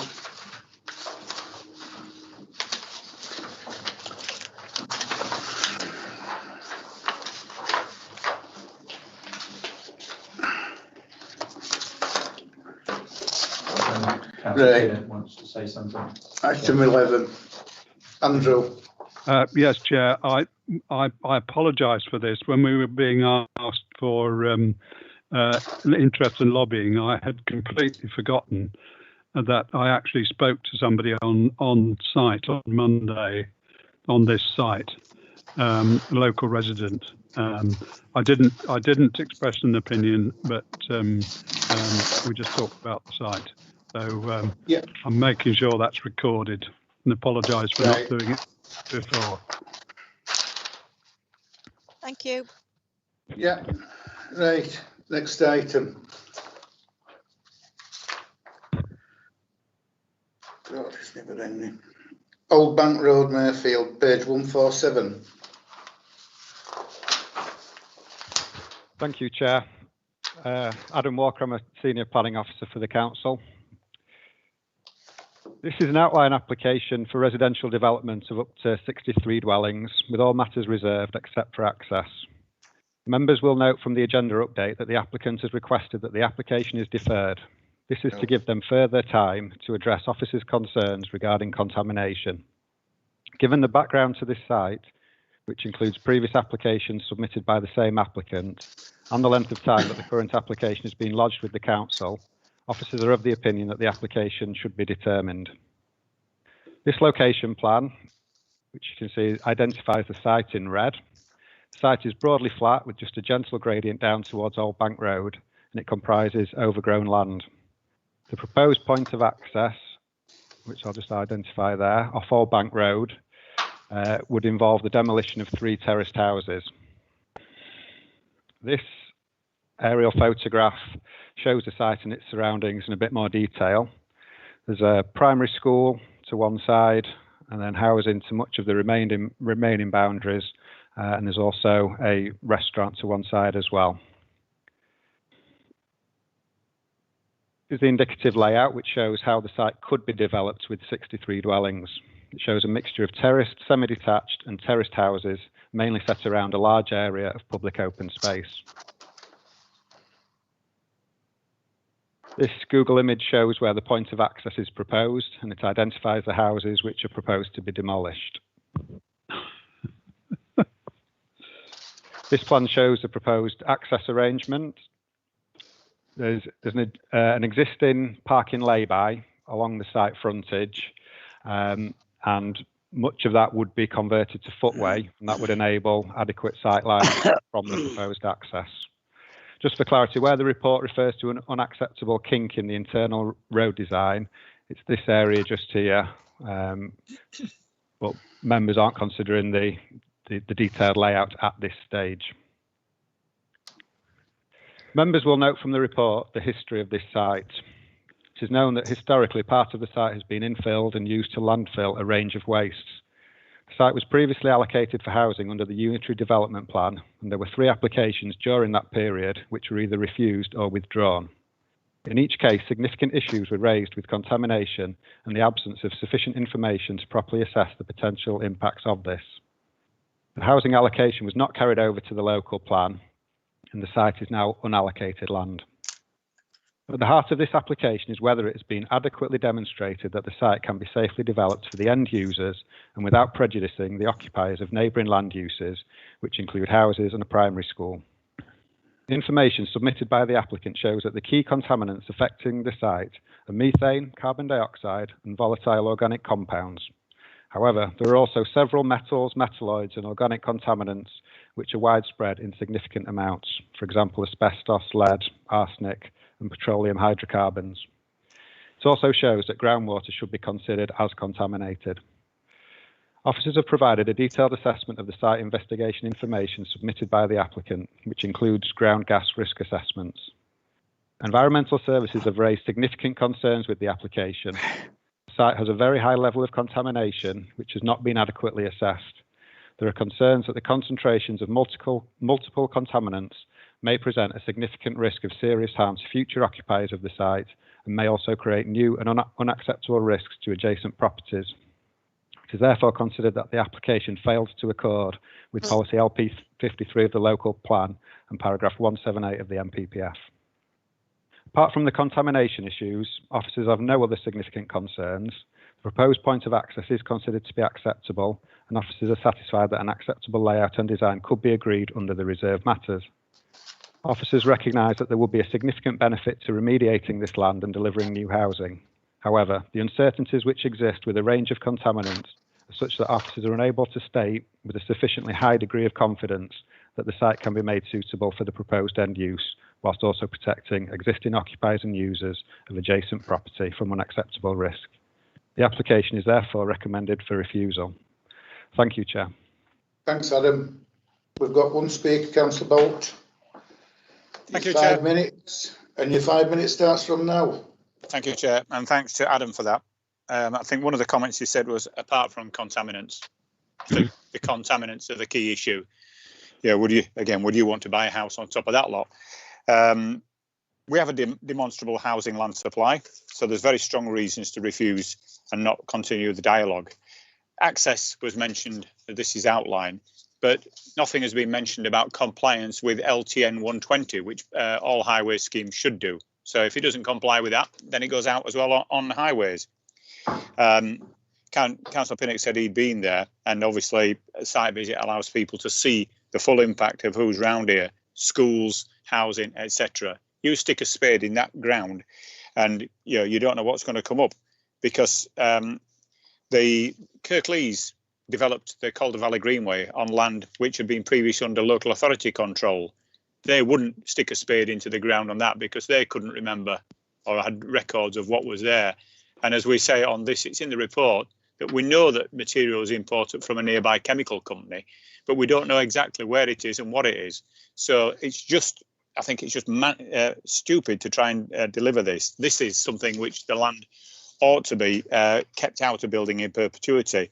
They've had withdrawals, refusal and refusal on appeal, and yet they keep coming back. So how many times do people need to be told that it is not suitable to develop where there isn't a proper record or type for the quantities and type of waste which is deposited? It's mentioned on page 158, para 1026, and I think that is the key thing. This is a dangerous site, and the applicant has failed to demonstrate they can safely develop the site. And who would want to be responsible if they took that risk? They might buy this and then try and move it on. We've got environmental services with significant concerns, the high quality of contamination, again, something that we should be kicking out. There's talk about the inadequacies of the monitoring system, inconsistent despite it being carried out over 39 months, para 10.33. So you look at that, and even some of the reports that it's talking about were produced in April 2019. For you to make a report, you want something that's produced which is current with information. So in taking that, and without wanting to delay colleagues too further, I would ask that you support the officer recommendation and refuse, because the legacy of historic use on this site means it's totally unsuitable for development. Thank you, Chair. Thanks, Martin. Just before I go on to other council members, just want to bring your mind to it that the agent or the developer have asked for it to be deferred. Now, I don't know about some of you, but I've seen this application quite a few times, and I really do want to get this one out of the way. And there's nothing here that tells me that it warrants a deferral. It's the same old problem time and time again. So that's why officers have come up again with refusal. If you want to take a vote on deferral, it's up to you. I personally don't. I think we're wasting his time. Right, I can tell by nods you agree. So thank you. That saves a bit of time. Councillor Patrick. I could have saved even more time. Move officer's recommendation for refusal. Right, thank you, Nigel. Councillor Walker. Yeah, I'll second it. Yeah. Right, I'll be equally brief. I will second that. Thanks, Rob. Councillor Pinnock. Yes, thank you, Chair. As I said, I did go and visit the site. You can't actually see the contamination on site, no, but I am also worried about knocking down the middle of a terrace of houses, which seems a bit arbitrary at the very least. When there is actually a road there, just to the east of that. Not that the people who live in the houses on that road would be very happy, but it does seem a bit bizarre. I fully support the officer's recommendation. I can't see any reason at all for deferring it. Right, thank you, colleagues. Right, It's been moved and seconded for refusal, so we'll go to a vote. Councillor Akhtar? For. Councillor Bellamy? For. Councillor Patrick? For. Councillor Pinnock? For. Councillor Stockall? Councillor Walker? For. Councillor Hall? For. That's unanimous, Chair. Right, guys, we're on a roll here now. Page 167, Home Avenue, Dalton.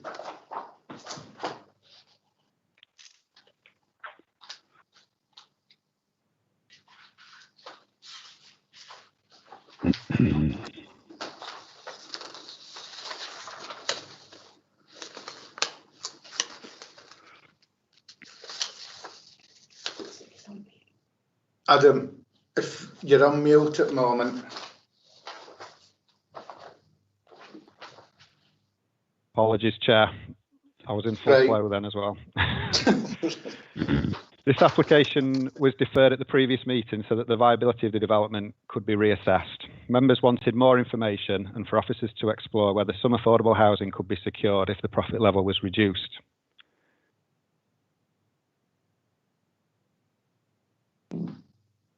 This aerial photograph shows the site. So just to recap the application, the site in question is allocated for housing and forms a steeply sloping parcel of land that rises up from Home Avenue.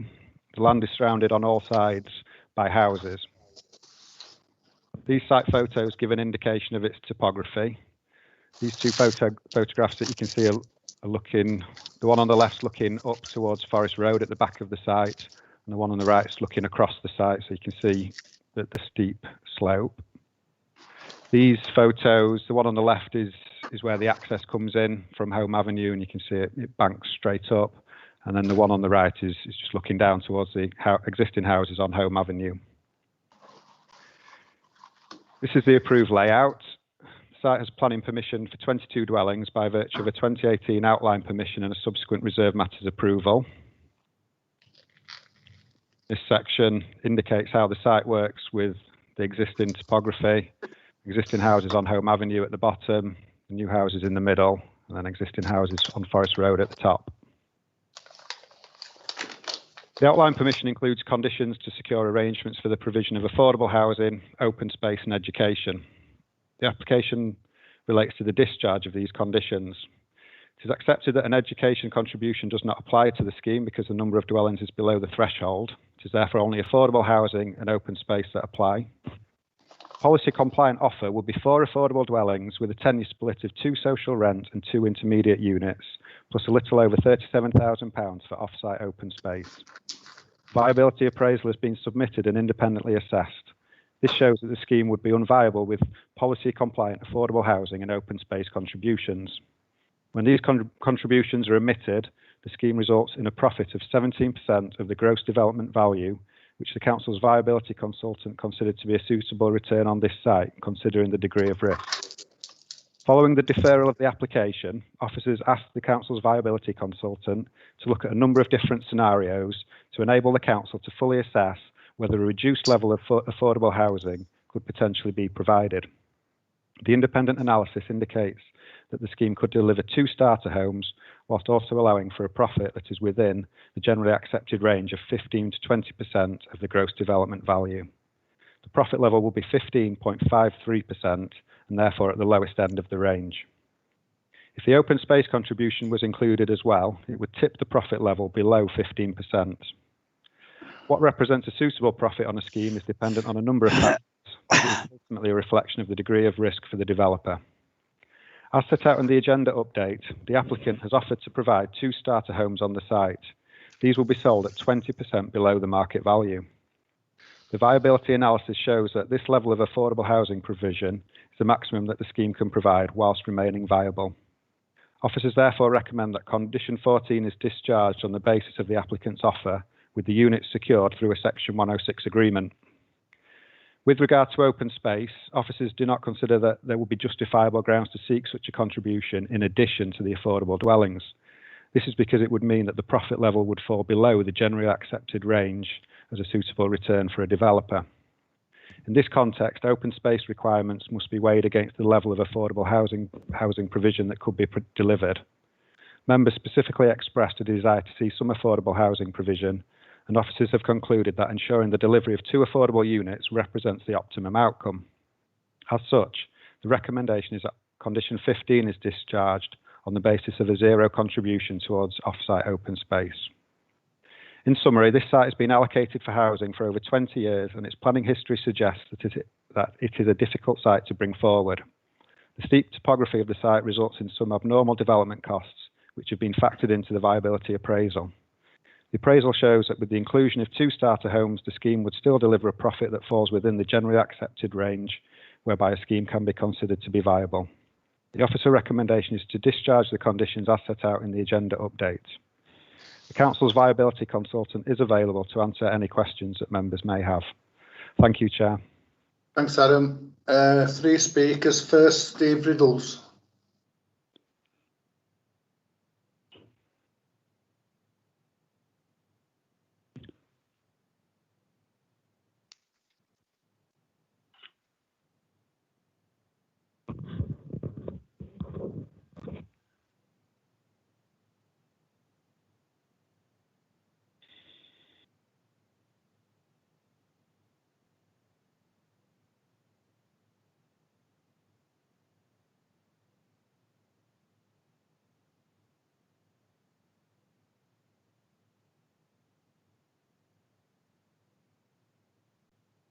Right, Steve, you have 3 minutes starting from now. Thank you. Having read through the amended reports from the independent assessors and those of the planning officer, I'm now even more convinced that this application for the removal of conditions 14 and 15 should be dismissed. These reports clearly show that the developer's assessment of the costs involved with this work were clearly inadequate. These assessments include the cost of building suitable retaining walls, the cost of conditions of 14 and 15 being applicable, and the cost per unit of the development. All these were evident at the time of the application and should have been accounted for. Paragraph 9.6 of the Planning Officer's report says the application is accompanied by a financial viability assessment, which indicates that there are some significant abnormal costs which affect the viability of this scheme. Specifically, the cost providing the necessary retaining structures on this steeply sloping site. These costs would not be abnormal if adequate costing had been applied. I do not believe that a Section 106 agreement should be accepted for the provision of only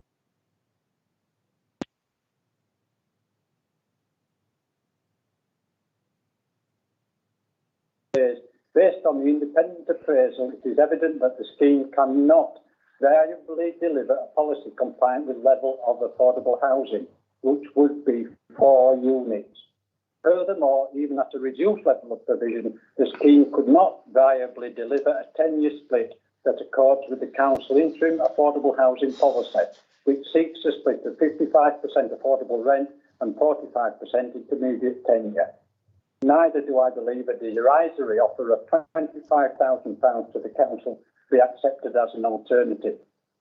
Open spaces are very important too, as it has been demonstrated throughout the last year for families to be able to exercise and continue an active, healthy lifestyle during the lockdowns, preventing other activities. The condition of open spaces is as important as affordable housing, and it is for the whole community to enjoy. This condition should not be removed again simply to provide a profit for the developer. The Council is elected to protect the community in all aspects, and this should be the primary consideration of this committee. Finally, in support of this dismissal, I also please ask that the committee note paragraph 9.21 of the Planning Officer's report, and that says the applicant does not propose acceptable arrangements for the provision of affordable housing and open space, and it is therefore recommended that condition 14 and condition 15 are not discharged. Please uphold your responsibilities to the community and ensuring transparency, dismiss this application. Thank you, and I'm sorry if it's been rushed. No, that's fine. Right, Councillor Alison Munro. Hello, thank you, Steve. It's been established the site is difficult to develop, but the area is ideal for affordable housing. Officers have demonstrated that if the developer provided just 2 starter homes, the profit level would still be considerable. Under the circumstances, I believe it is only right and fair, therefore, that such homes are provided on this site, and it is only right that the developer build the 2 units as outlined earlier, as it's in the interest of the public of the public to do so. I therefore request that the officer's recommendations to refuse the application are complied with. Thank you. Thanks, Alison. Tom Cook, next.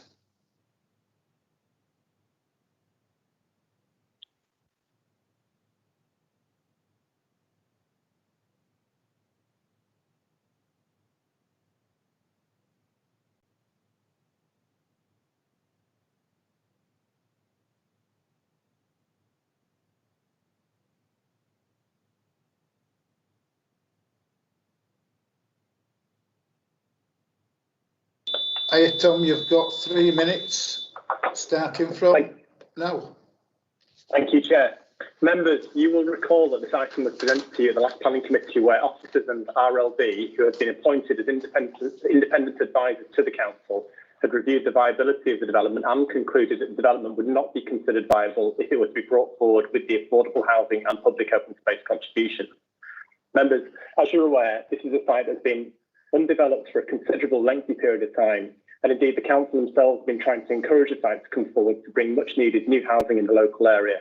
It is on that basis that the developer was encouraged to secure permission for the development that was approved last year.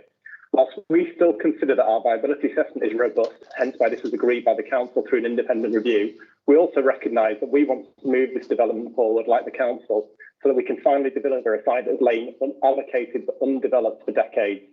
On that basis, we have agreed to include 2 starter homes within the development that will result in a development providing affordable housing. Members, I hope you recognise the significant positive movement that the applicant has made in trying to respond to your comments at the last committee.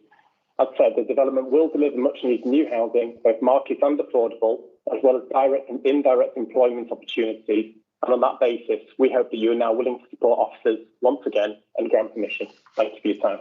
Thanks, Tom. Right, members, it's over to you. Andrew. Thanks, Chair. I'm very tempted to go with the officer's original recommendation, which was not to approve the discharge of these conditions, because it's just not viable. I was going to say. I mean, as I said before, I am really very concerned about this site. I went and had another look at it, just to make sure my eyes weren't deceiving me the first time. The slope to the site, to the houses at the back, Forest Road, is really quite considerable. It is very near vertical and has some vegetation stripped off it. I know this is not what we're being asked about, but I am concerned that we've got a site here that may not be actually very safe to develop. That is a kind of separate issue, but we are obviously torn between the officer's original sort of recommendation, which was to refuse this, and the ability to get a site actually developed. I am not totally convinced that the site is going to be that good a site when it is developed, but I know that might be slightly controversial. Thank you, Chair. Thanks, Andrew. Councillor Patrick. So the site's been approved previously. We've managed to squeeze out 2 affordable units. I don't know where else this goes without us approving it. So recommend officers, move officers' recommendation. Thanks, Nigel. Can I just clarify, that's the amended recommendation? Amended recommendation. The one in the update. With two houses, with two affordable units. Thank you. To be honest with you, I think that's the only thing that we can do.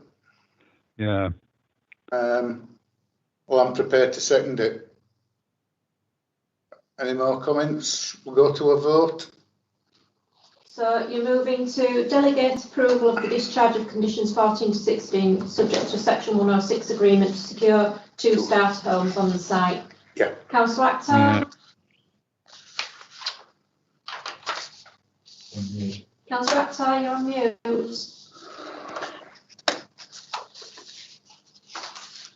Uh, 4. Yeah. Thank you. Yeah, Councillor Bellamy. 4. yeah. 4. Councillor Patrick. 4. Councillor Pinnock. 4. Councillor Sokol. 4. Councillor Walker. 4. Councillor Hall. 4. That's unanimous, Chair. Right. Final item, page 175, and this is a pre-app for Linley Moor Road at Linley. Thank you, I think Chair. it's Adam again. Yeah, it is. This pre-application inquiry is brought to the Strategic Planning Committee to inform members of a potential planning application for a mixed-use scheme at land off Linley Moor Road, Lindley, Huddersfield. The inquiry site is a parcel of greenfield land that is currently used for pasture farming. The site has a steep slope from west to east. The site is located at the peak of Linley Moor and is bound on 3 sides by roads, with houses and open land to the remaining boundary. The M62 runs to the north. This aerial photo identifies the site. You can just see to the southwest some commercial development which was under construction at that time, which is now complete. We've got any pictures. Sorry. Sorry. Apologies. So yeah, sorry. So this is the aerial photograph identifying the site. You can see Max Trucks and a industrial spring supplier over there, and there's a garage, which is Jaguar Land Rover garage just there. Like that, those developments are now complete. You've got some housing towards the east on the other side of Weatherhill Road, and then Greenbelt lies to the north on the opposite side of Linley Moor Road. The site forms part of a mixed-use housing and employment allocation in the local plan. The extent of the allocation is shown here in red, with the inquiry site edged in dark blue. You can see, should hopefully just about be able to make out that you can see that much of the allocation has already been taken up with development. You've got housing down in the southern part, and then those commercial units which I just mentioned in the other part of the northern section of the allocation. So this parcel of land which the inquiry relates to is essentially the last undeveloped part of this particular allocation. The applicant's representatives are here to outline their proposals, but by way of a very brief overview, the proposed layout shows 11 industrial and warehouse and distribution units in the southern part of the site. And then in the northern part, you've got a fast food outlet, which is shown as a drive-through type facility, a small supermarket just here, restaurant, and then 2 cafe takeaway units. Single point of access is shown from Linley Moor Road. You can see the power lines, which are referred to in the report, which cross the site and which pose a constraint. And then towards the south, you've got a tree line buffer where you've got 2 areas of existing housing. The report also refers to an amended site layout plan, which was submitted in response to comments from the police architectural liaison officer, and that relates to the fast food outlet in the top left corner. So that was the original submission with the parking behind the unit, and then it was amended to make the parking area more visible because the police had raised some concerns as detailed in the report.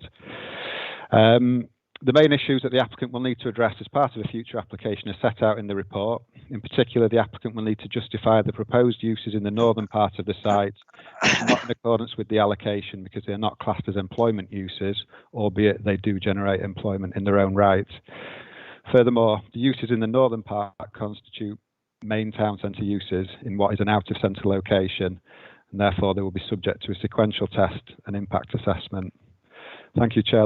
That's all from me. And as I said, the applicant's representatives are here to describe their scheme to members. Thanks, Adam. First is, well, two speakers. There's David Story.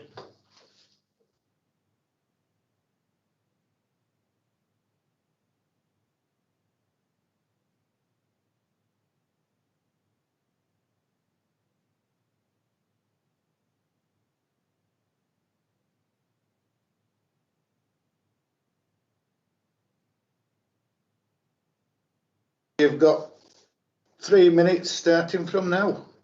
Thanks, Chair, members. And I was going to say, Mr. Hasselhoff from the set of Baywatch for the City's Councillor Akhtar. I know you've had a long afternoon, and I will keep this introduction brief before handing over to Matt Robinson of Martin Walsh Architectural.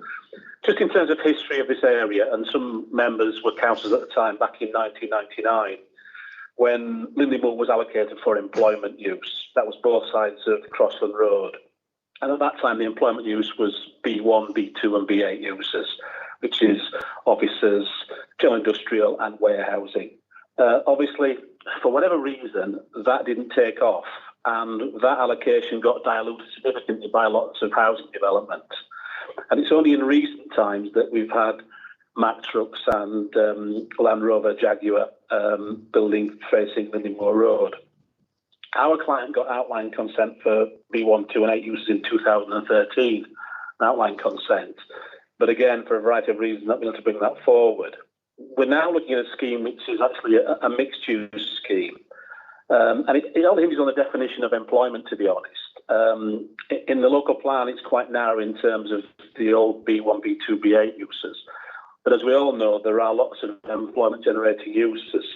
And the mixed use of this site, some of the uses actually will generate more employment than those of a warehouse.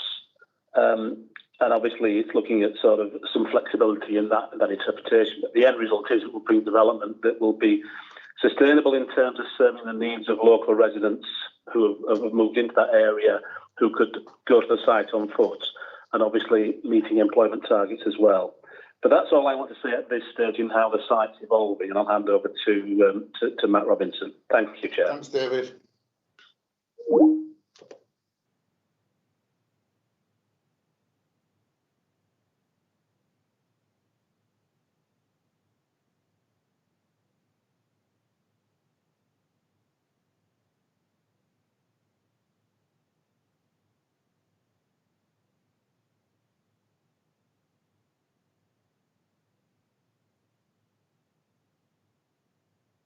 Hi.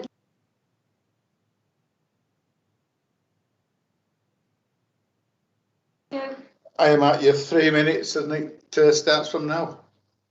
Thank you, Chair and members. In support of David Story's comments and the report from Mr. Walker, I'd just like to outline the design considerations that were taken to achieve this current scheme. The site has previously been referred to as having archaeological merit.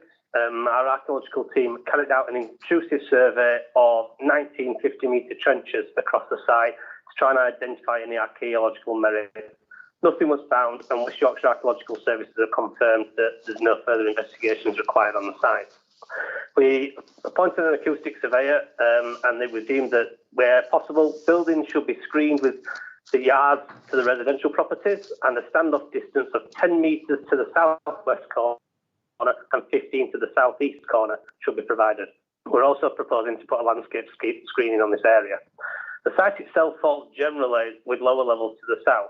With these points in mind, we designed the layout to have the larger industrial warehouse units to the south on the lower ground areas and the other smaller units to the north, which would reduce the overall impact of the site. The proposed local convenience store, the A5EB units, are situated to the front of the site. This will not only enhance the openness and architectural street scene along Lindley Moor Road, it also ensures that they are at the furthest points away from residential areas thus avoiding any nuisance.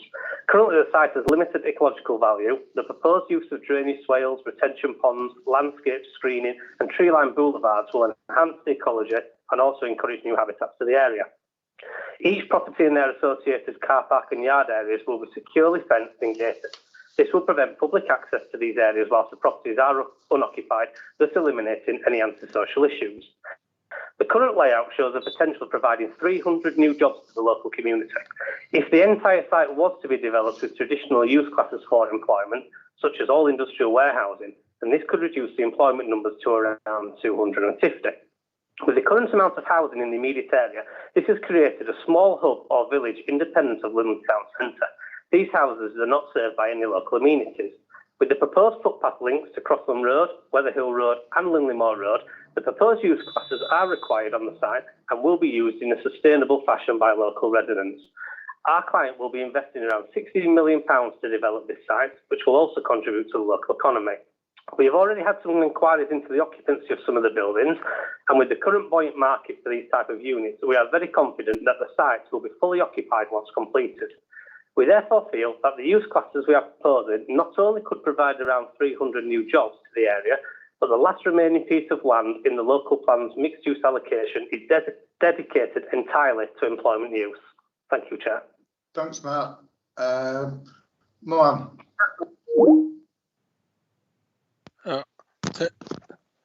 Sorry. Thank you, Chair. Very briefly, actually welcome this proposal for a mixed use scheme comprising fast food, cafe and restaurant, whatever is that. And I think it would be a great benefit to the new resident who moved up to Lindleymoor Estate. There recently, we all know there is about 1,000 new houses have been built. They have no such facility there.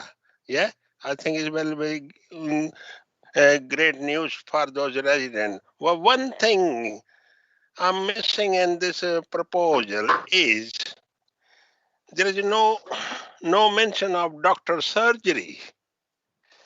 Can we ask the developer to conclude the doctor surgery provision in there, because the resident over there is without any nearby doctor surgery? Thank you. No, we can't. I can answer that for you. Councillor Patrick. You're packing up already, Chair. I am. I was only a quick question. I just wanted to know what the building was in the southeast corner, which abuts the housing, the existing housing. I can't quite make it out the name of the road. Alderstone, I think it is. I just wanted to know what they were looking at there, because I was just thinking of possible conflict with residential, existing residential. Yeah. Yes, through you, Chair. I'll come in on that one. I'll just quickly launch the site layout plan again. So yeah, was it this building here, Councillor Patrick? No, the other side. Oh, sorry, this one. Yeah, that's that would be a industrial unit. So sort of B2 general industry. So yeah, there's some existing houses along that boundary. Environmental Health looked at the application, and one of the main things was making sure that the service yard is buffered by the unit itself. But that would be one of the key considerations as part of the assessment of a future planning application. Yeah, I just wondered how big the shed is. Is it quite a big shed? Or is it low? Well, I'd said in the report that we, as part of an application, we'd need sections showing that relationship. Yeah. All we've got at this stage is that layout. So yeah, we'd need quite a bit of information to demonstrate that these residents aren't going to be unduly impacted. Okay, thank you. Right. Any more questions? No. No. Right. We'll call it a draw there then, colleagues, and see you in about 4 to 5 weeks' time. Right, thank you, everybody. I know it's been another long one. Yeah. Thank you, Steve. Right, bye, everybody.